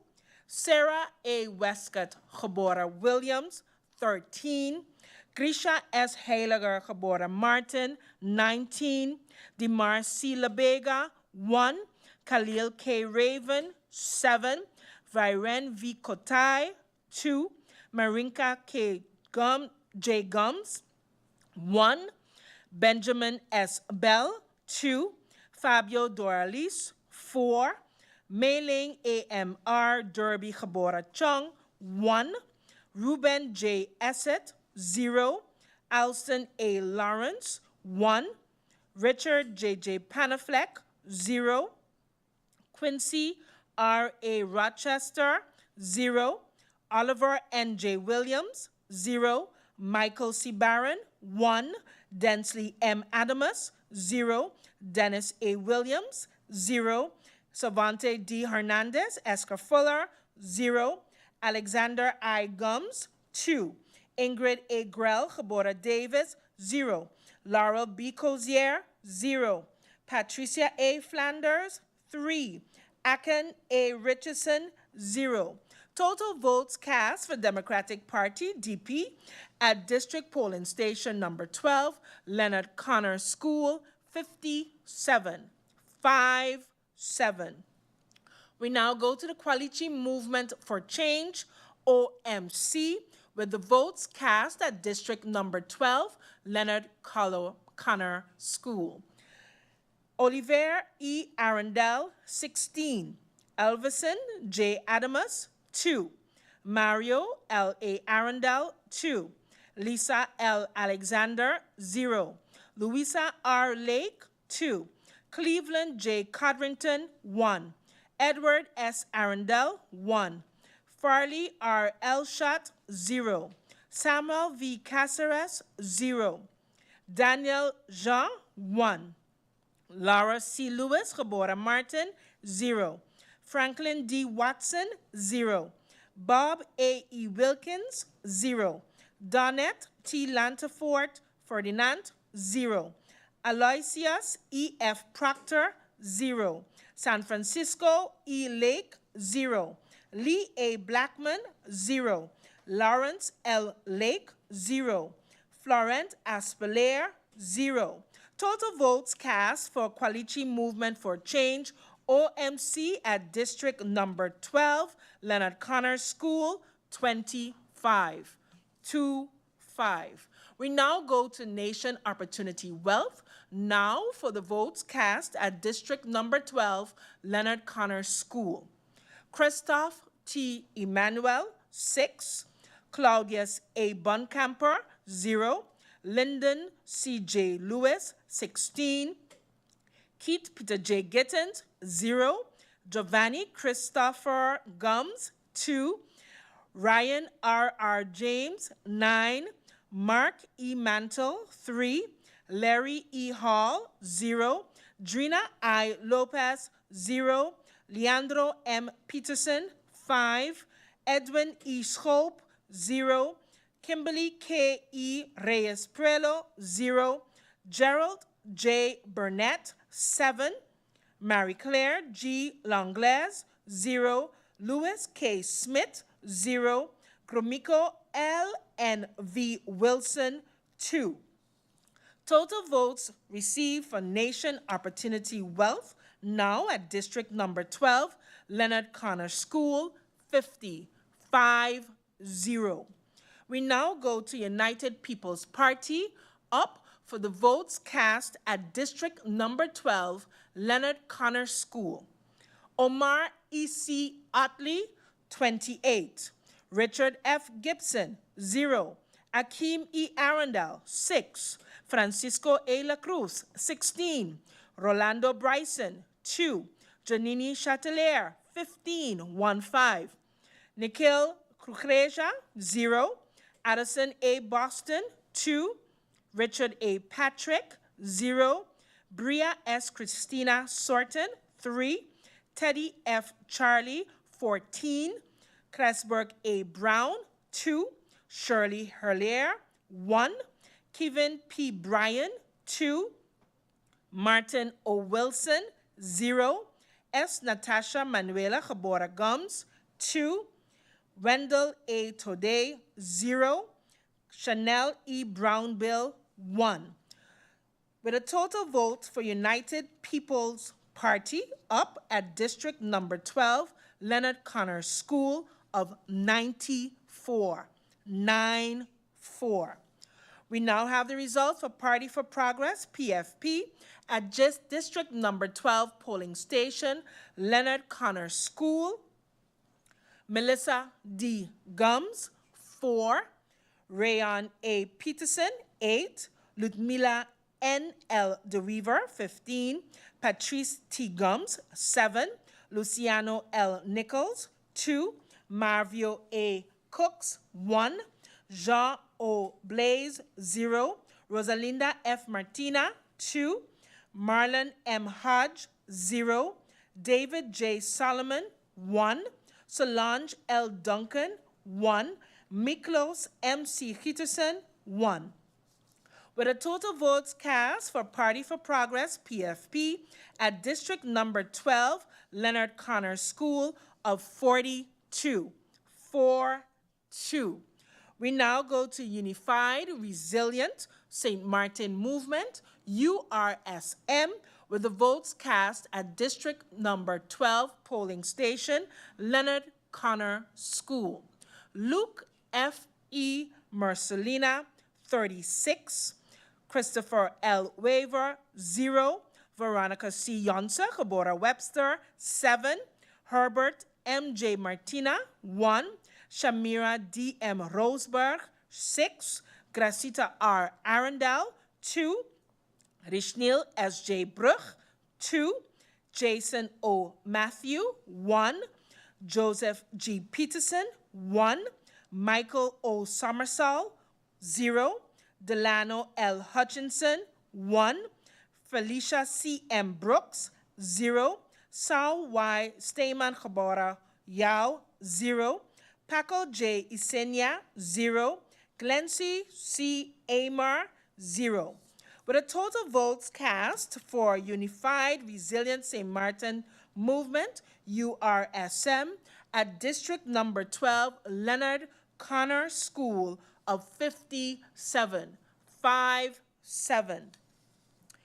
We now have the totals for District Number 1, 4, 6, 12, 13, 16, 17, 19, and 20, which totals 4,672.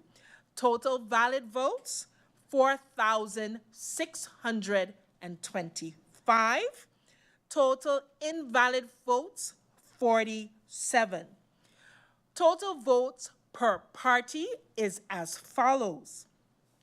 Swaliga Action Movement, SAM, 428, 428. National Alliance, NA, 776, 776. Empire Culture Empowerment, ECE, 42, 42. Democratic Party, DP, 690 votes, 690. Qualichi Movement for Change, OMC, 192, 192.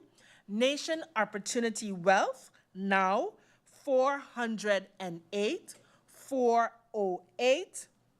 United People's Party, up, 677, 677. Party for Progress, PFP, 707 votes, 707. Unified Resilient St. Martin Movement, 705. That's the totals thus far for John Larmony Center, number 1, number 4, 6, 12, 13, 16, 17, 19, and 20. In a few minutes, we will be coming right back to you with some more results. Stay tuned. We'll be right back with the live coverage and results of the Parliamentary Election 2024. On October 10th, 2010, St. Martin became one of the 4 countries within the Kingdom of the Netherlands, which came with a lot of new challenges and new institutions. Okay. On Thank that you. same date, the Parliament of St. Martin was born. What is Parliament? If you look in a dictionary, you will find that Parliament means a consultative or legislative assembly in any country. Another definition for Parliament is the action of speaking. So, wait, a parliament is a body where a whole lot of speaking goes on, and it also seems to do something with legislation. Well, I guess you can put it in that way. To put it all in perspective, the Parliament of St. Martin has 2 main tasks. 1, to hold the government accountable for the execution of its policies, and 2, to act as a co-legislator. But what does this actually mean? Parliament can call in ministers to have debates about important topics that affect you as a citizen, such as healthcare, environment, crime and education, to get more clarity as to how government is dealing or plans to deal with these issues. Parliament can also propose new laws called national ordinances, amend existing laws, and challenge the government's work and hold it accountable. To learn more about Parliament, please watch our subsequent videos.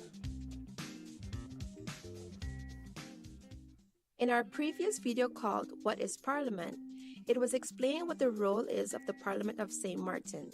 This video will zoom in on the organization of the Parliament. How many members does the Parliament have? The Parliament of St. Martin currently has 15 members. This is regulated in our Constitution. However, in case the population increases, the number of members can also increase to 17 at first, then 19, and ultimately 21.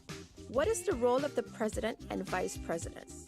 The Parliament elects its President and Vice Presidents from among its members. The President and Vice President form the Presidium. The Presidium meets regularly to supervise the work of the Secretariat. It is the job of the President of Parliament to keep order in the House of Parliament during meetings. One of the President's tasks is to represent the Parliament on the island and internationally. The Vice Presidents replace the President when he or she is unavailable. How do members of Parliament get the job done? Members of Parliament are supported by the Secretariat of Parliament. The Secretariat is under the leadership of the Secretary-General, who is appointed by Parliament. The tasks of the Secretariat include the registration and distribution of documents, live streaming and recording of meetings, public relations and protocol activities, events planning, facility management, legal advice, and budget management. The staff of the Secretariat is impartial and independent. Members of Parliament who belong to the same faction can also hire faction staff to assist and support them from a political perspective. Do political parties have a role to play in Parliament? Members of Parliament that belong to the same political party are called a faction. Each faction has a leader. The faction leaders meeting consists of leaders of the different factions. In this forum, political matters are discussed before they are handled in a public meeting. The faction leaders meeting is chaired by the President of Parliament. To learn more about Parliament, please watch our subsequent videos. Be sure to keep up to date with the Parliament of St. Martin via our website, Facebook, and Instagram. In our previous videos, the role of the Parliament of St. Martin and the organization of Parliament were highlighted. In this video, we will focus on the admission of elected persons as members of Parliament. How long is the term of Parliament? Based on our Constitution, the term of Parliament is 4 years. This means that every 4 years, elections are held to determine who will become a member of Parliament. Elections are free and are held by secret ballot. Members of Parliament are elected on the basis of proportional representation. What is proportional representation? Proportional representation is an electoral system in which virtually all votes cast count towards the distribution of seats. The total number of votes cast is divided by the number of seats. The result is called the quota. The number of seats that a party obtains is calculated by dividing the number of votes obtained by that party by the quota. A party that receives fewer votes than the quota does not receive a seat. After that, the residual seats are distributed. The persons with the highest amounts of votes on a list of a political party that has acquired one or more seats can become a member of Parliament. But how can someone become a member of Parliament? First of all, the person needs to postulate him or herself on the list of a political party. In order to do so, the person needs to be a resident of St. Martin, a Dutch national, 18 years or older, and not be excluded from the right to vote. So who can vote in an election? Residents of St. Martin who are 18 years or older that have the Dutch nationality and are not excluded from the right to vote. How do you, as a citizen, fit in all of this? Article 44 of our Constitution states that the Parliament represents the entire population of St. Martin, even those that did not vote at all. So basically, members of Parliament work for you, the people of St. Martin. You decide who becomes a member of Parliament when you cast your vote on Election Day. What else does a person have to do to become a member of Parliament once elected? After the results of the election are made public by the Central Voting Bureau, the elected persons bring their credentials to Parliament. Credentials consist of a letter from the Central Voting Bureau stating that the person that he or she has been elected and another letter stating that the person accepted his or her election. The Parliament then investigates the credentials of the 15 persons that the Central Voting Bureau has deemed elected and have accepted their seats. If Parliament's Credentials Committee finds all documents in order and the Parliament agrees, the 15 persons are then accepted as members of Parliament. The newly elected members of Parliament then go to the governor for the ceremonial part, the oath taking. To learn more about Parliament, please watch our subsequent videos. Be sure to keep up to date with the Parliament of St. Martin via our website, Facebook, and Instagram. In our first 3 videos, the role of the Parliament of St. Martin, the organization of Parliament, and the admission of members of Parliament were highlighted. This video will focus on the integrity of members of Parliament. Because members of Parliament work for you, and they have to make the best possible decisions on your behalf, their behavior should be beyond reproach. This means that they are held to the highest possible standards. For this reason, some rules have been created in our Constitution to ensure their integrity. Which functions are members of Parliament not allowed to have while being a member of Parliament? Members of Parliament can't be governor, acting governor, member of the Council of Advice, member of the General Audit Chamber, ombudsman, minister plenipotentiary, minister, active civil servant, or attorney general while being a member of Parliament. This is to ensure the separation of powers and proper check and balances in our governmental system. Are relatives allowed to be members of Parliament at the same time? Blood relations to the second degree may not exist between members of parliament. This means that a person who is a member of parliament can't have his or her parents, children, grandparents, grandchildren, or siblings as members of parliament in parliament with him or her at the same time. Spouses may also not serve simultaneously as members of parliament. This rule is of utmost importance in a small community such as ours. Can members of parliament always vote on issues that come up in parliament? Members of parliament refrain from voting on issues including appointments, suspensions, and dismissals that personally concern them, their spouses, or relations by blood or affinity to the second degree, or in which they are involved as mandatories. This rule tries to prevent any type of conflict of interest. Can members of parliament be suspended or even lose their seat? For certain criminal offenses, members of parliament can lose their seat in parliament by law and may not be elected as a member or appointed as a minister during the sitting parliamentary term if they are sentenced in a final decision or a court ordering a custodial sentence. Members of parliament can be suspended by law if they are being detained pending trial in connection with a criminal offense for which they can lose their seat, or if they are given a custodial sentence by a court for committing a criminal offense for which they can lose their seat. What do all these rules have in common? These rules try to ensure the integrity of members of parliament and their decision-making at all times. Decisions of parliament should always be in the best interest of the people of St. Martin. To learn more about parliament, please watch our subsequent videos. Be sure to keep up to date with the Parliament of St. Martin via our website, Facebook, and Instagram. Welcome back to the live coverage and results of the Parliamentary Election 2024.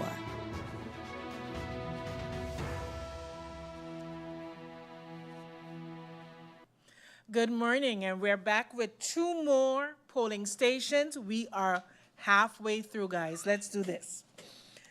We're going to start with Sundial School, District Number 2 polling station, who have eligible voters of 1,391. Total votes cast, 803. Total valid votes, 792. Total invalid votes, 11. We now begin with the Swaliga Action Movement. Sam Franklin A. Mayers, 25. Cecil R. D. Nicholas, 1.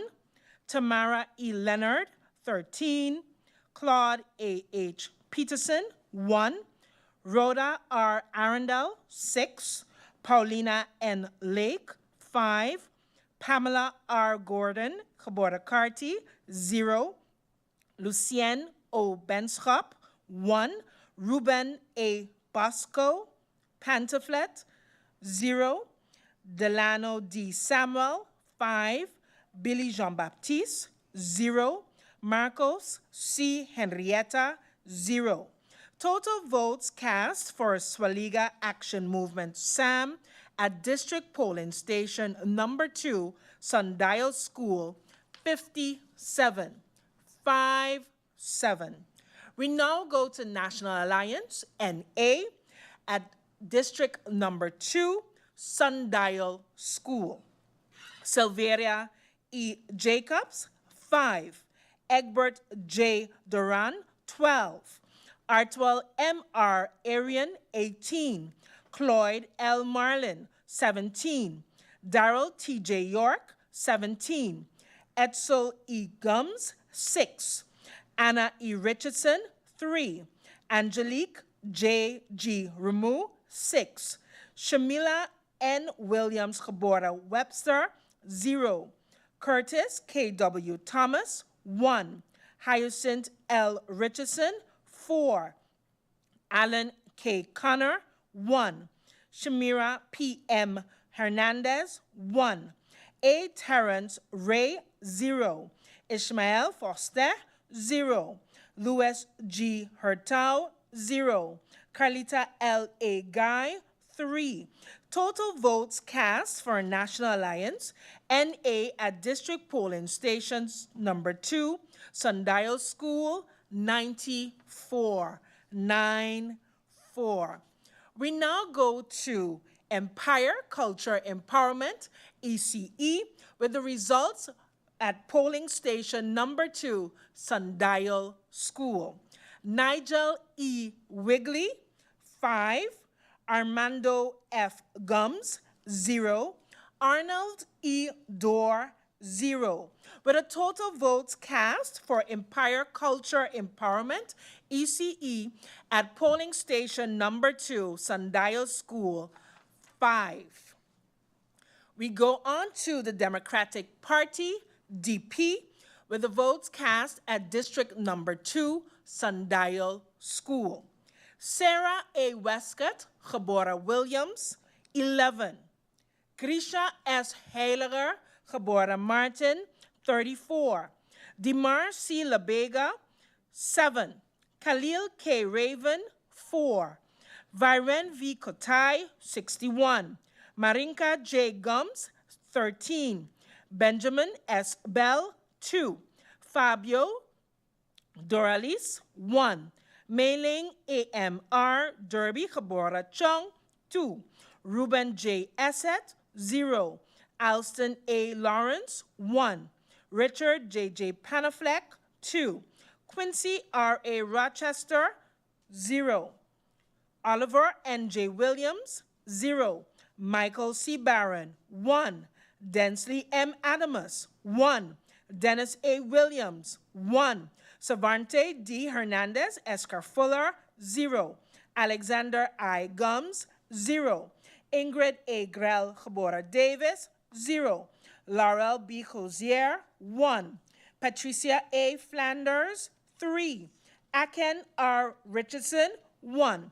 Total votes cast for Democratic Party, DP, at polling station number 2, Sundial School, 146.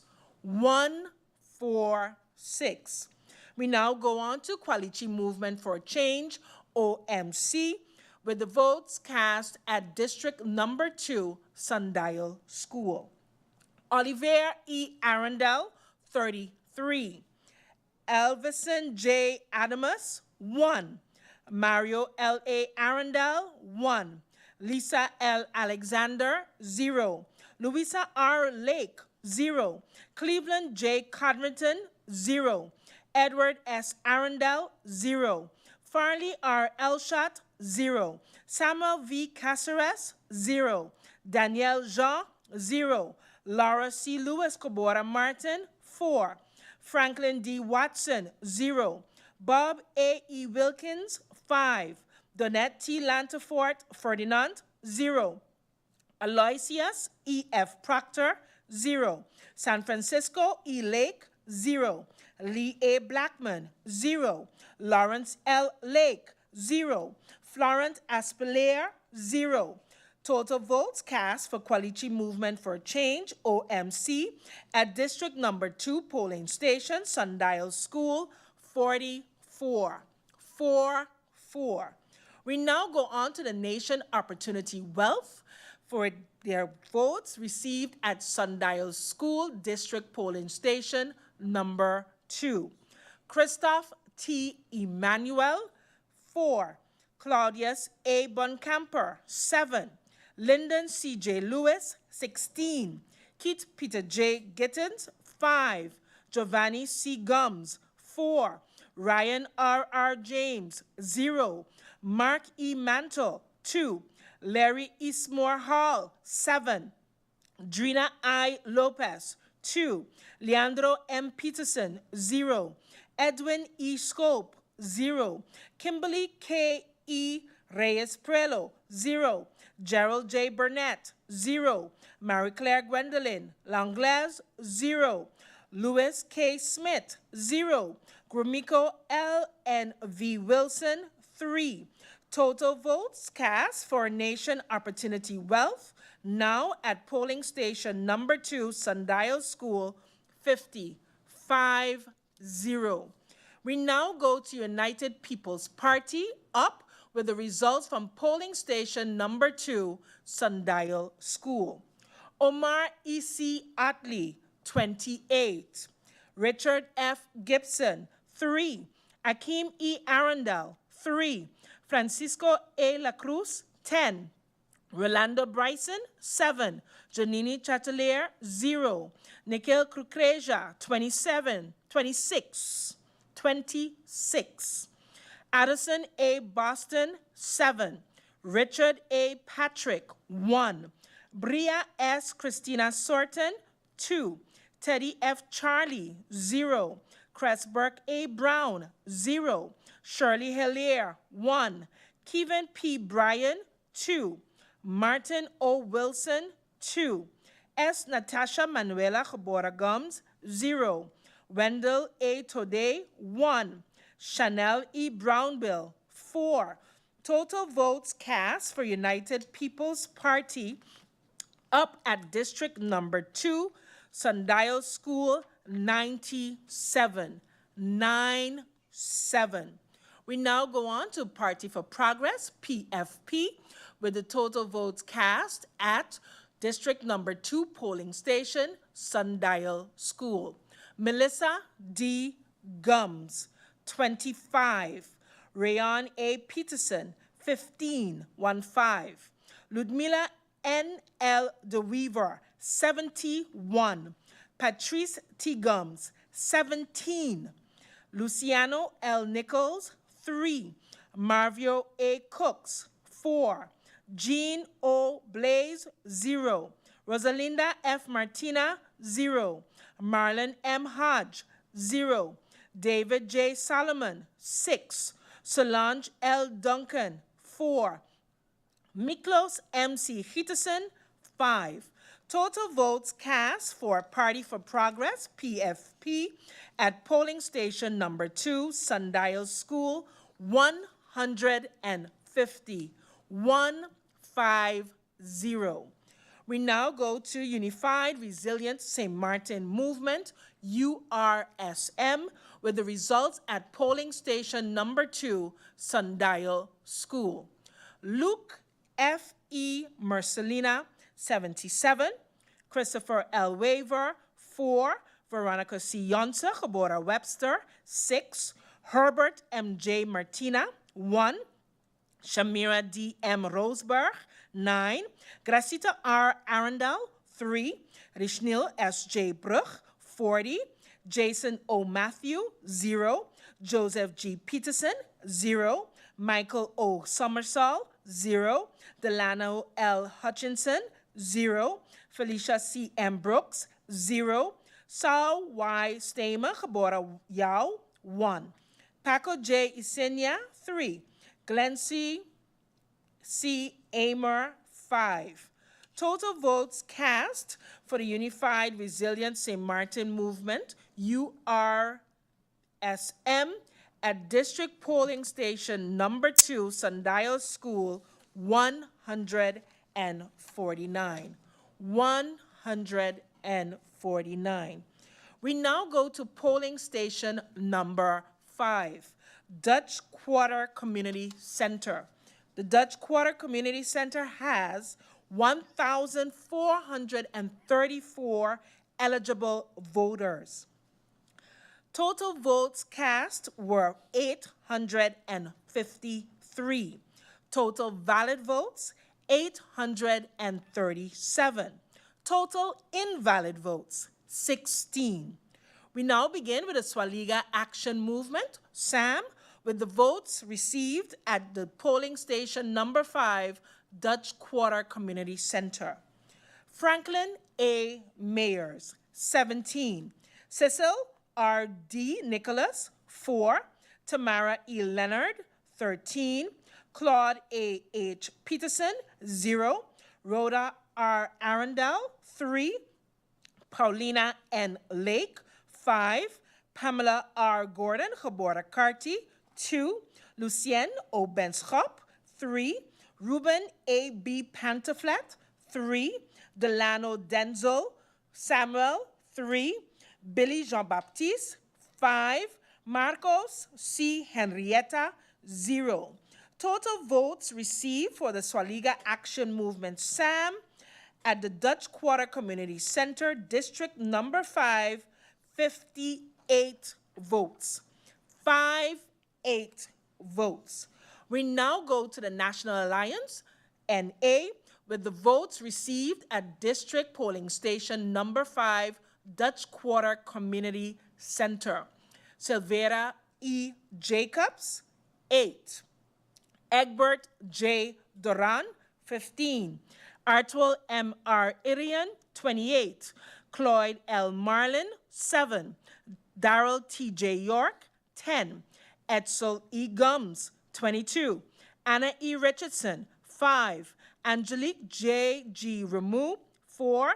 Shamila N. Williams, Gebora Webster, 33. Curtis K. W. Thomas, 0. Hyacinth L. Richardson, 2. Alan K. Connor, 3. Shamira P. M. Hernandez, 0. A. Terrence Ray, 1. Ishmael Foster, 1. Louis G. Hurtau, 1. Carlita L. A. Guy, 5. Total votes received for National Alliance, NA, at polling district number 5, Dutch Quarter Community Center, 145. 145. We now go to the results for Empire Culture Empowerment, ECE, at District Polling Station number 5, Dutch Quarter Community Center. Nigel E. Wigley, 13. Armando Franklin Gums, 0. Arnold E. Dorr, 0. Total votes received for Empire Culture Empowerment, ECE, at polling station number 5, Dutch Quarter Community Center, 13. 1-3.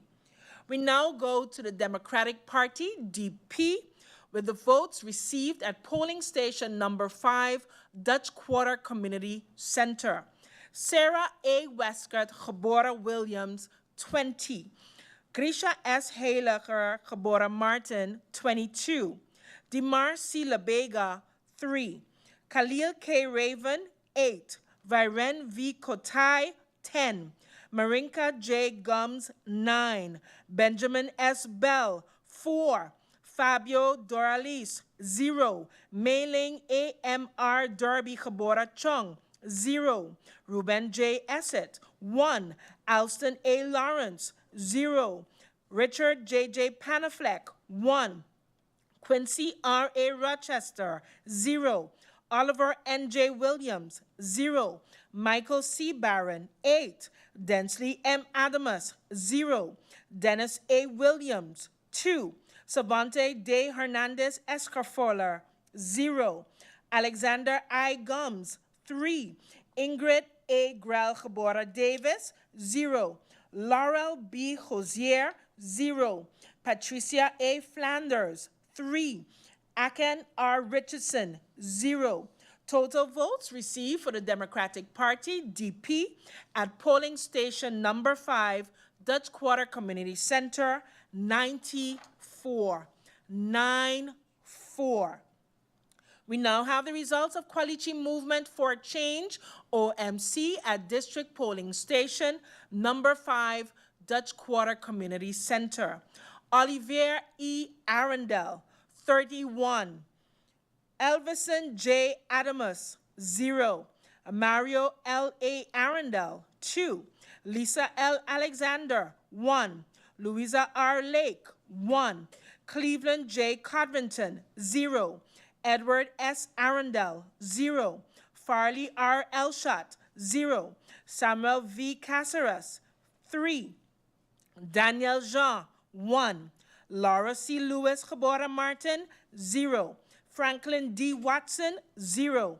Bob A. E. Wilkins, 2.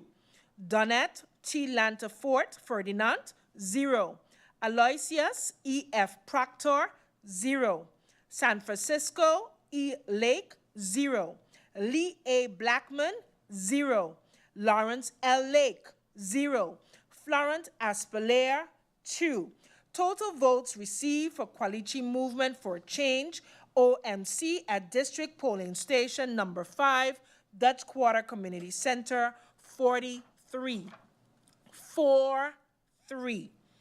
We have the results of Nation Opportunity Wealth now at polling station number 5, Dutch Quarter Community Center, and it is as follows. Christoph T. Emmanuel, 17. Claudius A. Boncamper, 3. Lyndon C. J. Lewis, 50. Keith Peter J. Gittens, 14. Giovanni C. Gums, 3. Ryan R. James, 1. Mark E. Mantle, 1. Larry E. Hall, 2. Drina I. Lopez, 1. Leandro M. Peterson, 2. Edwin E. Scope, 3. Edwin E. Scope, 3. Kimberly K. E. Reyes Prelo, 0. Gerald J. Burnett, 1. Marie Claire G. Langlaise, 1. Louis K. Smith, 1. Gromiko L. N. V. Wilson, 4. Total votes received for Nation Opportunity Wealth, now at District number 5 polling station, Dutch Quarter Community Center, 104. 104. Results for United People's Party up at District number 5, Dutch Quarter Community Center is as follows. Omar E.C. Otley, 37. Richard F. Gibson, 0. Akeem E. Arundel, 0. Francisco A. La Cruz, 18. Rolando Bryson, 29. Janini Chatelier, 10. Nicole Krukeja, 2. Addison A. Boston, 42. Richard A. Patrick, 0. Bria S. Christina Sorton, 2. Teddy F. Charlie, 1. Cresberg A. Brown, 15. Shirley Hilaire, 2. Kevin P. Bryan, 6. Martin O. Wilson, 0. S. Natasha Manuela Gebora Gums, 0. Wendell A. Today, 0. Chanel E. Brownbill, 2. Total votes cast for United People's Party up at polling station number 5, Dutch Quarter Community Center, 166. 166. We have the results for Party for Progress, PFP, at polling station number 5, Dutch Quarter Community Center, and it is as follows. Melissa D. Gums, 8. Rayan A. Peterson, 15. Ludmila N. L. DeWeaver, 33. Patrice T. Gums, 7. Luciano L. Nichols, 4. Marvio A. Cooks, 3. Jean O'Blaze, 1. Rosalinda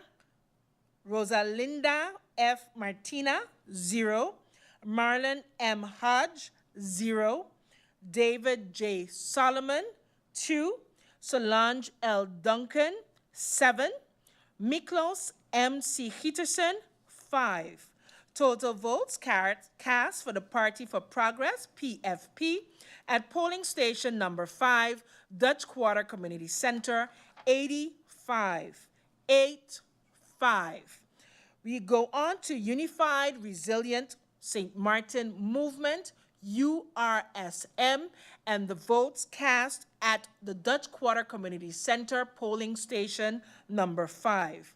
Luke F. E. Mercelina, 76. Christopher L. Waver, 3. Veronica C. Janse Gebora Webster, 10. Herbert M. J. Martina, 4. Shamira D. M. Roseberg, 10. Gracita R. Arundel, 1. Rishnil S. J. Brug, 18. Jason O. Matthew, 0. Joseph G. Peterson, 0. Michael O. Summersall, 0. Delano L. Hutchinson, 2. Felicia C. M. Brooks, 1. Sal Y. Stamer Gebora Yao, 0. Paco J. Isenia, 4. Glency C. Amer, 0. Total votes cast for Unified Resilient St. Martin Movement, URSM, at polling station number 5, Dutch Quarter Community Center, 129. 129.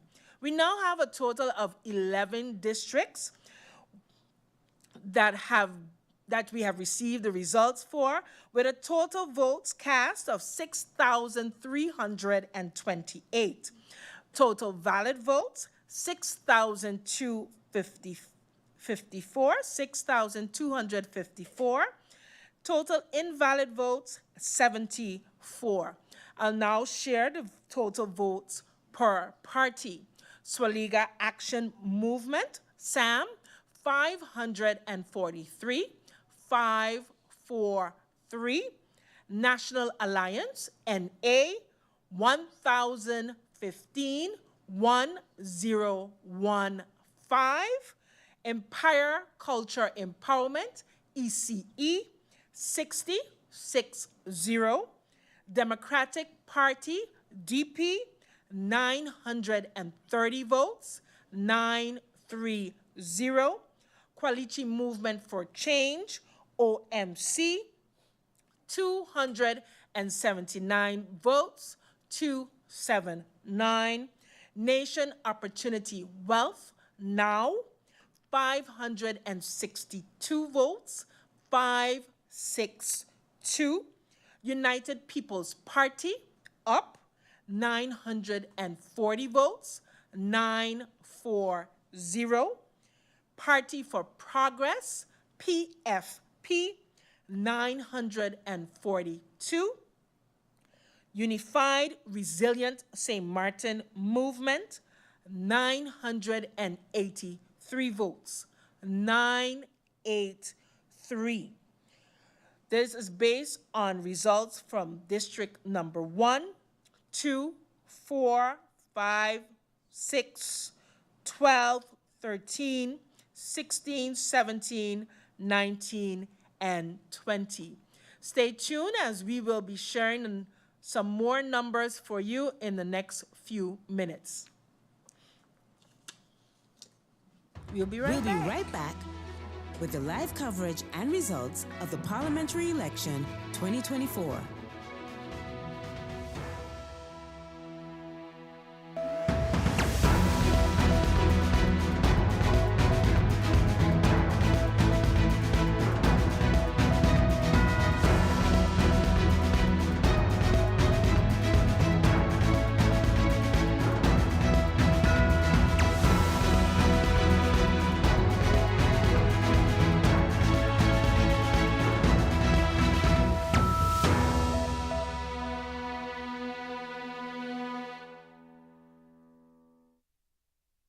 Why do you think it's important for citizens to exercise their right to vote in the upcoming parliamentary election?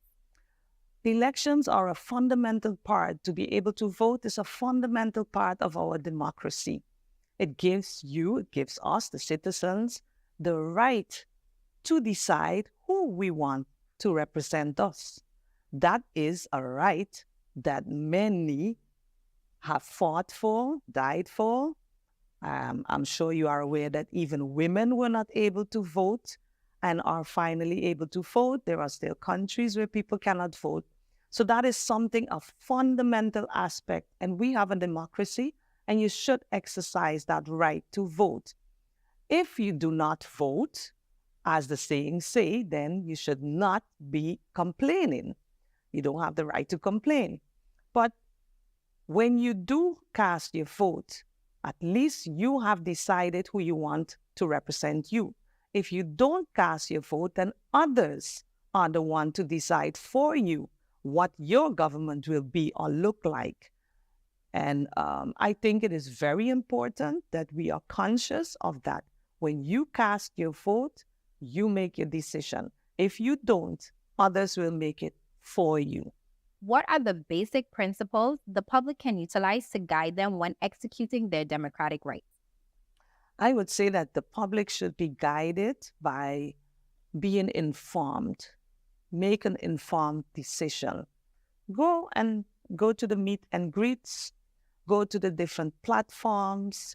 make an informed decision which candidates fits you best, which party fits you best, which party has your ideas, ideologies, how do you want to see yourself being represented? Can you find yourself in this candidate? And that is how you should vote. It has to be of your own free will. You should not be influenced by anything, or forced to vote in a certain way. It has to be free of your own free will, and it has to be an informed decision. If any, what role does the Office of the Ombudsman play regarding the parliamentary election? When it comes to the elections per se, we don't really play a role.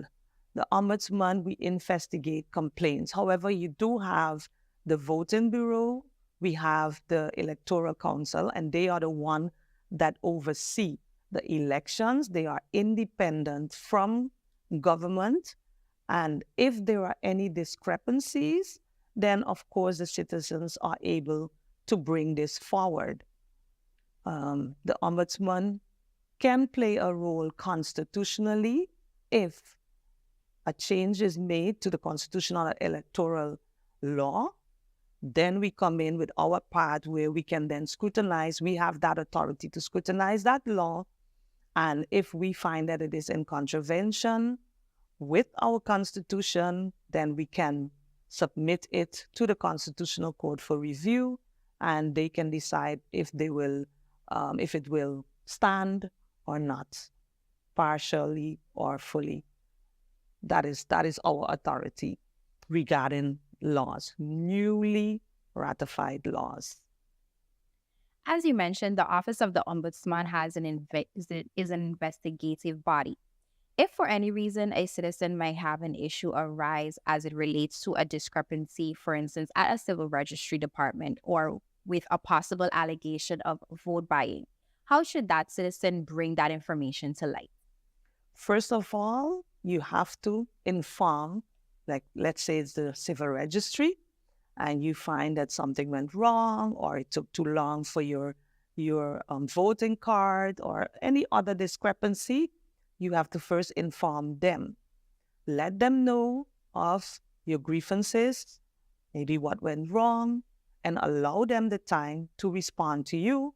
Usually it's 30 days is a reasonable time. If it's urgent in these cases, it should be faster, within 3 to 5 days. If you do not get a response from them or not adequately enough, then you can come to the Ombudsman, and then we will start our investigation.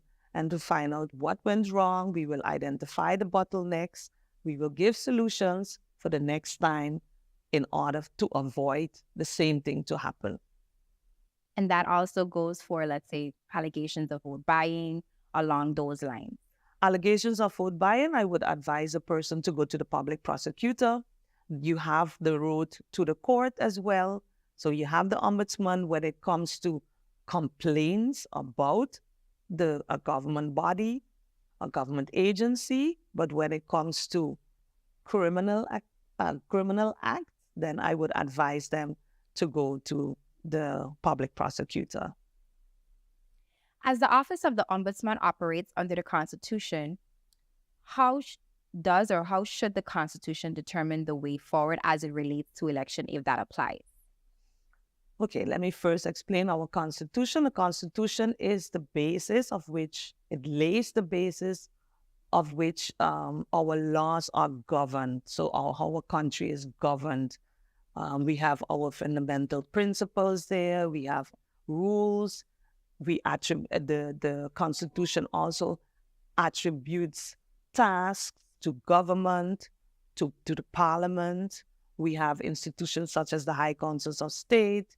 There are advisory bodies, and also, of course, the electoral law is also fitted in there. And as I said, if changes are made to that law, then the Ombudsman has a role to play when it comes to seeing if it is in contravention or not with the Constitution. So our Constitution gives us the platform of how our government is run. Over the years, there have been a lot of talks about electoral reform. Different governments said they would, try to stop the ship jumping. That was a main issue. That has not happened as yet. What we have seen is that the curtains are removed from our voting booths. Where we go in, we will no longer have that black curtain. So that it is a positive change that have come along. That is not something that I need to scrutinize. It is and fits within our Constitution. But that is like, an addition made to the law. No more curtains when you go in to vote. As we're discussing the parliamentary election, what does the House of Parliament represent, and what is the working relationship between the Office of the Ombudsman and the House of Parliament? That's a very interesting question. Very good question, because we elect the members of Parliament. Often people think that they're electing ministers, but we elect members of Parliament. The members of Parliament then form the House of Parliament, and the House of Parliament represents the people. Everything that they do is for the interest of the people. It's a government because we elect them. It's a government of the people, for the people, by the people. And the task of the House of Parliament, as I already said, is to do whatever in the interest of the people. There is a structure that we have. We usually, when I explain how our democracy is set up, how it works, how Parliament works, we have a three-tier system where we compare it with a business, where we say that, the country, we are owners of the country, that is our business, and we are the shareholders, the people are the shareholders. And we then elect the supervisory board or appoint a supervisory board to handle the affairs for us. And that is then the House of Parliament, and that is then the supervisory body. Parliament then in turn appoints, or if we say a business, the supervisory board in turn appoints the directors, CEOs of the business, and they are the executive branch. So that is the third tier. So they are the one that will execute the task also on behalf of the people. Everything is in the interest of the people and on behalf of the people. And that is our system. We, the people, elect members of Parliament, House of Parliament, and they appoint ministers. And they have a supervisory role over the ministers to make sure that they execute in line and in accordance to whatever the people requested, whatever policies, laws have to be made, passed, in order to make sure that the people's interest is kept in line. Now, the role of the ombudsman, or where does the ombudsman fit in there? And as I said, with the Constitution, we have a platform. They assigned tasks to different institutions, and the High Councils of State are one of those. We have 3 High Councils of State, and you have the people. We trust Parliament, and as I said, Parliament has a supervisory role. The High Councils of State, we assist Parliament in their supervisory role. You have the Council of Advice. Their part is when it comes to drafting the laws. They are the last check, high body legislative check, to make sure that all those laws are in accordance with, everything that it embodies that you need to look at. Then you have the General Audit Chamber. They look at the expenditures, the finances, to make sure that that is done according to the law. And then we have the Office of the Ombudsman, and the Ombudsman deals with the conduct of government. So how does government relate with the people? We investigate the behavior of government. We are the voice of the people, And we are the one to, through our investigations, we write reports, and in our reports, we will identify bottlenecks, and we will also provide recommendations to government how to improve. So what we do is we actually voice the concerns of the people. And in that way, through our reports, systemic investigations, Parliament is able to supervise and, hold ministers accountable. And in that way, these are the checks and balances that we have in place to make sure that everything, all in all, is in the interest of the people. That is always the goal. And I always say the Ombudsman is a critical friend, but we are an important ally if recognized as such.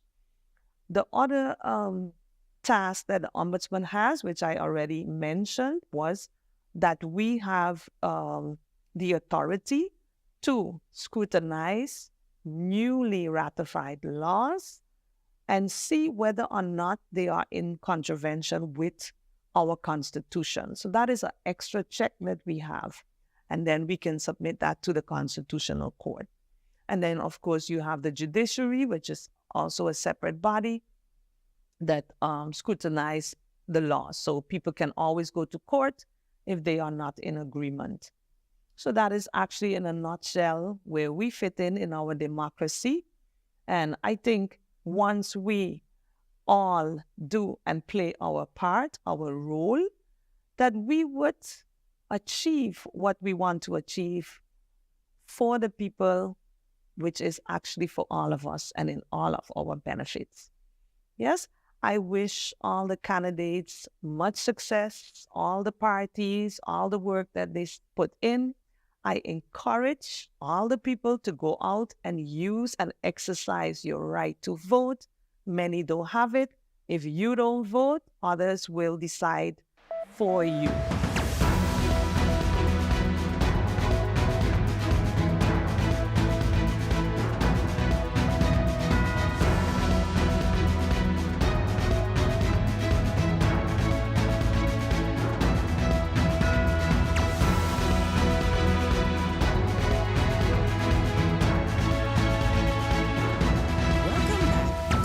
Coverage and results of the Parliamentary Election 2024.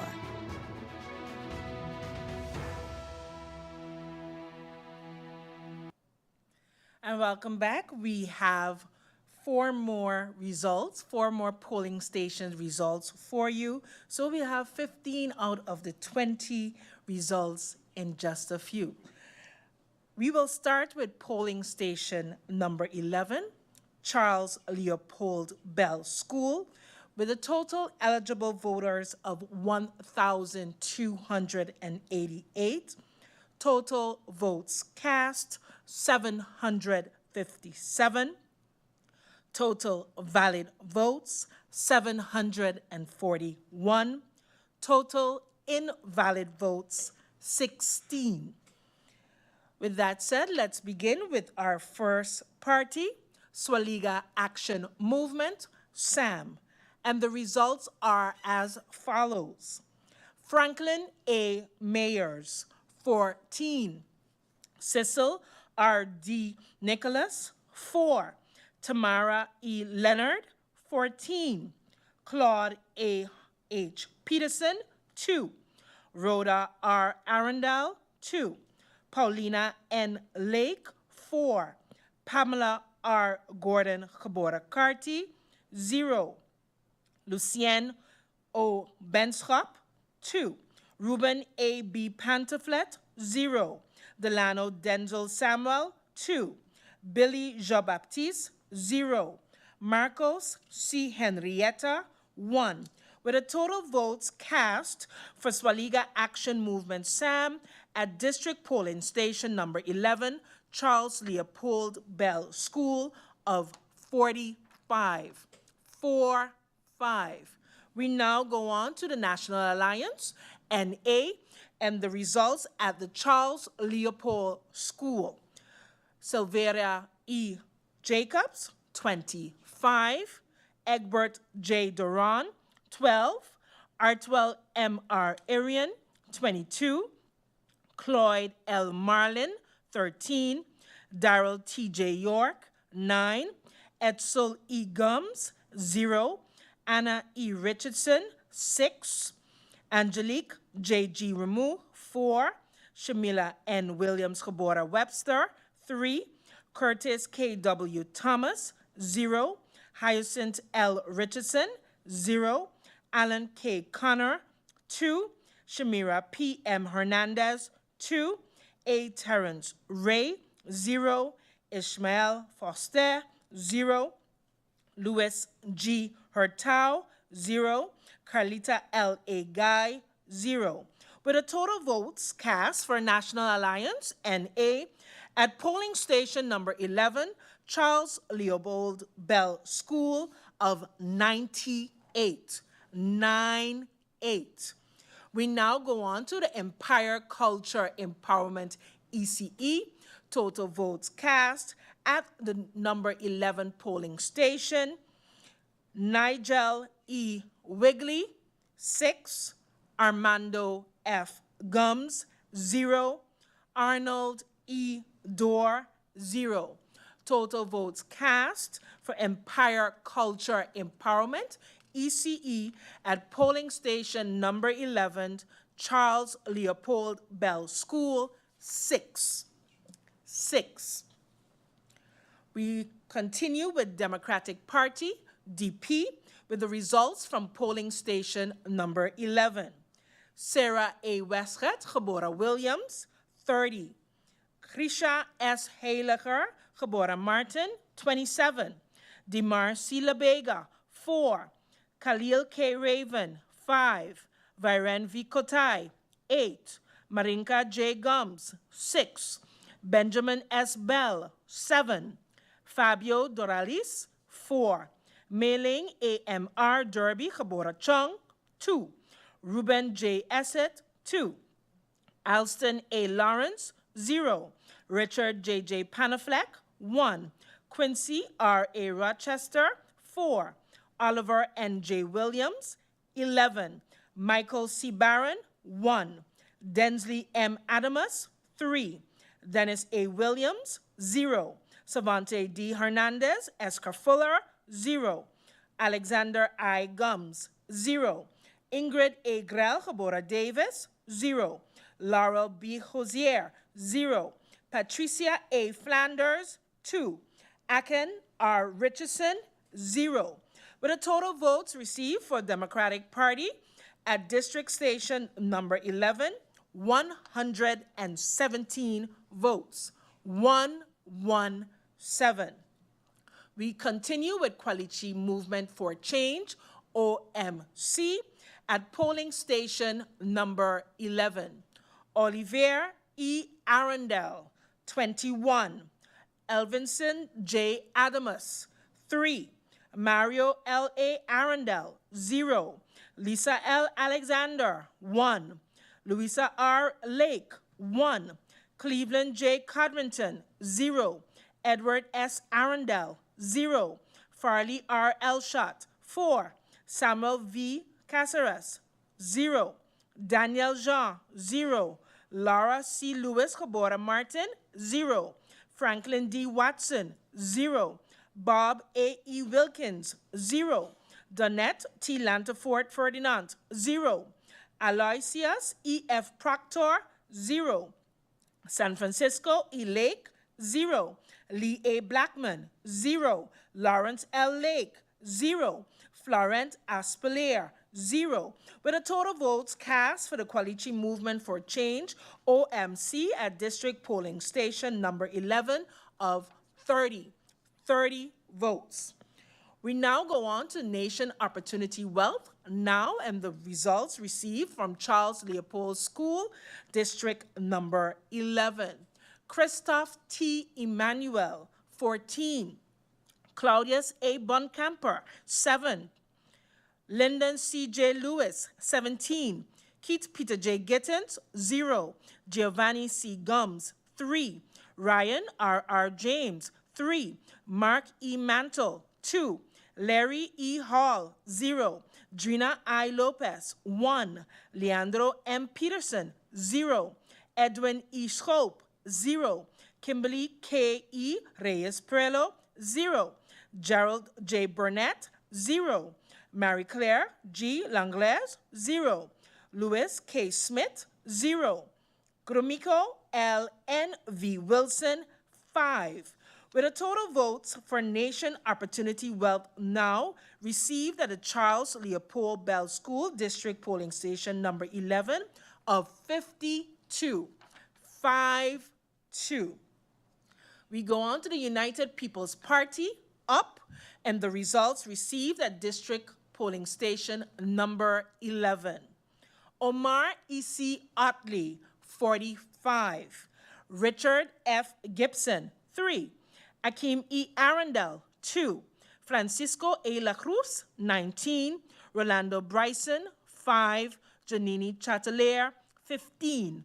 Nikhil Krukeja, 1. Addison A. Boston, 3. Richard A. Patrick, 0.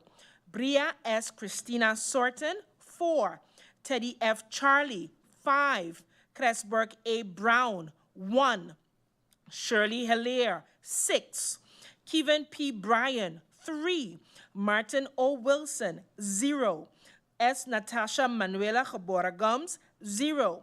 Wendell A. Today, 3. Chanel E. Brownbill, 1.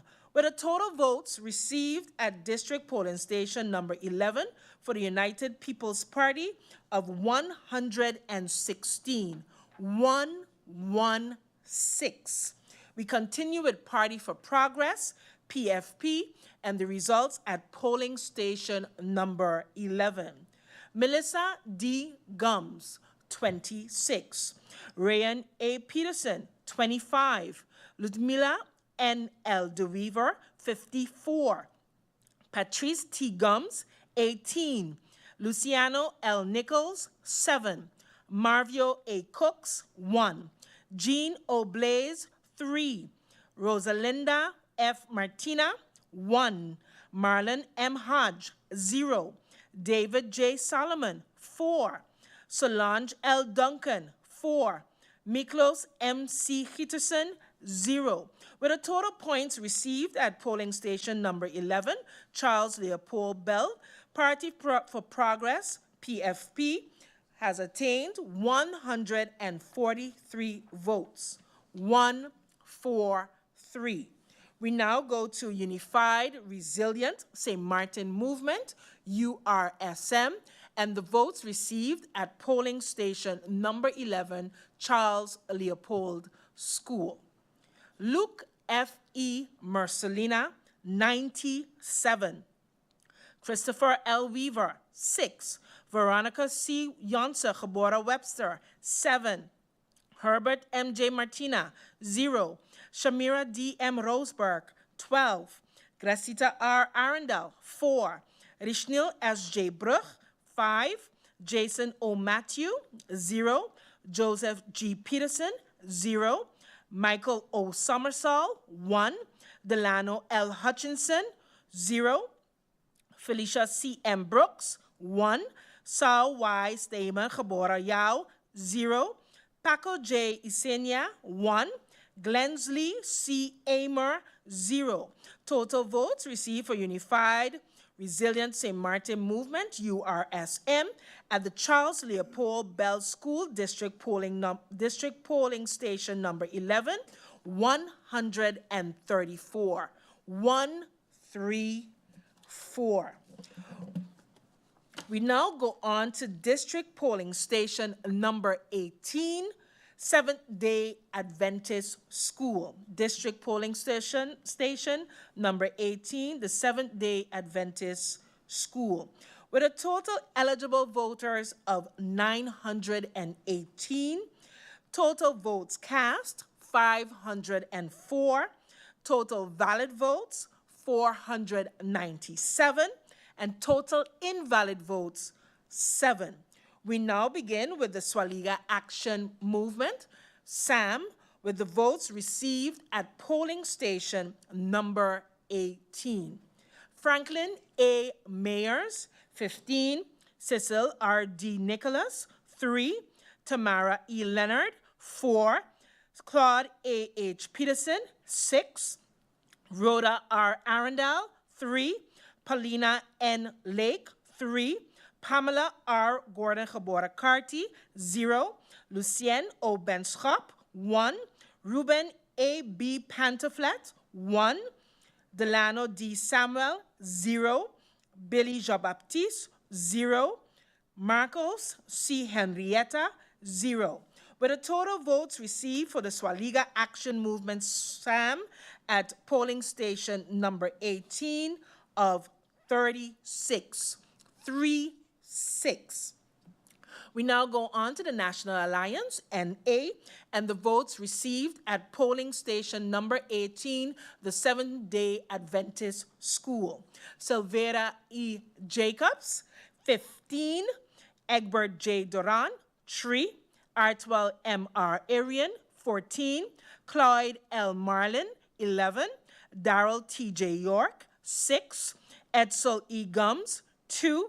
Anna E. Richardson, 4. Angelique J. G. Ramu, 0. Shamila N. Williams Gebora Webster, 5. Curtis K. W. Thomas, 0. Hyacinth L. Richardson, 2. Alan K. Connor, 12. Shamira P. M. Hernandez, 2. A. Terrence Ray, 0. Ishmael Foster, 1. Louis G. Hurtau, 0. Carlita L. A. Guy, 0.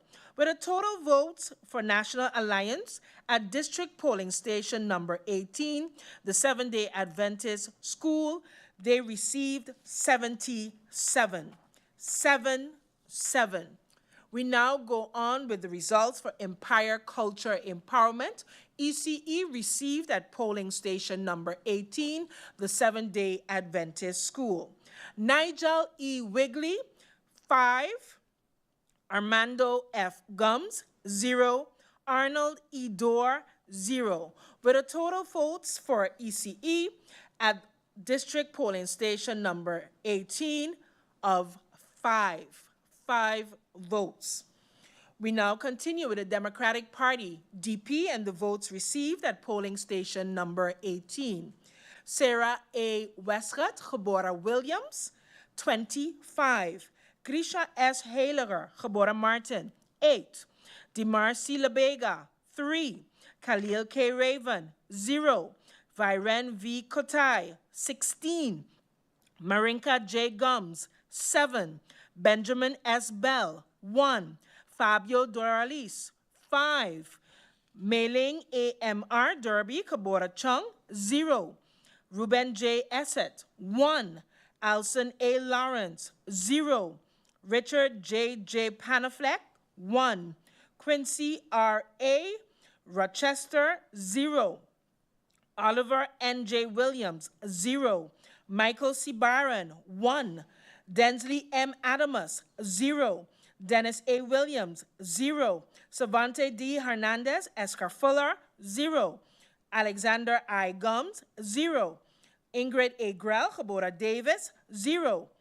Laura B. Cozier, 0. Patricia A. Flanders, 0. Aken R. Richardson, 1.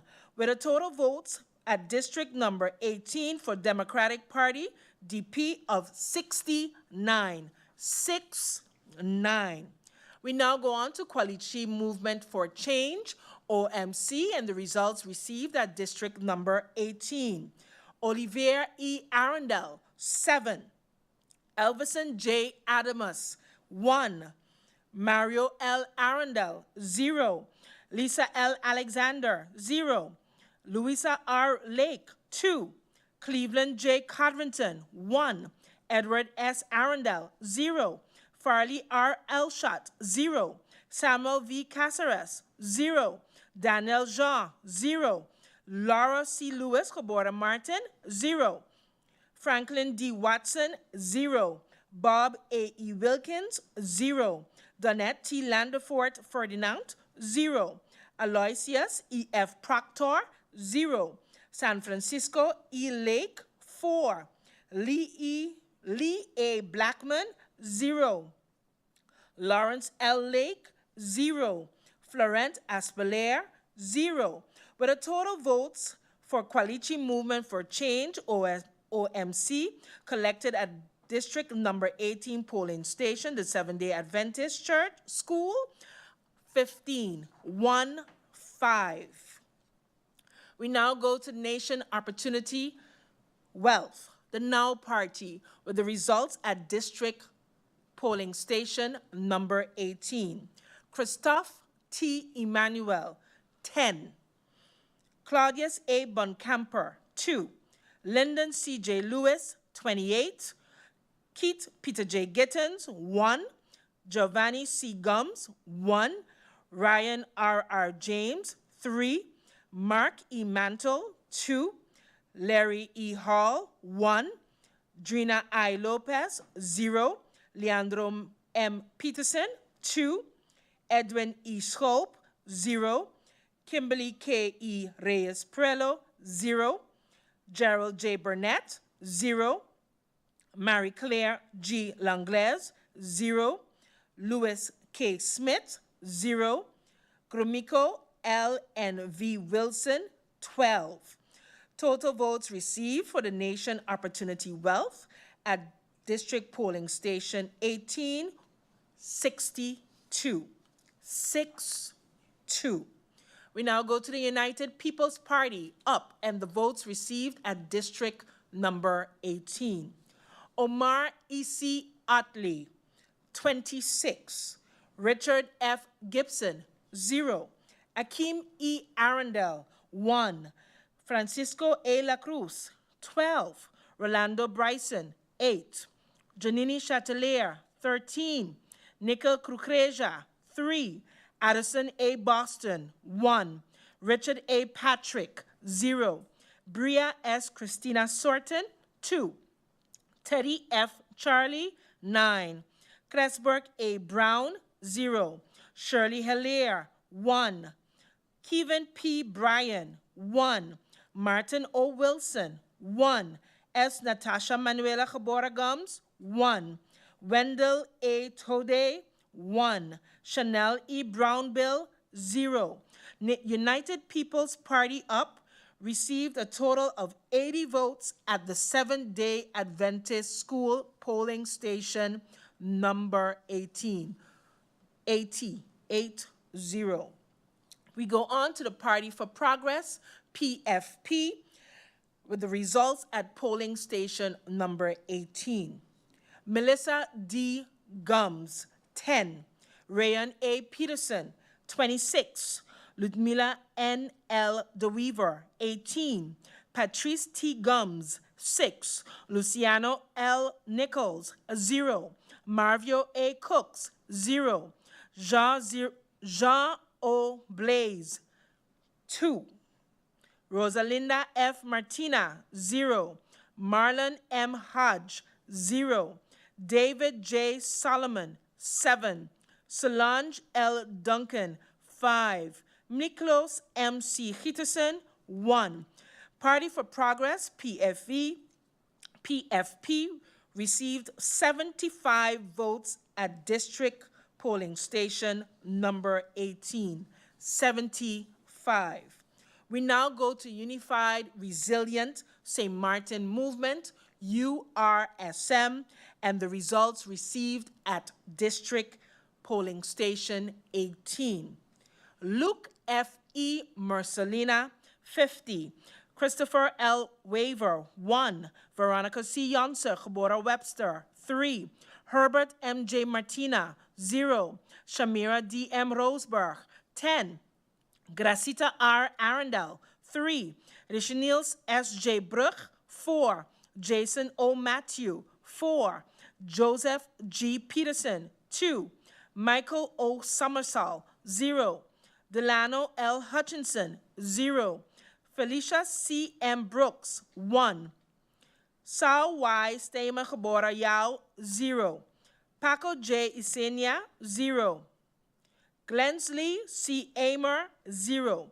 Total votes received for Unified Resilient St. Martin Movement, URSM, at polling station number 18th, Seventh-day Adventist School was 78. 78. So far, I've called 13 polling stations. We're going to go on to 2 additional polling stations, polling station number 3 and polling station number 9. We begin with polling station number 3. Total eligible voters for St. Martin Senior Citizen Recreational Center, 1,444. Total votes cast, 966. Total valid votes, 956. Total invalid votes, 10. We begin with Swaliga Action Movement, SAM, and the votes received at the St. Martin Senior Citizens Recreational Center. Franklin A. Mayers, 43. Cecil R. D. Nicholas, 6. Tamara E. Leonard, 23. Claude A. H. Peterson, 2. Rhoda R. Arundel, 2. Paulina N. Lake, 3. Pamela Roseanne Gordon, Kabora Carty, 3. Lucienne O. Benschop, 3. Ruben A. B. Pantoflet, 0. Delano D. Samuel, 22. Billy Jean-Baptiste, 3. Marcos C. Henrietta, 2. Total votes received for Swaliga Action Movement, SAM, at the St. Martin Senior Citizen Recreational Center, 112. 112. We now go on to the National Alliance, NA, and the votes received at District Polling Station number 3. Silvera E. Jacobs, 28. Egbert J. Duran, 30. Artwell M. R. Arian, 14. Cloyd L. Marlin, 24. Darrell T. J. York, 59. Edsel E. Gums, 2. Anna E. Richardson, 12. Angelique J. G. Ramu, 1. Shamila N. Williams, Kubora Webster, 3. Curtis K. W. Thomas, 0. Hyacinth L. Richardson, 1. Alan K. Connor, 0. Shamira P. M. Hernandez, 2. A. Terrence Ray, 0. Ishmael Foster, 0. Louis G. Hurtau, 0. Carlita L. A. Guy, 12. Total votes received for National Alliance, NA, at polling station number 3, 188. 188. We go on to Empire Culture Empowerment, ECE, and the votes received at district number 3. Nigel E. Wigley, 9. Armando F. Gums, 0. Arnold E. Dorr, 1.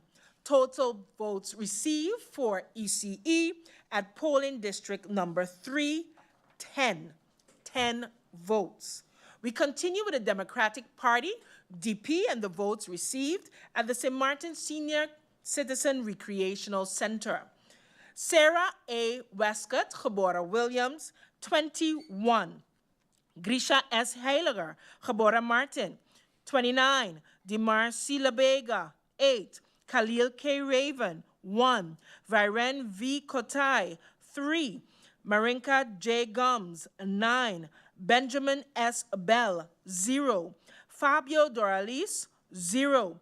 Mailing AMR Derby Kabora Chung, 1. Ruben J. Essett, 1. Alston A. Lawrence, 2.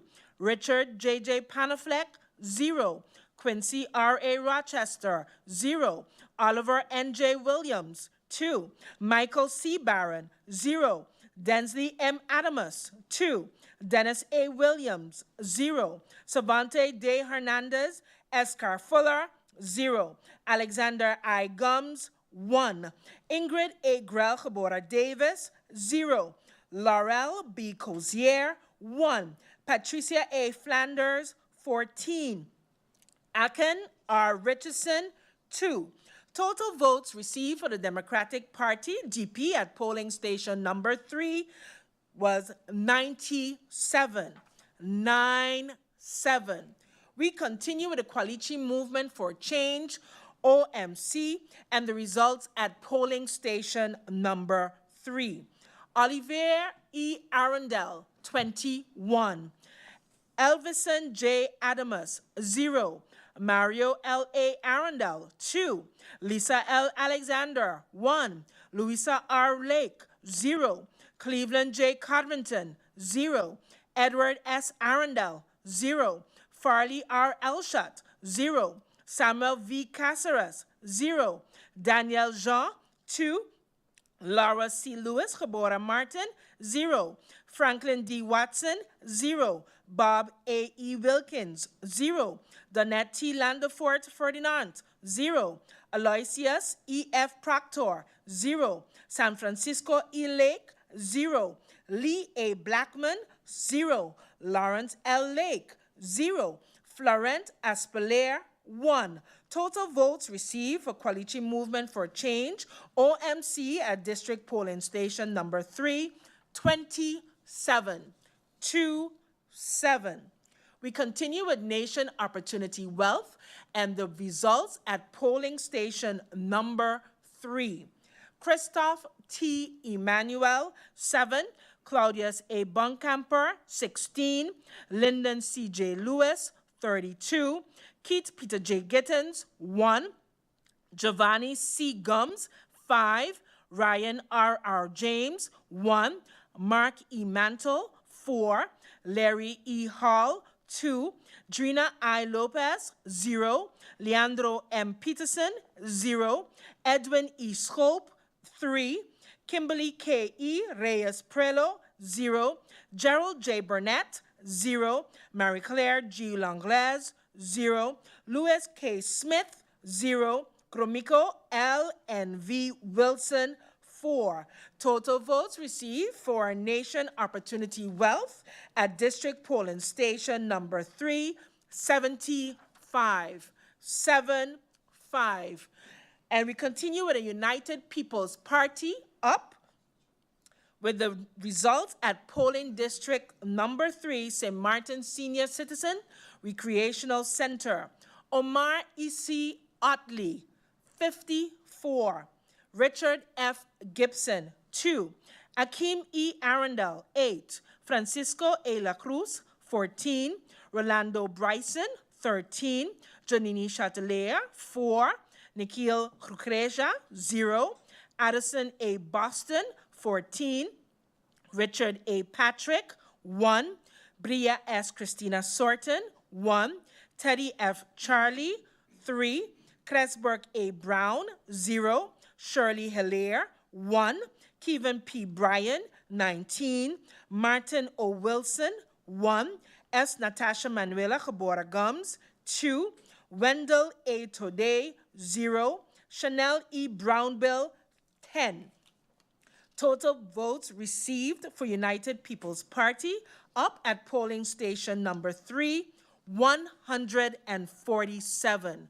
147.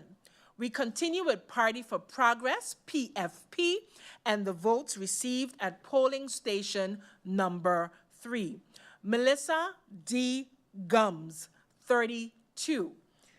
Rayan A. Peterson, 13. Ludmila N. L. DeWeaver, 39. Patrice T. Gums, 18. Luciano L. Nichols, 13. Marvio A. Cooks, 2. Jean O. Blaze, 3. Rosalinda F. Martina, 6. Marlon M. Hodge, 0. David J. Solomon, 7. Solange L. Duncan, 9. Miklos M.C. Peterson, 7. Total votes received for Party for Progress, PFP, at the St. Martin Senior Citizens Recreational Center, 149. 149. We continue with a Unified Resilient St. Martin Movement, URSM, and the votes received at polling station number 3. Luke F.E. Mercelina, 82. Christopher L. Waver, 6. Veronica C. Janssen Gebora Webster, 10. Herbert M. J. Martina, 2. Shamira D. M. Roseberg, 21. Gracita R. Arundel, 0. Rishnil S. J. Brug, 23. Jason O. Matthew, 1. Joseph G. Peterson, 0. Michael O. Somersall, 1. Delano L. Hutchinson, 0. Felicia C. M. Brooks, 0. Sao Y. Stamen Gebora Yao, 0. Paco J. Isinia, 5. Glensley C. Amer, 0. Total votes received for Unified Resilient St. Martin Movement, URSM, at the St. Martin Senior Citizen Recreational Center, 151. 151. We go on to polling station number 9, the Butte Hotel, with a total eligible voters of 1,460. Total votes cast, 841. Total valid votes, 817. Total invalid votes, 24. We begin with Swaliga Action Movement, SAM, and the votes received at Butte Hotel polling station number 9. We have Franklin A. Myers, 20. Cecil R. D. Nicholas, 10. Tamara E. Leonard, 10. Claude A. H. Peterson, 2. Rhoda R. Arundel, 10. Paulina N. Lake, 17. Pamela R. Gordon, Gebora Carty, 2. Lucien O. Benschop, 1. Ruben A. B. Pantaflet, 1. Delano D. Samuel, 9. Billy Jean-Baptiste, 0. Marcos C. Henrietta, 1. With a total vote of 83 for Swaliga Action Movement SAM, cast at the Butte Hotel. We continue with National Alliance NA, votes received at Butte Hotel. Silvera E. Jacobs, 12. Egbert J. Duran, 17. Artwell M. R. Arian, 29. Cloyd L. Marlin, 15. Darrell T. J. York, 15. Edsel E. Gums, 4. Anna E. Richardson, 2. Angelique J. G. Ramu, 5. Shamila N. Williams Gebora Webster, 2.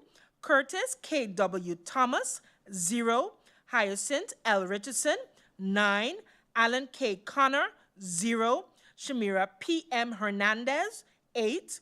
A. Terrence Ray, 0. Ishmael Foster, 0. Louis G. Hurtau, 0. Carlita L. A. Guy, 2. Total votes received for National Alliance NA at the Butte Hotel, 120. 120. We continue with Empire Culture Empowerment, ECE, and the votes received at polling station number 9, the Butte Hotel. Nigel E. Wigley, 14. Armando F. Gums, 0. Arnold E. Dorr, 0.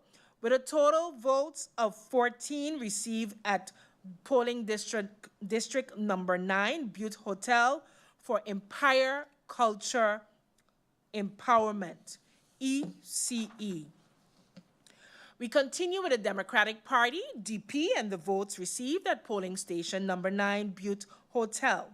Sarah A. Westcott, Gebora Williams, 18. Grisha S. Heiliger, Gebora Martin, 19. Dimar C. Lebega, 5. Khalil K. Raven, 5.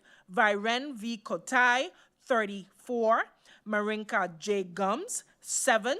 Benjamin S. Bell, 0. Fabio Doralice, 5. Mei-Ling AMR Derby Kabora Chung, 0. Ruben J. Essett, 1. Alston A. Lawrence, 0. Richard J. Panafleck, 1. Quincy R. A. Rochester, 0. Oliver N. J. Williams, 2. Michael C. Barron, 6. Densley M. Adamus, 0.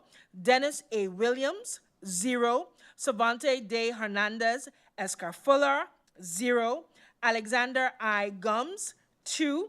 Ingrid A. Grell Habora Davis, 0. Laurel B. Cozier, 1. Patricia A. Flanders, 5. Aken R. Richardson, 11.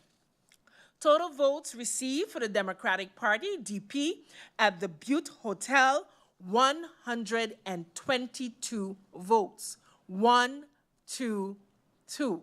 We continue with Kwalichi Movement for Change, OMC, and the votes received at District Number 9, Butte Hotel. Oliver E. Arundel, 25. Elvison J. Adamus, 1. Mario L. A. Arundel, 2. Lisa L. Alexander, 0. Louisa R. Lake, 0. Cleveland J. Codrington, 0. Edward S. Arundel, 0. Farley R. Elshot, 0. Samuel V. Caceres, 0. Danielle Jean, 2. Laura C. Lewis Cabora Martin, 1. Franklin D. Watson, 0. Bob A. E. Wilkins, 0. Donette T. Landefort Ferdinand, 0. Aloysius E. F. Proctor, 0. San Francisco E. Lake, 0. Lee A. Blackman, 0. Lawrence L. Lake, 0. Florent Aspelair, 0. Total votes received for Kwalichi Movement for Change, OMC, at the Butte Hotel, 31. 3-1. We continue with the Nation Opportunity Wealth Now Party at the polling station number 9, Butte Hotel. Christoph T. Emmanuel, 17. Claudius A. Boncamper, 8. Lyndon C. J. Lewis, 17. Keith Peter J. Kittens, 4. Giovanni C. Gums, 3. Ryan R. R. James, 2. Mark E. Mantle, 2. Larry E. Hall, 0. Drina I. Lopez, 0. Leandro M. Peterson, 1. Edwin E. Scope, 13. Kimberly K. E. Reyes Prelo, 0. Gerald J. Burnett, 2. Mary Claire Gwendolyn Langlaise, 3. Louis K. Smith, 1. Gromiko L. N. V. Wilson, 5. Total votes received for Nation Opportunity Wealth now at the Butte Hotel polling station number 9, 78. 78 votes. The United People's Party, up. Votes received at polling station number 9, the Butte Hotel. Omar E.C. Otley, 43. Richard F. Gibson, 3. Akeem E. Arundel, 4. Francisco A. La Cruz, 15. Rolando Bryson, 17. Janini Chatelier, 16. Nikhil Kukreja, 8. Addison A. Boston, 6. Richard A. Patrick, 1. Bria S. Christina Sorton, 4. Teddy F. Charlie, 2. Cresburg A. Brown, 1. Shirley Hilaire, 3. Kevin P. Bryan, 6. Martin O. Wilson, 0. S. Natasha Manuela Jabora Gums, 1. Wendell A. Tode, 0. Chanel E. Brownbill, 1. Total votes received for United People's Party, up at polling station number 9, Butte Hotel, 131. 131. We continue with Party for Progress, PFP, and the votes received at polling station number 9, Butte Hotel. And the results are as follows. Melissa D. Gums, 11.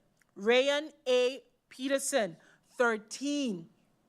Ludmilla N. L. DeReaver, 34. Patrice T. Gums, 6. Luciano L. Nichols, 5. Marvio A. Cooks, 4. Jean O. Blaze, 3. Rosalinda F. Martina, 6. Marlon M. Hodge, 1.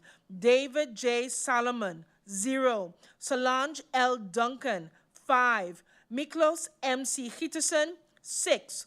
Total votes received for Party for Progress, PFP, at voting station number 9, Butte Hotel, 94. 9-4. We continue with Unified Resilient St. Martin Movement, URSM, and the votes received at polling station number 9, Butte Hotel. Luke F. E. Mercelina, 91. Christopher L. Waver, 2. Veronica C. Yonter, Gebora Webster, 10. Herbert M. J. Martina, 1. Shamira D. M. Roseberg, 16. Gracita R. Arundel, 1. Richanel S. J. Bruch, 17. Jason O. Matthew, 2. Joseph G. Peterson, 1. Michael O. Summersall, 1. Delano L. Hutchinson, 0. Felicia C. M. Brooks, 0. Saul Y. Stayman Gebora Yao, 0. Paco J. Isenia, 1. Glensley C. Amer, 1. Total votes received for Unified Resilient St. Martin Movement, URSM, at the Butte Hotel, 144. 144. We now continue with the total votes received based on 15 districts thus far. District 1, 2, 3, 4, 5, 6, 9, 11, 12, 13, 16, 17, 18, 19, and 20. We are nearing down to the finish line, folks. Total votes cast, 9,396. Total valid votes, 9,265. Total invalid votes, 131. Votes per party. Swaliga Action Movement, SAM, 819, 818. National Alliance, NA, 1,498, 1498. Empire Culture Empowerment, ECE, 95, 95. Democratic Party, DP, 1,335, 1335. Quality Movement for Change, OMC, 382 votes, 382. Nation Opportunity Wealth Now, 829, 829. United People's Party, up, 1,414, 1414. Party for Progress, PFP, 1,403, 1403. Unified Resilient St. Martin Movement, 1,490 votes. Those are the total votes thus far for the 15 districts, and we will be taking a few minutes break as we bring the other results to you. We'll be right back. We'll be right back with the live coverage and results of the Parliamentary Election 2024.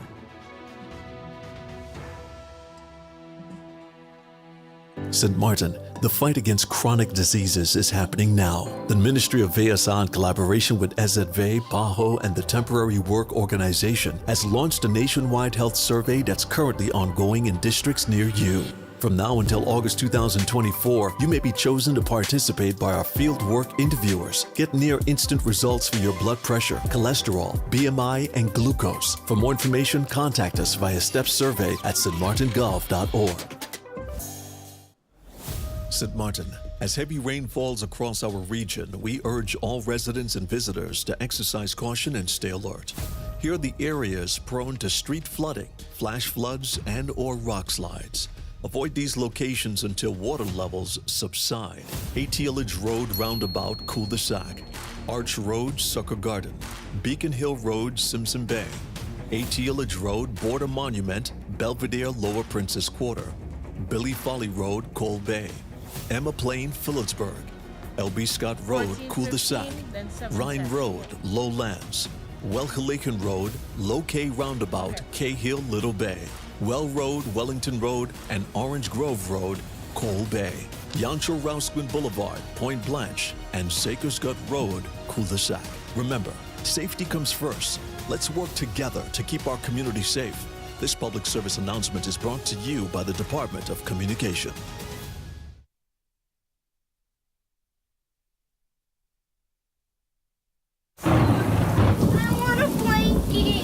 Children experience hurricanes differently than adults.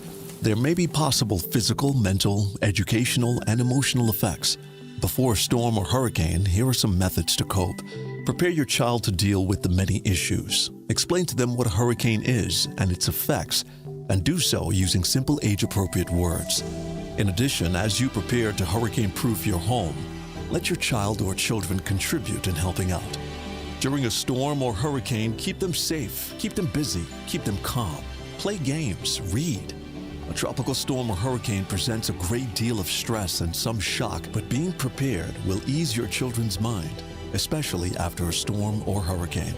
To learn more on how you can keep yourself and your family safe this hurricane season, visit the official government website at stmartingov.org/hurricane. This public service announcement has been brought to you by the Department of Communication. During the hurricane season, patients with chronic long-term diseases such as diabetes, hypertension, kidney disease, and others who need to follow a specific diet are reminded to ensure that their hurricane kit includes 2 weeks of non-perishable foods that allow them to continue to follow their recommended diet. These patients should also have extra medication and medical supplies and continue to use them as prescribed by their house doctor or other treating physician during and after the hurricane. These items vary per patient, so patients should contact their doctor to find out what the most suitable foods for their conditions are.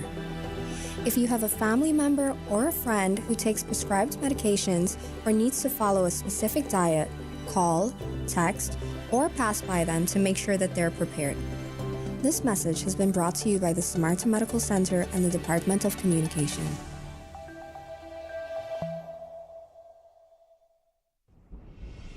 It's hurricane season. Are you prepared? Hurricanes are massive storm systems that form over the water and move toward land.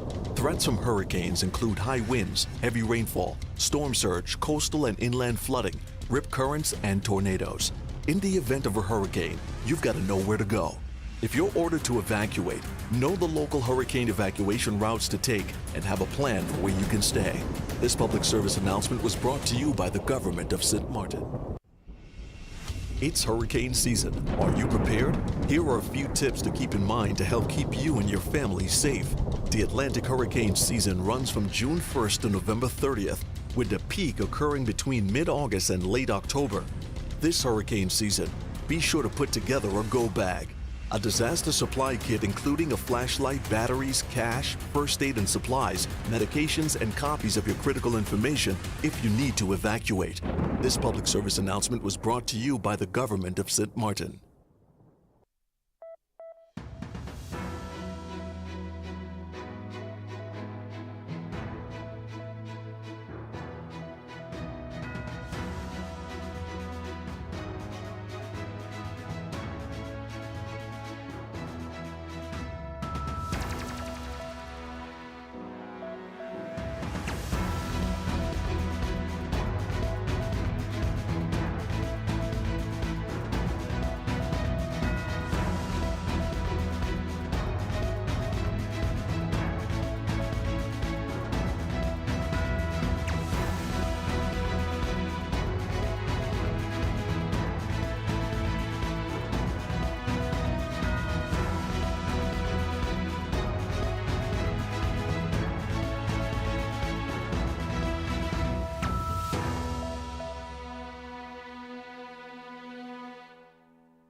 In our previous videos, several topics related to Parliament were highlighted.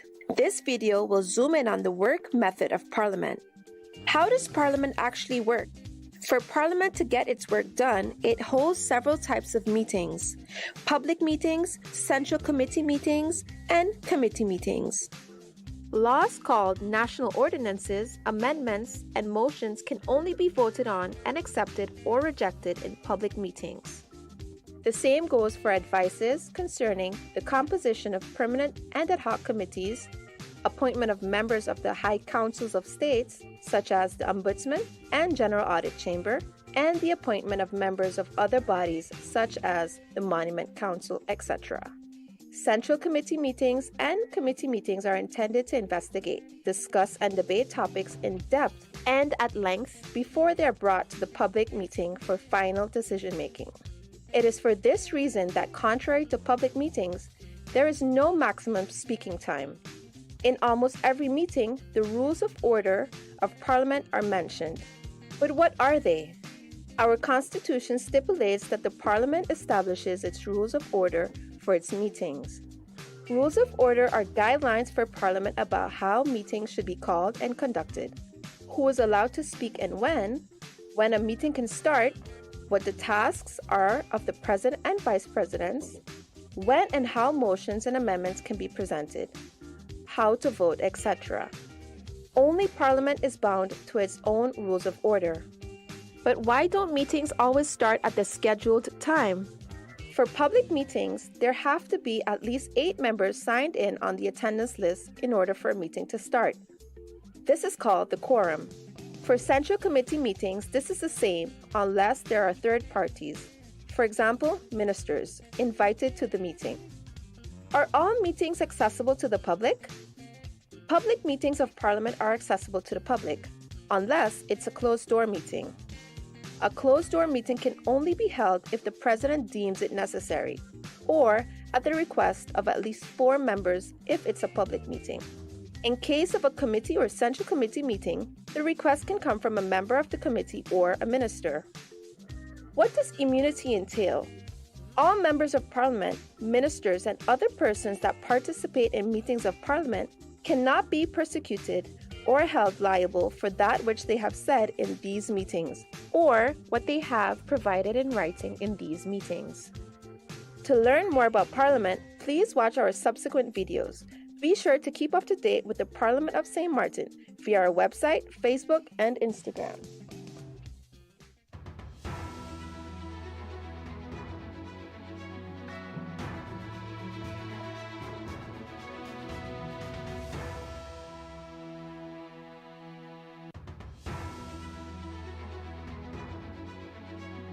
In our previous video called What is Parliament?, it was explained what the role is of the Parliament of St. Martin. This video will zoom in on the organization of the Parliament. How many members does the Parliament have? The Parliament of St. Martin currently has 15 members. This is regulated in our Constitution. However, in case the population increases, the number of members can also increase to 17 at first, then 19, and ultimately 21. What is the role of the President and Vice Presidents? The Parliament elects its President and Vice Presidents from among its members. The President and Vice President form the Presidium. The Presidium meets regularly to supervise the work of the Secretariat. It is the job of the President of Parliament to keep order in the House of Parliament during meetings.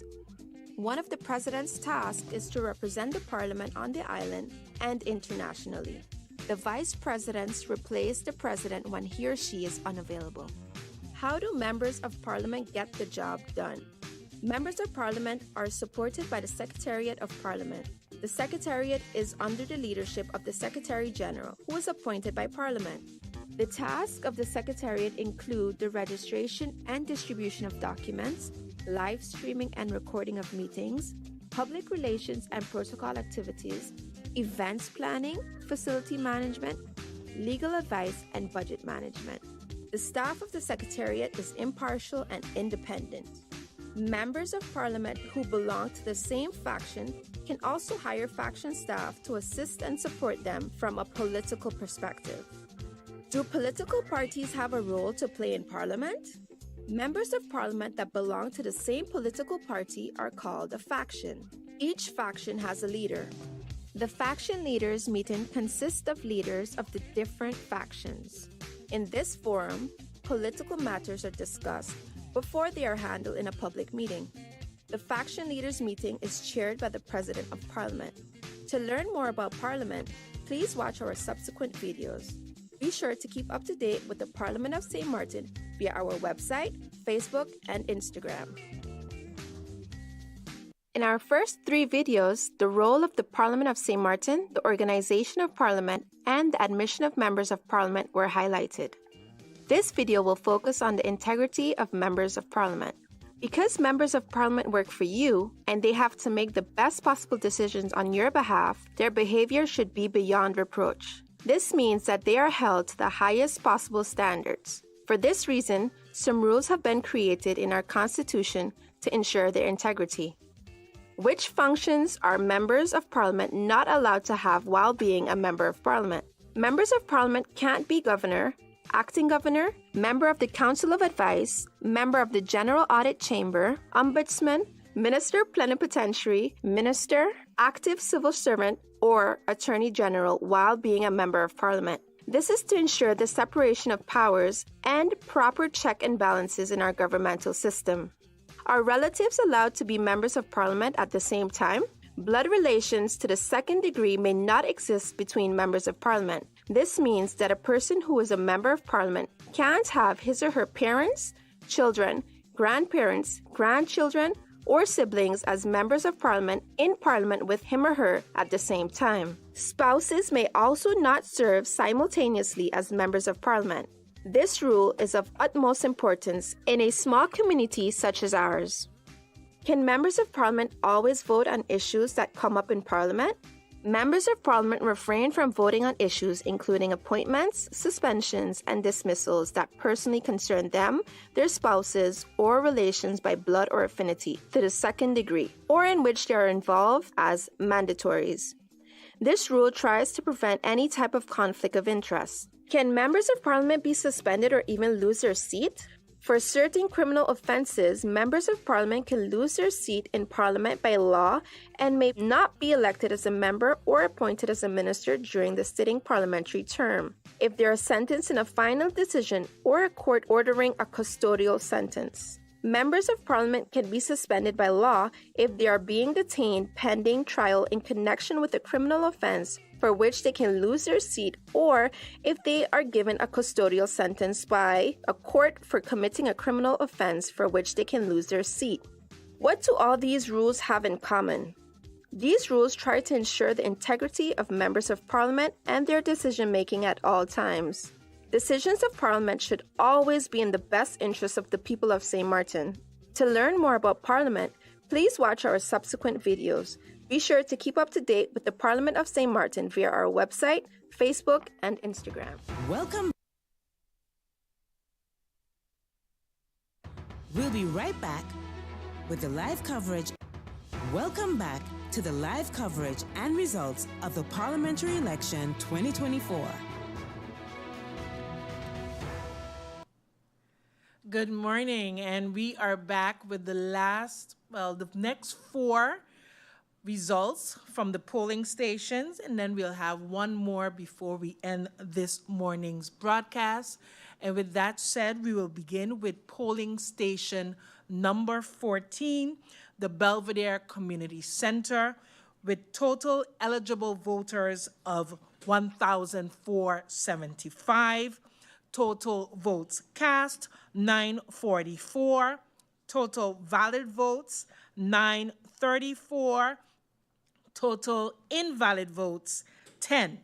Let's begin with the Swaliga Action Movement, SAM, with polling station number 14 results. Franklin A. Mayers, 31. Cecil R. D. Nicholas, 15. Tamara E. Leonard, 23. Claude A. H. Peterson, 0. Rhoda R. Arundel, 11. Paulina N. Lake, 7. Pamela R. Gordon Gabora Carty, 3. Lucienne O. Benschop, 3. Ruben A.B. Pantaflet, 0. Delano D. Samuel, 7. Billy Jean-Baptiste, 3. Marcos C. Henrietta, 1. Swaliga Action Movement, Sam, received a total of 104 votes at polling station number 14. 104. We continue with National Alliance, NA, and the results received at polling station number 14. Silvera E. Jacobs, 21. Egbert J. Duran, 20. Artwell M.R. Irian, 24. Cloyd L. Marlin, 9. Darrell T.J. York, 23. Edsel E. Gums, 8. Anna E. Richardson, 13. Angelique J.G. Ramu, 2. Shamila N. Williams-Gebora Webster, 32. Curtis K.W. Thomas, 0. Hyacinth L. Richardson, 5. Alan K. Connor, 0. Shamira P.M. Hernandez, 3. A. Terrence Ray, 1. Ishmael Foster, 0. Louis G. Hurtau, 0. Carlita L. A. Guy, 1. With a total votes cast for the National Alliance at polling station number 14 of 162, 162. We continue with Empire Culture Empowerment, ECE, and the votes received at polling station number 14. Nigel E. Wigley, 6. Armando F. Gums, 0. Arnold E. Dorr, 2. Total votes received for Empire Culture Empowerment at polling station number 14, 8th. Continue with the Democratic Party, DP. Votes received at polling station number 14. Sarah A. Westcott Gebora Williams, 22. Grisha S. Heiliger Gebora Martin, 38. Dimar C. Lebega, 3. Khalil K. Raven, 14. Viren V. Kotai, 2. Marinka J. Gums, 19. Benjamin S. Bell, 1. Fabio Doralis, 0. Meiling A.M.R. Derby Gebora Chung, 0.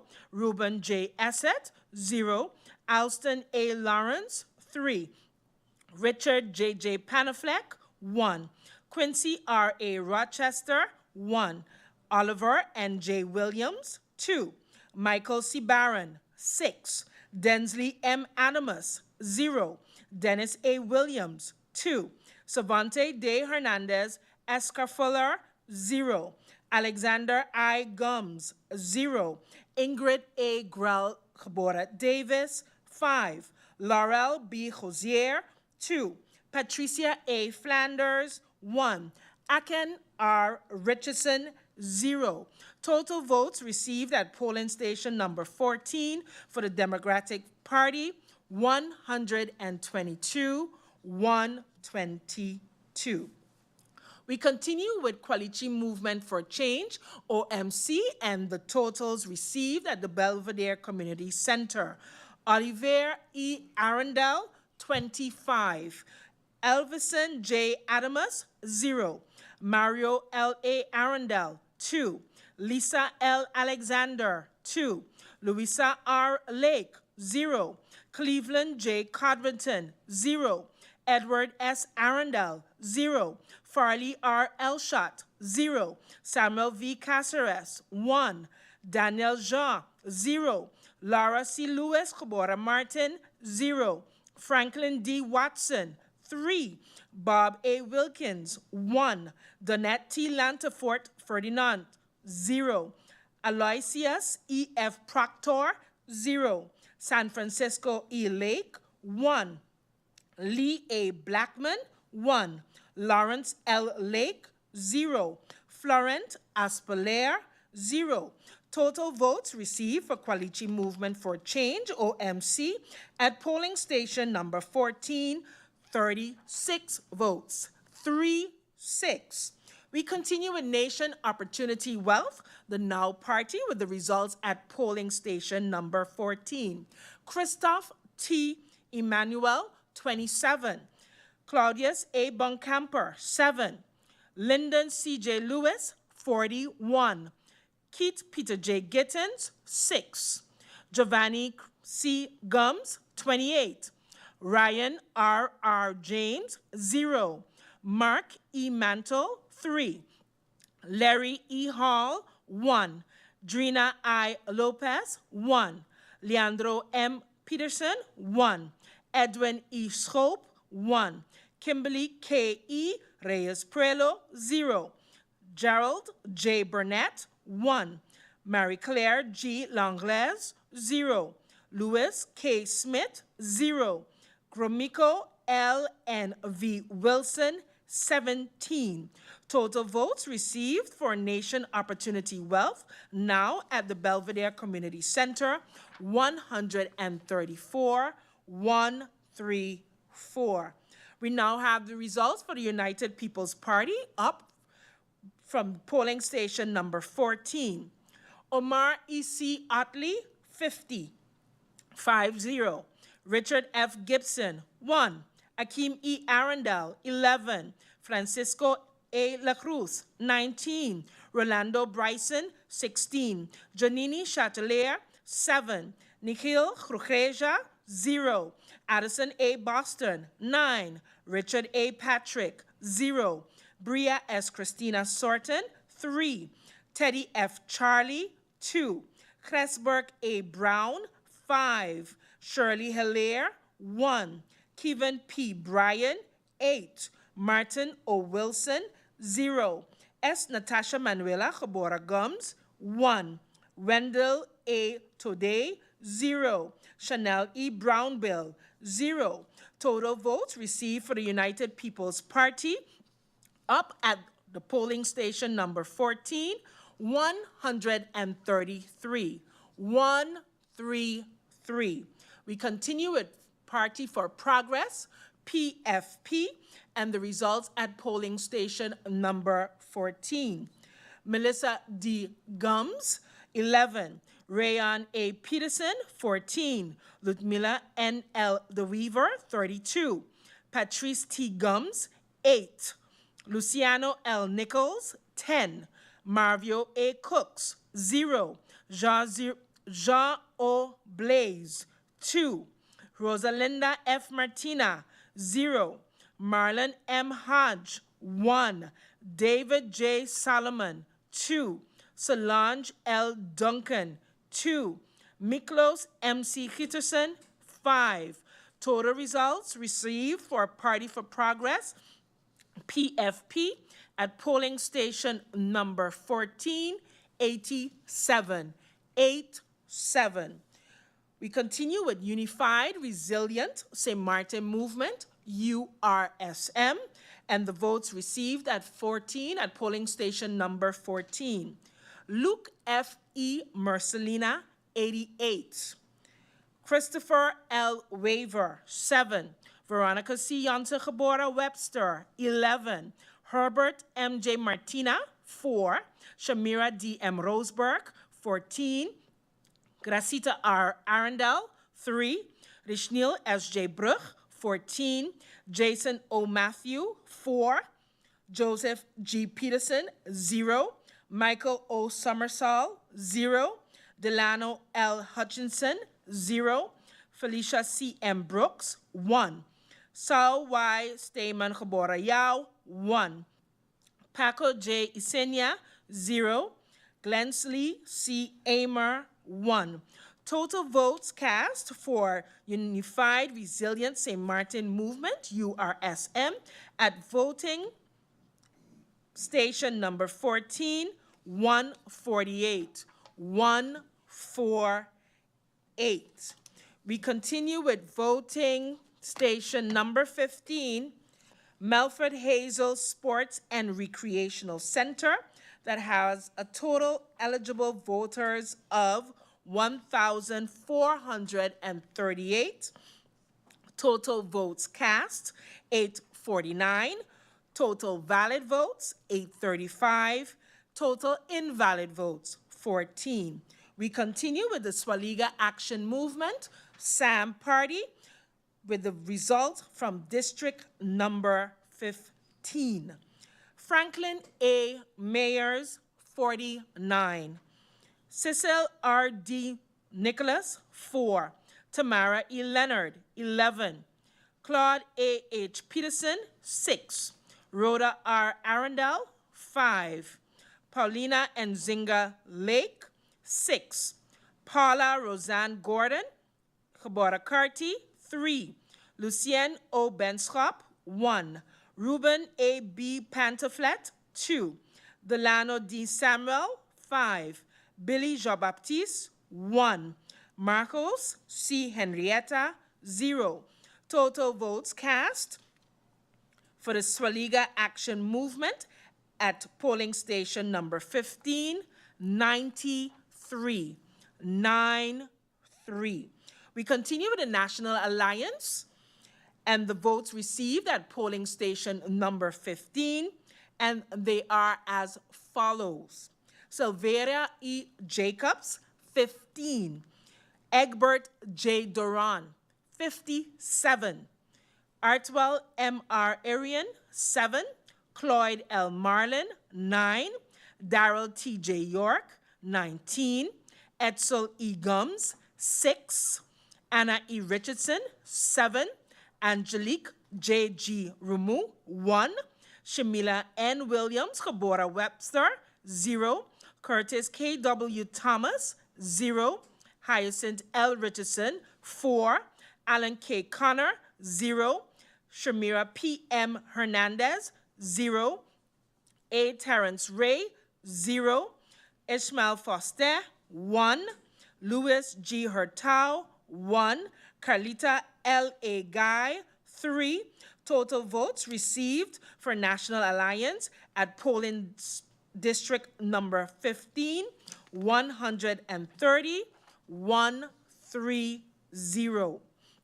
We continue with Empire Culture Empowerment, ECE, and the votes received at district number 15, and it is as follows. Nigel E. Emmanuel, 5. Armando Franklin Gums, 0. Arnold E. Dorr, 0. Total votes received for Empire Culture ECE at polling station number 15, 5. We continue with the Democratic Party, DP, and the votes received at polling station number 15. Sarah A. Westcott Khabora Williams, 26. Grisha S. Heiliger Khabora Martin, 21. Dimar C. Labega, 12. Khalil K. Raven, 7. Viren V. Kotai, 17. Marinka J. Gums, 9. Benjamin S. Bell, 2. Fabio Doralis, 5. Mei-Ling A.M.R. Derby Khabora Chung, 0. Ruben J. Essett, 0. Alson A. Lawrence, 0. Richard J.J. Panafleck, 0. Quincy R.A. Rochester, 0. Oliver N.J. Williams, 7. Michael C. Barron, 9. Densley M. Adamus, 7. Dennis A. Williams, 1. Savante D. Hernandez, Escar Fuller, 2. Alexander I. Gums, 5. Ingrid A. Grell Khabora Davis, 1. Laurel B. Hosier, 1. Patricia A. Flanders, 4. Aken R. Richardson, 1. Total votes received for Democratic Party at polling station number 15, 137. 137. We continue with Kwalichi Movement for Change, OMC, and the votes received at the Melford Hazel Sports and Recreational Center. Oliver E. Arundel, 24. Elvison J. Adamus, 0. Mario L. A. Arundel, 2. Lisa L. Alexander, 0. Louisa R. Lake, 1. Cleveland J. Codrington, 1. Edward S. Arundel, 0. Farley R. Elshot, 0. Samuel V. Caceres, 0. Daniel Jean, 0. Laura C. Lewis Cabora Martin, 2. Franklin D. Watson, 0. Bob A. E. Wilkins, 0. Donette T. Lantafort Ferdinand, 0. Aloysius E. F. Proctor, 0. San Francisco E. Lake, 1. Lee A. Blackman, 0. Lawrence L. Lake, 0. Florent Aspelaire, 0. Total votes received for OMC at polling station number 15, 31. 3-1. We continue with the Nation Opportunity Wealth Now Party and the results received at polling station number 15. Christophe T. Emmanuel, 15. Claudius A. Boncamper, 5. Lyndon C. J. Lewis, 24. Keith Peter J. Gittins, 3. Giovanni C. Gums, 1. Ryan R. James, 1. Mark E. Mantle, 1. Larry E. Hall, 1. Drina I. Lopez, 0. Leandro M. Peterson, 3. Edwin E. Schoop, 7. Kimberly K. E. Reyes Prelo, 3. Gerald J. Burnett, 1. Marie Claire G. Langlaise, 0. Louis K. Smith, 0. Gromiko L. and V. Wilson, 6. Total votes received for Nation Opportunity Wealth at polling station number 15, 71. We continue with the United People's Party up and the votes received at polling station number 15. Omar E.C. Otley, 49. Richard F. Gibson, 1. Akeem E. Arundel, 8. Francisco A. La Cruz, 8. Rolando Bryson, 22. Janini Chatelier, 5. Nikhil Krukreja, 7. Addison A. Boston, 9. Richard A. Patrick, 3. Bria S. Christina Sorton, 6.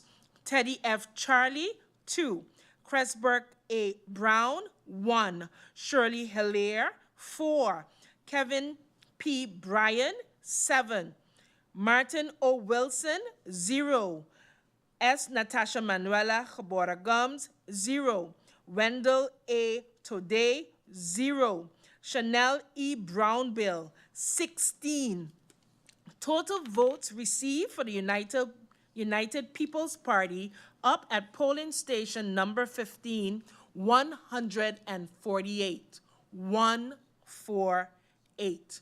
We continue with Party for Progress, PFP, and the results at polling station number 15. Melissa D. Gums, 20. Rayon A. Peterson, 12. Ludmila N. L. DeWeaver, 34. Patrice T. Gums, 4. Luciano L. Nichols, 4. Mavio A. Cooks, 4. Jean O. Blaze, 3. Rosalinda F. Martina, 1. Marlon M. Hodge, 0. David J. Solomon, 2. Solange L. Duncan, 2. Miklos M.C. Hitterson, 9. Total votes received for the Party for Progress, PFP, at polling station number 15, 95. We continue with URSM, Unified Resilient St. Martin Movement, and the results received at polling station number 15.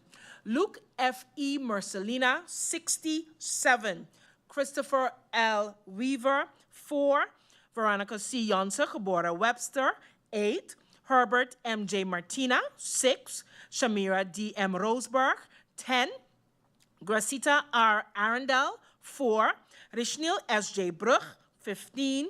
Jason O. Matthew, 2. Joseph G. Peterson, 0.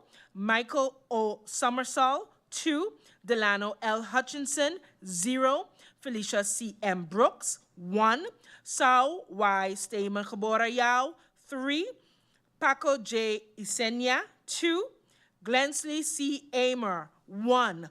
Total votes received for URSM at polling station number 15, 125. 125.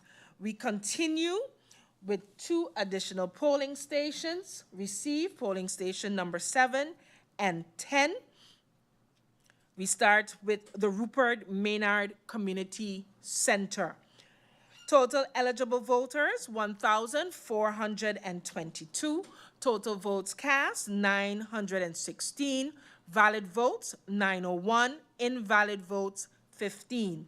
Swaliga Action Movement, SAM. Votes received, 23 for Franklin A. Myers. Cecil R. D. Nicholas, 15. Tamara E. Leonard, 40. Claude A. Hans Peterson, 2. Rhoda R. Arundel, 5. Paulina N. Lake, 3. Pamela Roseanne Gorda Gebora Carty, 1. Lucien O. Benschop, 3. Ruben A. B. Pantaflet, 2. Delano D. Samuel, 5. Billy Jean-Baptiste, 0. Marcos C. Henrietta, 0. Total votes received for Swaliga Action Movement SAM at polling station number 7, 99. 99. We continue with National Alliance NA polling station number 7, Silvera A. E. Jacobs, 19. Egbert J. Duran, 32. Artwell M. R. Arian, 9. Cloyd L. Marlin, 22. Darrell T. J. York, 14. Edsel E. Gums, 9. Anna E. Richardson, 15.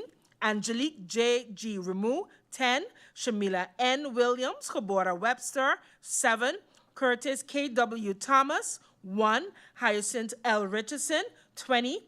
Alan K. Connor, 6. Shamira P. M. Hernandez, 0. A. Terrence Ray, 1. Ishmael Foster, 0. Louis G. Hurtau, 1. Carlita L. A. Guy, 4. Total votes received for NA at Rupert Maynard Community Center, 170 votes. 170. We continue with Empire Culture Empowerment, ECE. Votes received at polling station number 7, Nigel E. Wigley, 16. Armando F. Gums, 0. Arnold E. Dorr, 0. Total votes received for Empire Cultural Empowerment, 16 at polling station number 7. We continue with the Democratic Party, DP. Votes received at polling station number 7. Sarah A. Westcott Gebora Williams, 31. Grisha S. Heiliger Gebora Martin, 31. Dimar C. Labega, 12. Khalil K. Raven, 14. Viren V. Kotai, 5. Marinka J. Gums, 16. Benjamin S. Bell, 1. Fabio Doralis, 0. Mei-Ling A.M.R. Derby Gebora Chung, 1. Ruben J. Essett, 1. Alston A. Lawrence, 1. Richard J.J. Panafleck, 0. Quincy R. A. Rochester, 0. Oliver N.J. Williams, 1. Michael C. Barron, 33. Densley M. Adamus, 2. Dennis A. Williams, 0. Savante D. Hernandez Escar Fuller, 0. Alexander I. Gums, 4. Ingrid A. Grell Gebora Davis, 0. Laurel B. Hosier, 0. Patricia A. Flanders, 4. Akin R. Richardson, 4. Total votes received for Democratic Party at polling station number 7, 161, 161. We continue with Coalition Movement for Change, OMC, polling station number 7, Olivier E. Arundel, 14. Elvison J. Adamus, 0. Mario L. A. Arundel, 1. Lisa L. Alexander, 1. Louisa R. Lake, 1. Cleveland J. Codrington, 1. Edward S. Arundel, 0. Farley R. Elshot, 1. Samuel V. Caceres, 0. Daniel Jean, 1. Laura C. Lewis Cabora Martin, 0. Franklin D. Watson, 0. Bob A. E. Wilkins, 0. Donette T. Landeford Ferdinand, 1. Aloysius E. F. Proctor, 1. San Francisco E. Lake, 0. Lee A. Blackman, 0. Lawrence L. Lake, 0. Florent Aspelaire, 0. Total votes received at voting station number 7 for the OMC party, 22. Nation Opportunity Now, Wealth Now. Voting results at polling station 7, Christoph T. Emmanuel, 23. Claudius A. Boncamper, 4. Lyndon C. J. Lewis, 34. Keith Peter J. Gittens, 3. Giovanni C. Gums, 0. Ryan R. R. James, 1. Mark E. Mantle, 1. Larry E. Hall, 0. Drina I. Lopez, 0. Leandro M. Peterson, 2. Edwin E. Scope, 3. Kimberly K. E. Reyes Prelo, 0. 2. Excuse me, 2. For polling station number 7, 2. Gerald J. Burnett, 1. Marie Claire G. Langlaise, 0. Louis K. Smith, 0. Gromiko L. N. V. Wilson, 4. Total votes cast for polling station number 7, Nation Opportunity Wealth, 78. 7-8. We continue with United People's Party, up, polling station number 7. Omar E.C. Utley, 31. Richard F. Gibson, 0. Akeem E. Arundel, 9. Francisco A. La Cruz, 28. Rolando Bryson, 10. Jonini Chatelier, 8. Nikhil Krukeja, 5. Addison A. Boston, 2. Richard A. Patrick, 0. Bria S. Christina Sorton, 11. Teddy F. Charlie, 4. Cressburg A. Brown, 1. Shirley Hilaire, 1. Kevin P. Bryan, 2. Martin O. Wilson, 0. S. Natasha Manuela Cabora Gums, 4. Wendell A. Today, 0. Chanel E. Brownbill, 3. Total votes cast for United People's Party at polling station number 7, 119, 119. Party for Progress, PFP, results at polling station number 7. Melissa D. Gums, 10. Rayan A. Peterson, 20. Ludmila N. L. DeWeaver, 26. Patrice T. Gums, 12. Luciano L. Nichols, 3. Marvio A. Cooks, 4. Jean O. Blaze, 4.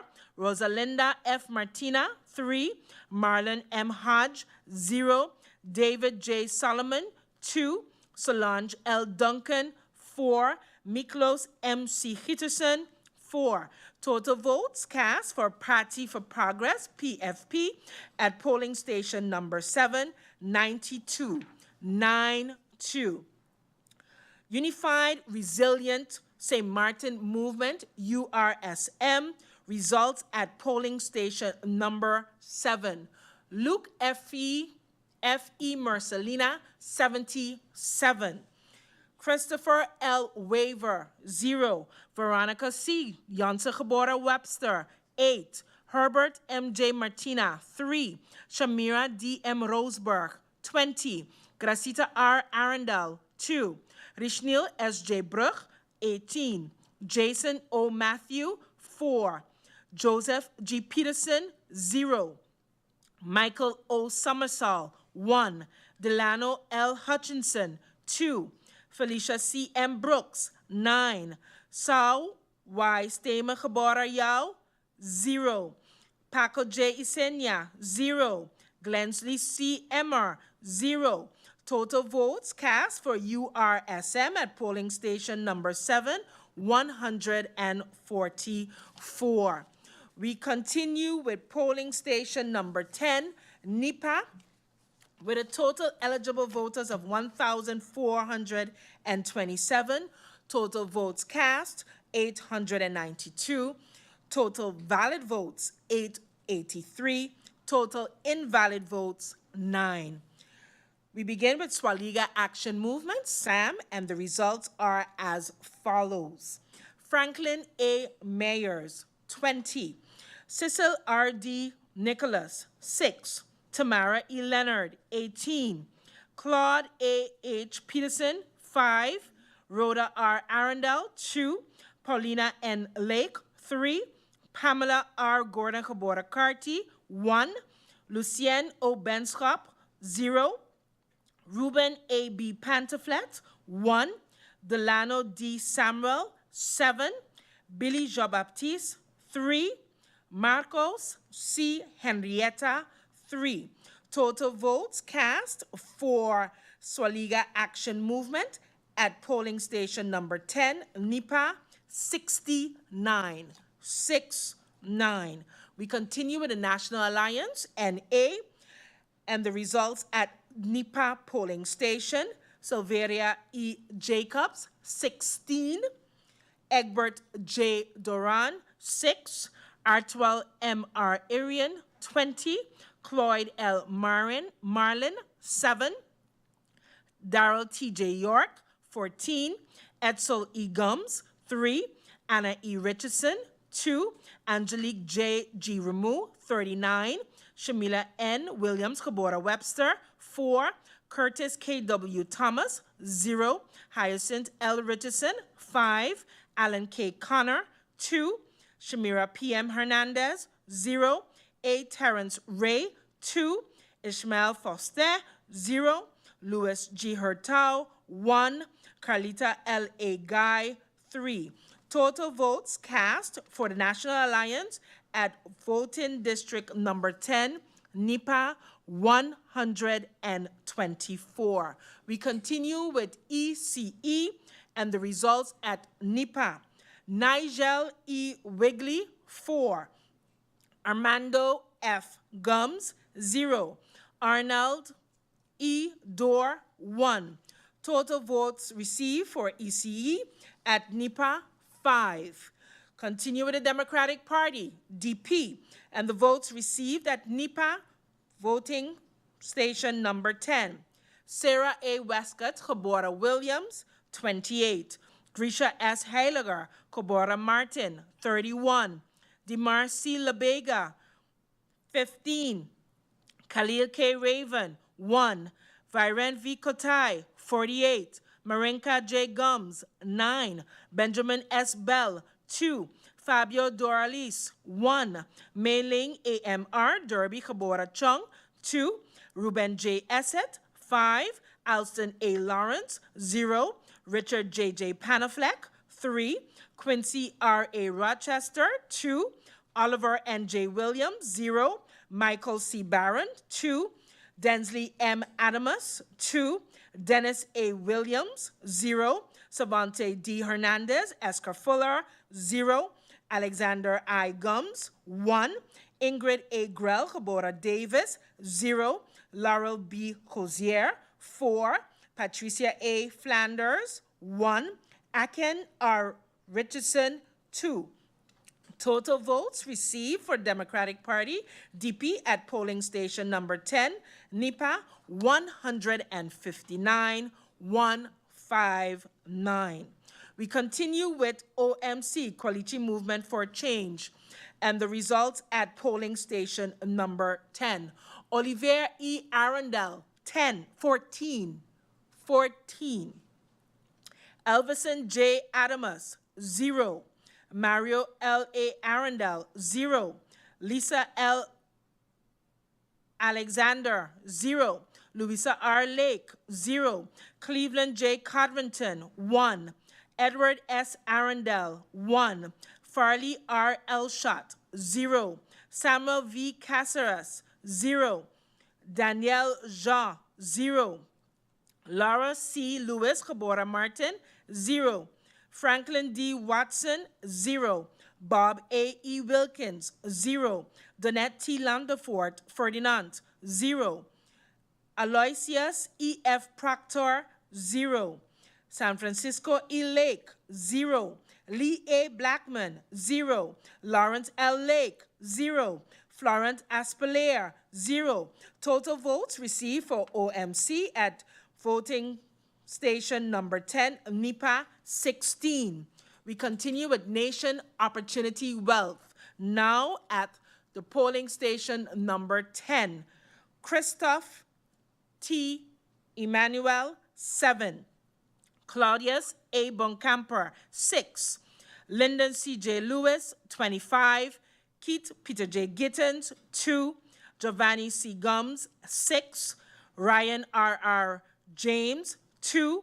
Mark E. Mantle, 1. Larry E. Hall, 0. Drina I. Lopez, 1. Leandro M. Peterson, 0. Edwin E. Schope, 1. Kimberly K. E. Reyes Prelo, 0. Gerald J. Burnett, 0. Marie Claire G. Langlaise, 0. Louis K. Smith, 0. Gromiko L. and V. Wilson, 5. Total votes cast for Nation Opportunity Wealth at polling station number 10, NIPA, 56. 5-6. We continue with the United People's Party, up and the votes received at NIPA. Omar E.C. Otley, 25. Richard F. Gibson, 8. Akeem E. Arundel, 5. Francisco A. La Cruz, 9. Rolando Bryson, 7. Janini Chatelair, 14. Nikhil Krukreja, 24. Addison A. Boston, 5. Richard A. Patrick, 0.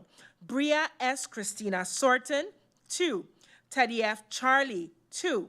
Cressburg A. Brown, 1. Shirley Hillier, 1.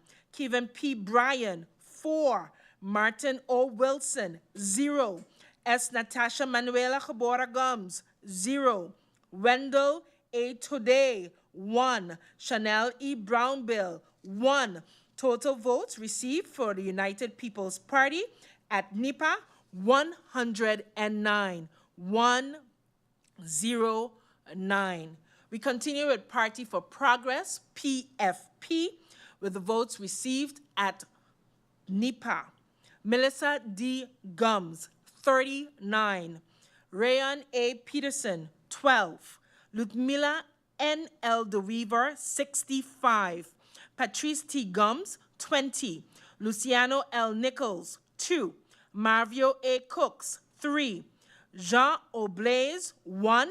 Rosalinda F. Martina, 0.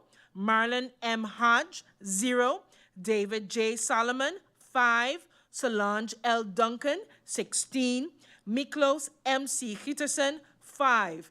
Total votes received for Party for Progress, PFP, at polling station number 10, 168. We are at Unified Resilient St. Martin Movement, URSM, and the polls are as follows. Luke F. E. Mercelina, 114. Christopher L. Waver, 2. Veronica C. Yonsa Cabora Webster, 21. Herbert M. J. Martina, 1. Shamira D. M. Roseberg, 10. Gracita R. Arundel, 2. Rishnil S. J. Bruch, 6. Jason O. Matthew, 2. Joseph G. Peterson, 1. Michael O. Somersall, 0. Delano L. Hutchinson, 11. Felicia C. M. Brooks, 0. Sao Y. Stamen Cabora Yao, 6. Paco J. Isinya, 1. Glensley C. Emmer, 0. Total votes cast for URSM At polling station number 10, NIPA, 177. We are going to our last polling station number 8, St. Martin Academy, and then it's a wrap for tonight, folks, or this morning, I should say. With a total eligible voters of 1,408, total votes cast, 886, total valid votes, 876, total invalid votes, 10.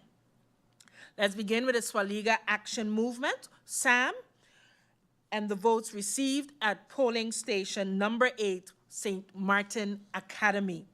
Franklin A. Mayers, 22. Cecil R.D. Nicholas, 1.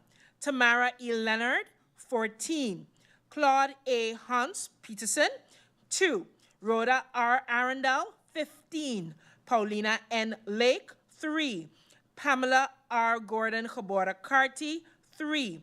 Lucien O. Benschop, 1. Ruben A. B. Pantoflet, 1. Delano D. Samuel, 2. Billy Jean-Baptiste, 1. Marcos C. Henrietta, 0.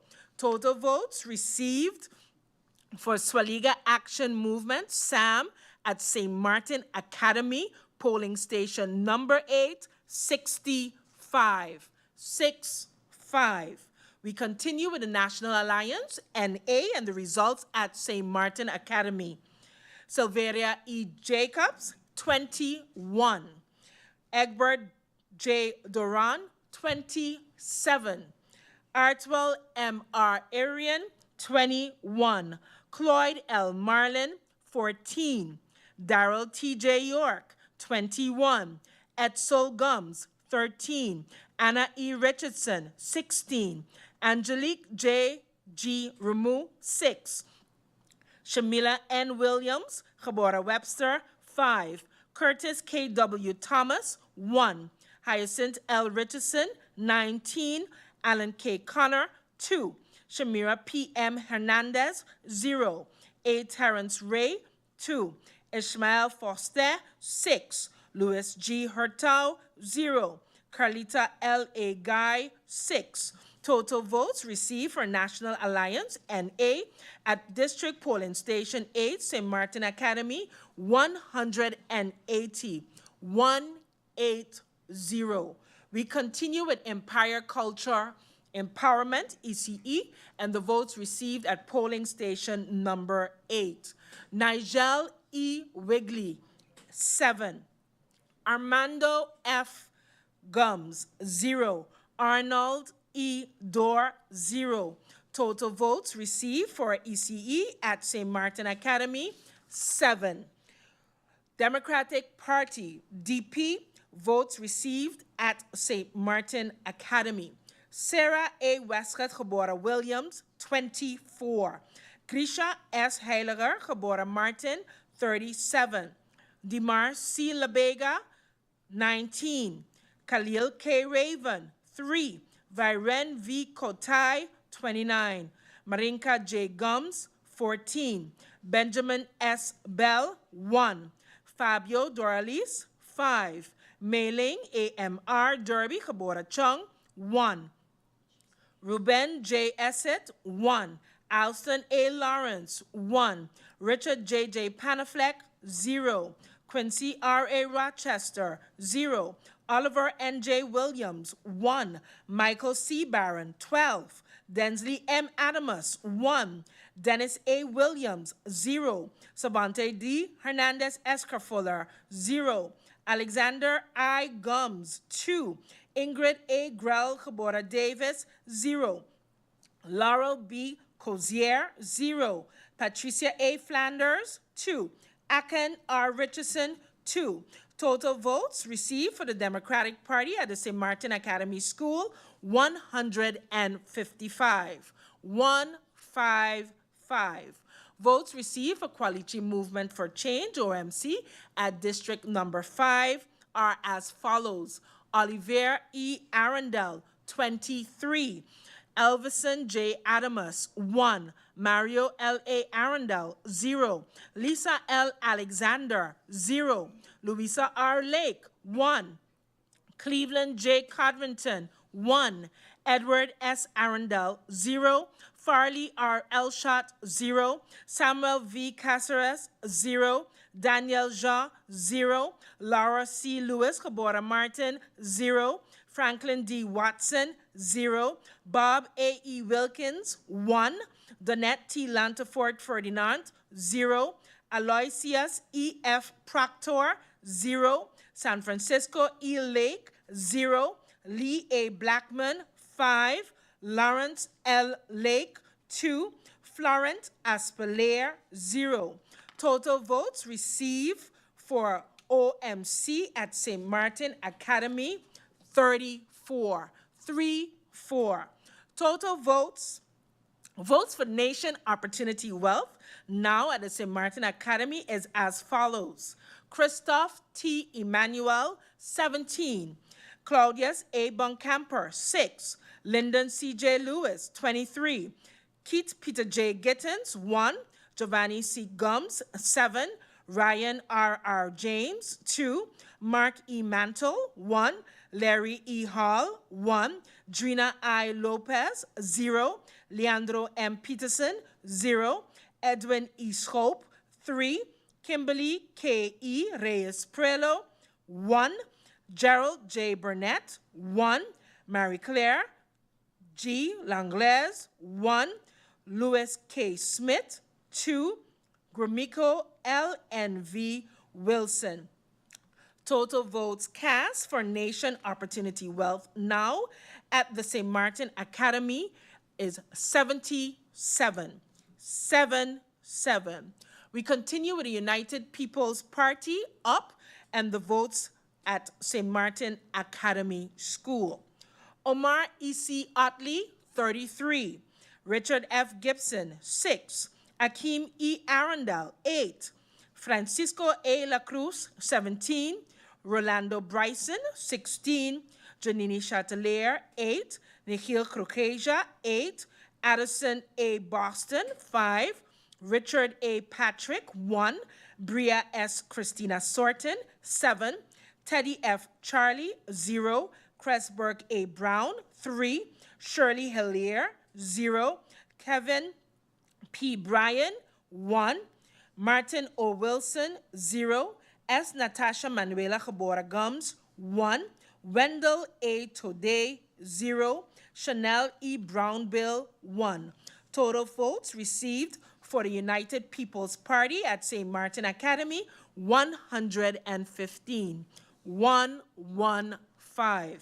We continue with Party for Progress, PFP, at polling station number 8, and it goes as follows. Melissa D. Gums, 14. Rayan A. Peterson, 10. Ludmila N. L. DeWeaver, 43. Patrice T. Gums, 11. Luciano L. Nichols, 3. Marvio A. Cooks, 3. Jean Oblaze, 1. Rosalinda F. Martina, 1. Marlon M. Hodge, 0. David J. Solomon, 1. Solange L. Duncan, 8. Miklos M. C. Hitterson, 2. Total votes received for Party for Progress at polling station number 8 is 97. 9-7. We are down to the last party and the last polling district for our August 19, 2024 parliamentary elections, and the results are as follows. For the Unified Resilient St. Martin Movement, URSM, polling station number 8, St. Martin Academy. Luke F. E. Mercelina, 71. Christopher L. Waver, 6. Veronica C. Yonsa, Cabora Webster, 8. Herbert M. J. Martina, 8. Shamira D. M. Roseberg, 18. Gracita R. Arundel, 0.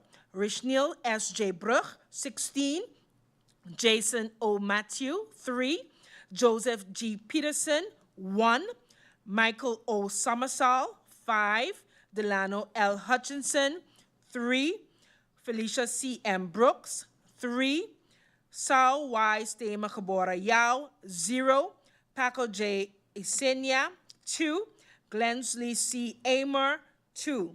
Total votes cast for the URSM party at polling station number 8, St. Martin Academy, 146. 146. We now have all the votes in for the 20 districts. I will be repeating the totals or saying the totals, as well as giving you the totals for each individual party before I call back to the lectern the chairman of the voting district. And we continue as follows. Total votes cast, or total eligible voters, 22,750. Total votes cast, 13,885. Total valid votes, 13,694. Total invalid votes, 191. Total votes per party is as follows. Swaliga Action Movement, SAM, 1,249, 1249. National Alliance, NA, 2,264, 2264. Empire Culture Empowerment, ECE, 136, 136. Democratic Party, DP, 2,069, 2069. Qualichi Movement for Change, OMC, 521, 521.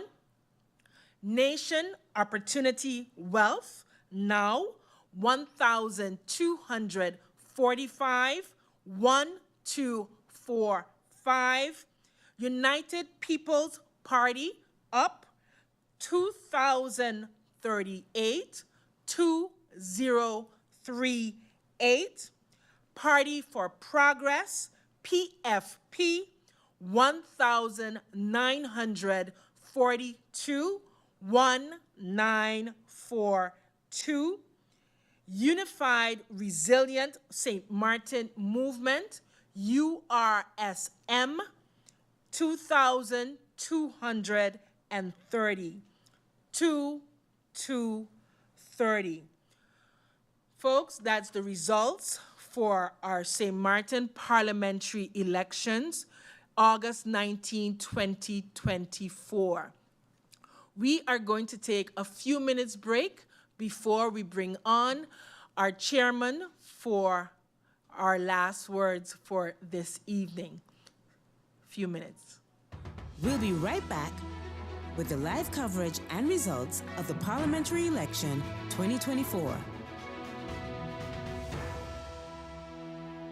St. Martin, the fight against chronic diseases is happening now. The Ministry of VSA, in collaboration with SZV, PAHO, and the Temporary Work Organization, has launched a nationwide health survey that's currently ongoing in districts near you.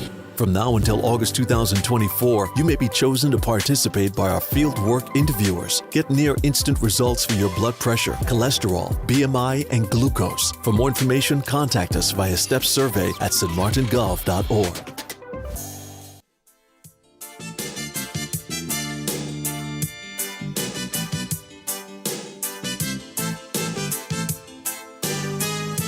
St. Martin is nice.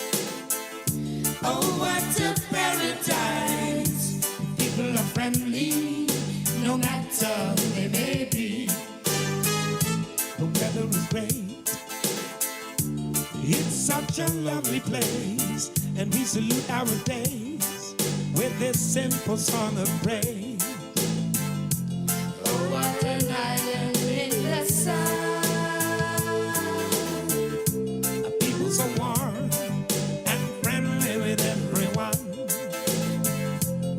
hills are made of marmalade, and the seas turn golden when the sun fades.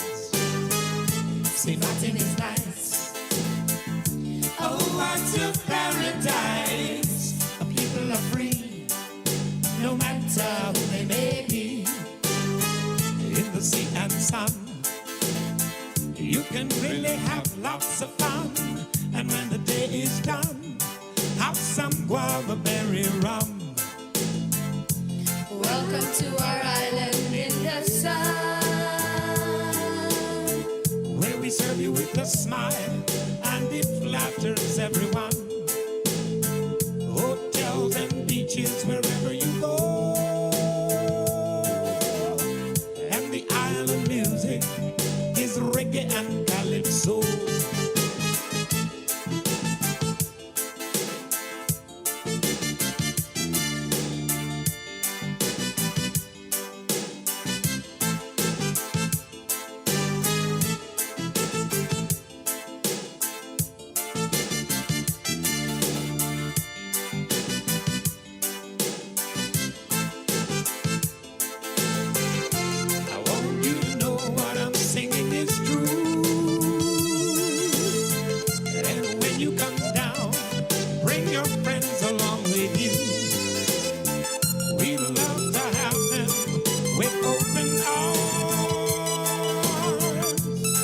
Just to spoil them with a view of St. Martin's charm. St. Martin is nice. Oh, what a paradise. People are friendly, no matter who they may be. You will have a good time. Just be merry, be cool, and be kind, and everything will be fine. Just let your body unwind.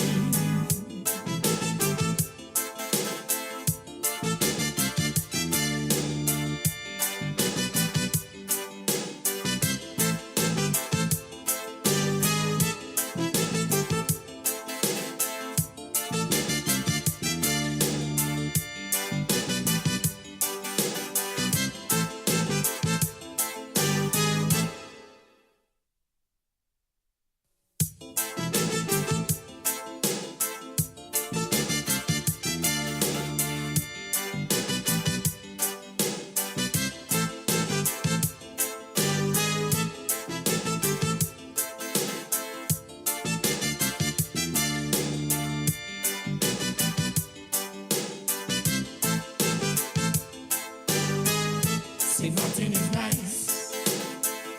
Oh, what a paradise.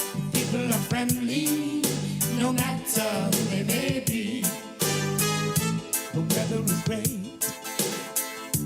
It's such a lovely place, and we salute our days with this simple song of praise.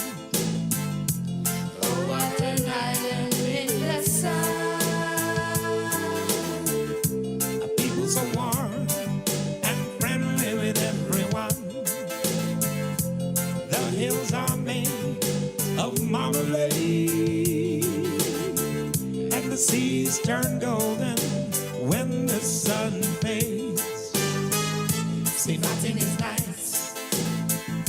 Oh, what a paradise. People are free, no matter who they may be. In the sea and sun, you can really have lots of fun. And when the day is done, have some guava berry rum. Welcome to our island in the sun, where we serve you with a smile and it flatters everyone. Hotels and beaches wherever you go, and the island music is reggae and calypso.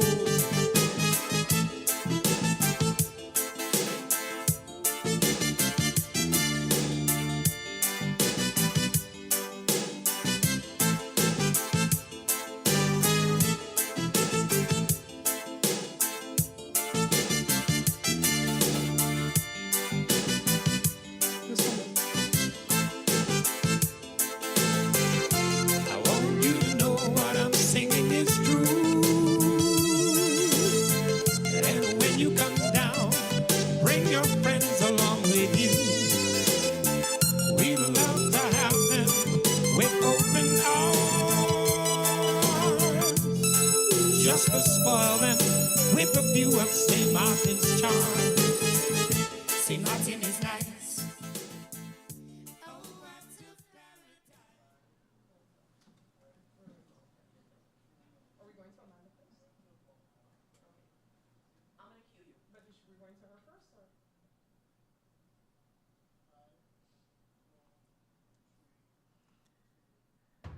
Welcome back to the live coverage and results of the Parliamentary Election 2024.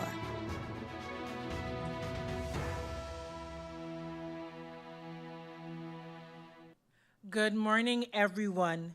We do have the results of all 20 voting stations, polling stations, and I would now like to reintroduce the chairman for the Central Voting Bureau, Ms. Tackling. Thank you, Ms. Bedminister. I know it's been a long one for you. You've read a lot of numbers and a lot of candidates, a lot of polling stations. So I'll get right to it. So, ladies and gentlemen, everyone that's still with us, I'm happy that you're still with us at 4 o'clock in the morning. I am pleased to be addressing you at an earlier time than I did in January. You know, I think I said I was hoping that when I drove home it wasn't light out, so I think that we've achieved that. But in any case, I appreciate your continued presence with us here tonight. I've just finished a call with the governor where I informed him of the preliminary results of today's election. And based on these preliminary results, I can now share with you the initial seat allocation. There were a total of 13,964 valid votes cast. This put our electoral quota at 912.93. I'll go through the different parties and the amounts of valid votes. The SAM party had a total valid votes of 1,249. The National Alliance, 2,264. The ECE, 136. The Democratic Party, 2,069. The OMC, 521. The Now Party, 1,245. The UP, 2,038. PFP, 1,942. And URSM, 2,230. This means that the seats will be allocated preliminarily as follows. The SAM will have 1 seat. The National Alliance, 3 seats. The Democratic Party, 3 seats. The Now, 1 seat. The UP, 2 seats. The PFP, 2 seats. And the URSM, 3 seats. Based on our preliminary candidate results, these seats will be allocated as follows. For the SAM Party, Franklin Myers. For the National Alliance, Jurendi Duran, Artwell Arian, and Darrell York. For the Democratic Party, Sarah Westcott Williams, Grisha Martin Heiliger, and Viren Kotai. For the Now Party, Lyndon Lewis. For the UP Party, Omar Otley and Francisco La Cruz. For the PFP, Ludmila De Weaver and Melissa Gums. For the URSM, Luc Mercelina, Richenel Brugge, and Shamira Roosburg.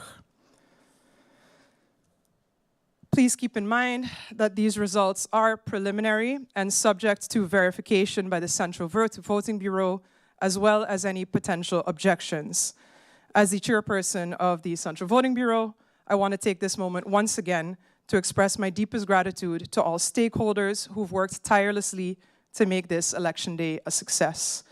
I would like to extend my thanks to the Secretariat of Parliament, the KPSM, VKS, the Civil Registry, Public Works, the staff of GBE, the staff of DCOM who's been here all day with us as well, the staff of Computech who has been pushing data, and all other organizations that played a crucial role in ensuring the smooth operation of the electoral process. I also want to recognize and thank the incredibly hardworking polling station workers. Their dedication and tireless efforts were key to conducting the voting process efficiently and orderly. I know it's been a long day for all of us, but thanks to their commitment, we were able to receive results from the polling stations earlier than we did in January and announce these to the public. Our goal this election was to bring you results sooner than we did in January, and I'm pleased to report that the measures that we implemented have had a somewhat positive impact. However, I must emphasize that as per the law, once again, these are preliminary results. In the coming days, the Central Voting Bureau will be thoroughly reviewing the packages that were submitted by the 20 polling stations. This includes their tally sheets, what we call the PVs, and we will thereby verify the accuracy in preparation for our public meeting on Monday, August 26th at 10 a.m. During this meeting, any eligible voter will have the opportunity to file an objection if necessary. Again, I have here again preliminary results, and the final outcome will of course be determined by a thorough review process. Based on our review, as well as weighing the merits of any possible objections that may be filed, a decision will be made by the Central Voting Bureau. I also want to take this opportunity to thank the public once again for exercising their democratic rights and participating in the electoral process today. Your engagement and commitment to democracy are the cornerstones of our society's progress and of our governance. Once again, I'd like to express my gratitude to everyone involved in today's Election Day process. Your dedication and hard work have been invaluable, and we look forward to working together to ensure a fair and accurate outcome for all citizens. Thank you all very much, and sleep well.